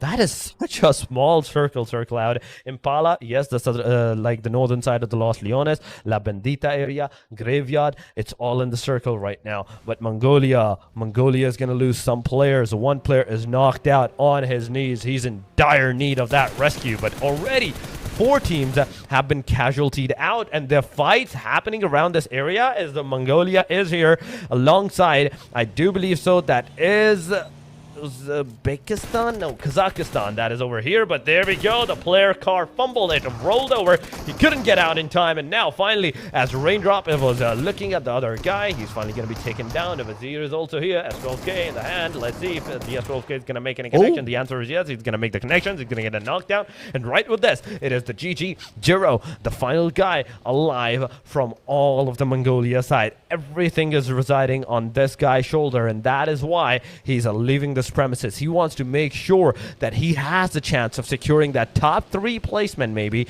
so why not go with it? Yeah, and Jiro will need to hold on for positioning points since he's the final player for Mongolia. And he's going to take the safe approach. We can see him just moving towards the circle, and his entry will not be denied.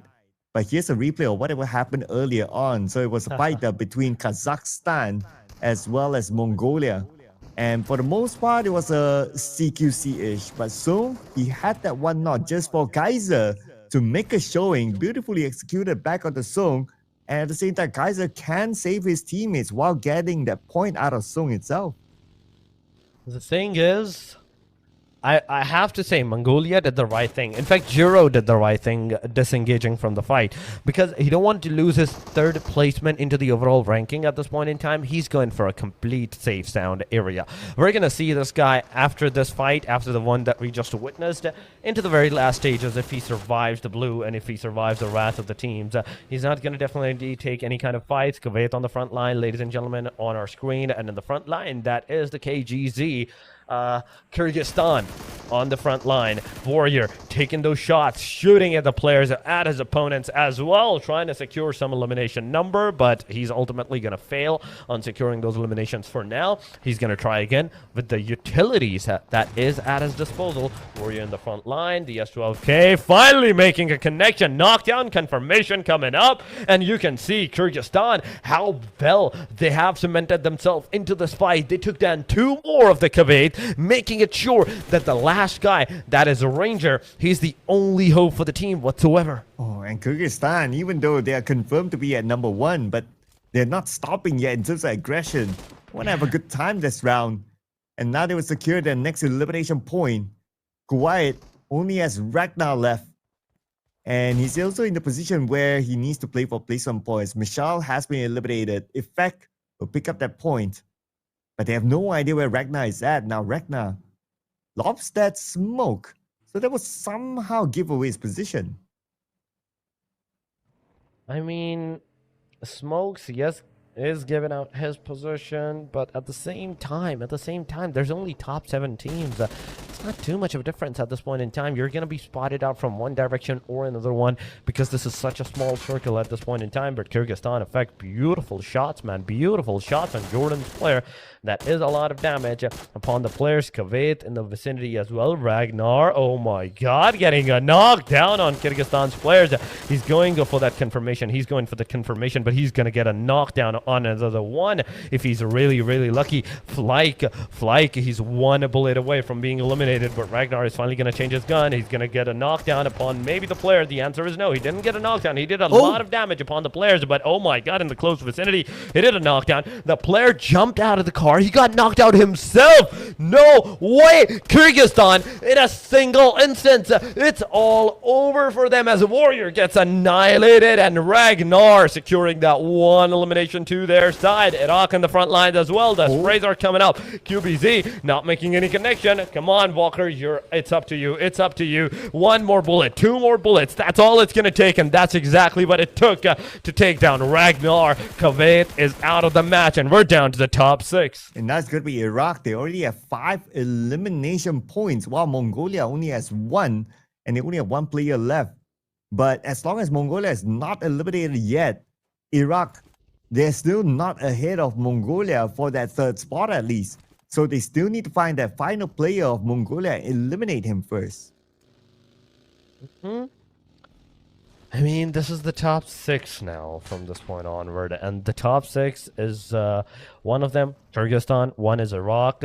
There is like the possibility of the fight that may occur at the Los Leones northern side areas. You can see the fight near the airdrop, and it is like a 1 versus 3, I do believe so. That's right now occurring. Kyrgyzstan, the solo guy, the only hope for every single team. Let's see. Kyrgyzstan, the grenade is not going to make the connections. Almost down to the last guy. They're almost done, and they're almost dusted out from this game. 3 elimination to their side, and no matter what any other team is going to do, it's not going to make a difference to the number 1. That is Kyrgyzstan. That is for sure. But Kyrgyzstan, I'm so baffled to see. Like, they have their number 1 secured. They have their number 1 confirmed, but they're yet still going for the fights, and they're going to take one more down. That's a knock, not a confirmation. After this, Ragnarok is finally going to pick his player up. It is going to get him into the cover and give that revive successfully. Yeah, with the fact that Kyrgyzstan has to be eliminated at number 6, like what you said, not going to be a problem for them. Surely they will retain their number 1 spot. So that's okay. The bigger question is that for Mongolia, but as long as Jiro here still stays alive, they'll be fine. And now they're all in the top 5. And just to revisit who has the manpower, Uzbekistan and Jordan, again, just like the previous round, they retain all 4 of their players at the stage. That they did. That they definitely did. But now we're down to the top 5. This is not like your typical situation, but 1 grenade. That's 2 down. Oh my beauty, Jiro. You're an amazing fragger at this point in time, man. You are an absolute beast. Going on into the front.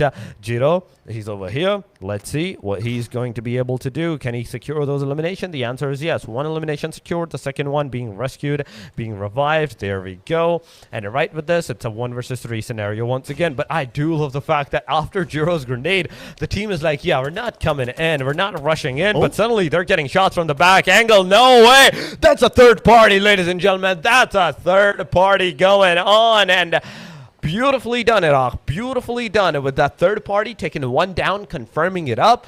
And after this, even Spidey, he's going to bleed out to elimination. And Jiro had assistance from Iraq, but now Iraq, they're going to come and claim their taxes. They're looking for Jiro right now. Jiro is all alone still in this building. Obviously, since he's the last player for Team Mongolia. 3 onto 1 right now. Jiro not really making a move, but he does have a DBS, a very clutchable weapon. Gets 1. Can he get a second one? Yes, he will. 1 more to go on the right side, but Jiro is pretty low as well. He needs to make sure that this shot does count. Switches to an AUG because he needs to reload his DBS. Will he have enough time? And looks like he will, but this nade by Koji might just do the trick. But no, Jiro is still alive. Oh, wait a second. My God. Oh, Jiro is finally out. Oh, finally out, man. Finally. He did amazing. I have to give it to him. He did so amazing surviving till like this time and point. It was absolutely phenomenal. I loved every single part of that fight. Every single like engagement from all of this situation, right? But now going on to the Uzbekistan as they're out or down to the last 2, the top 2. It is right now the situation that's going to put everything down to the very minuscule scale. It's either a 4, it's a 3 versus 3 in my opinion. I think it's a 3 versus 3 going around, but let's see what's going to happen. They are here, closing in. Kazakhstan, come on. I'm waiting for you. I'm waiting for these 3 players to actually push and aggress upon the players. And now it's only Ragnarok against the world, with the fact that Leif has been eliminated. So it's very likely to be a Kazakhstan chicken dinner here. Unless Ragnarok can come up with an insane clutch. Let's see if that's doable for him. Well, he'll start off with a big nade here onto Kaiser.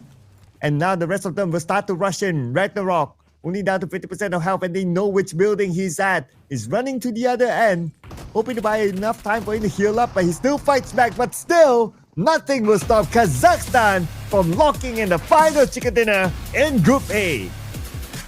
Beautifully done, Kazakhstan. Beautifully done. These guys are amazing. I have to give it to them. This is, I think, their 3rd winner chicken dinner, or I think I'm confusing the teams at this point. This is the winner chicken dinner for the Kazakhstan this time around, ladies and gentlemen. That is one thing for sure.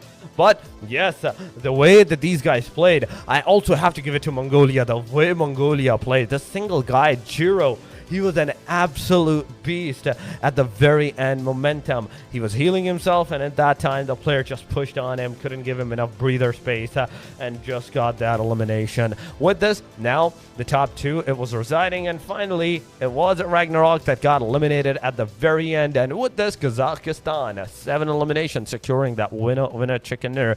Sifu, we have the 400 as the most damage. We have the same guy with the most elimination numbers as 3.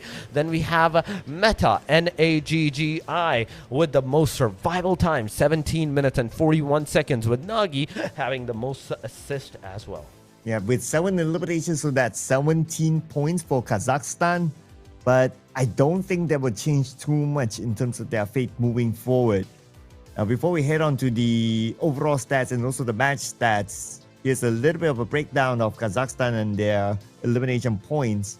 So everybody in general contributed towards the points in this round, including Nagi, although only 1 elimination, but he receives only 46 damage. So he's quite a ninja in this round, if you ask me. He definitely was. He definitely was. But at the same time, I have to give it to these guys. A very amazing gameplay that these guys have done. But going on to the match summary, ladies and gentlemen, this is the match summary for the final match of the group number A. Total with the elimination number of 41. We have 44 total knockouts, 4,532 of the healing, 14 revivals, 48 grenades, 165,000 meters of the distance travel. Longest elimination is going to be 227, and comparison to the Miramar, that's a very, very small number. 5 total headshots and a 7 hour of total survival time from every single one of the team members, or every single one of the team or players in this match. With airdrop looted, just 1. This is the final summary of the group number A. Well, here's the head-to-head before we head on to the overall standings. Kazakhstan with 7 eliminations, but Jordan with 10 eliminations. I guess they had the ambition of trying to push the 3rd spot.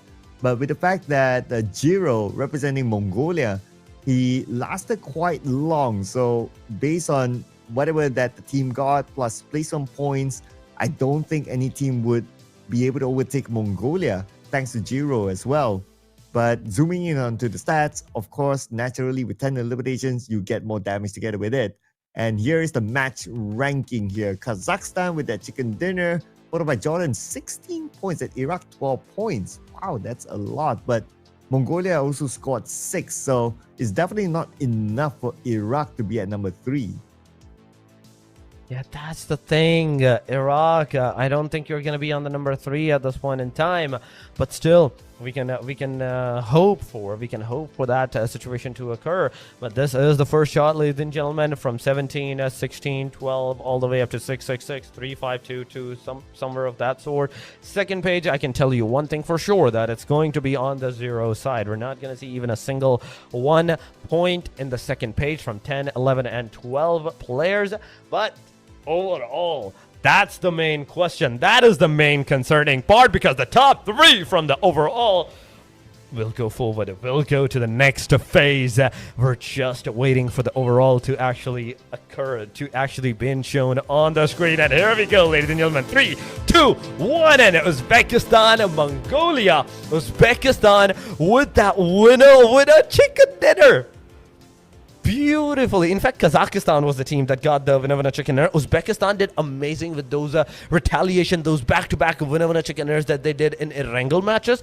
And in this match, they were consistent. But still, it is 147. 111, 107 points, then 101, just 6 points behind Iraq. You had the you came very close, but still, those 6 points are still going to put you very far. You're not going to be able to go forward.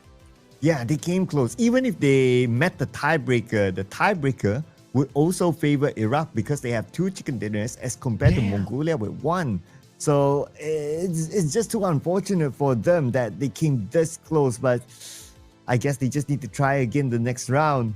And again, the whole catalyst to all this is because Jero, he survived that long. So that's the start of the catalyst for Mongolia to be able to be in the top 3.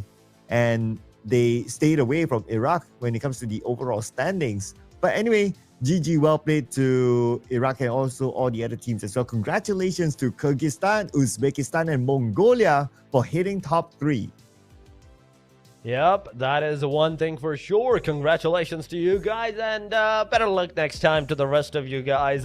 There's always a next time. There is always a next time. You didn't do good today, you may do good tomorrow. So make sure you do not get disheartened from all of this action that actually occurred. You learned a valuable lesson. You learned a lot of decent strategies from your opponents.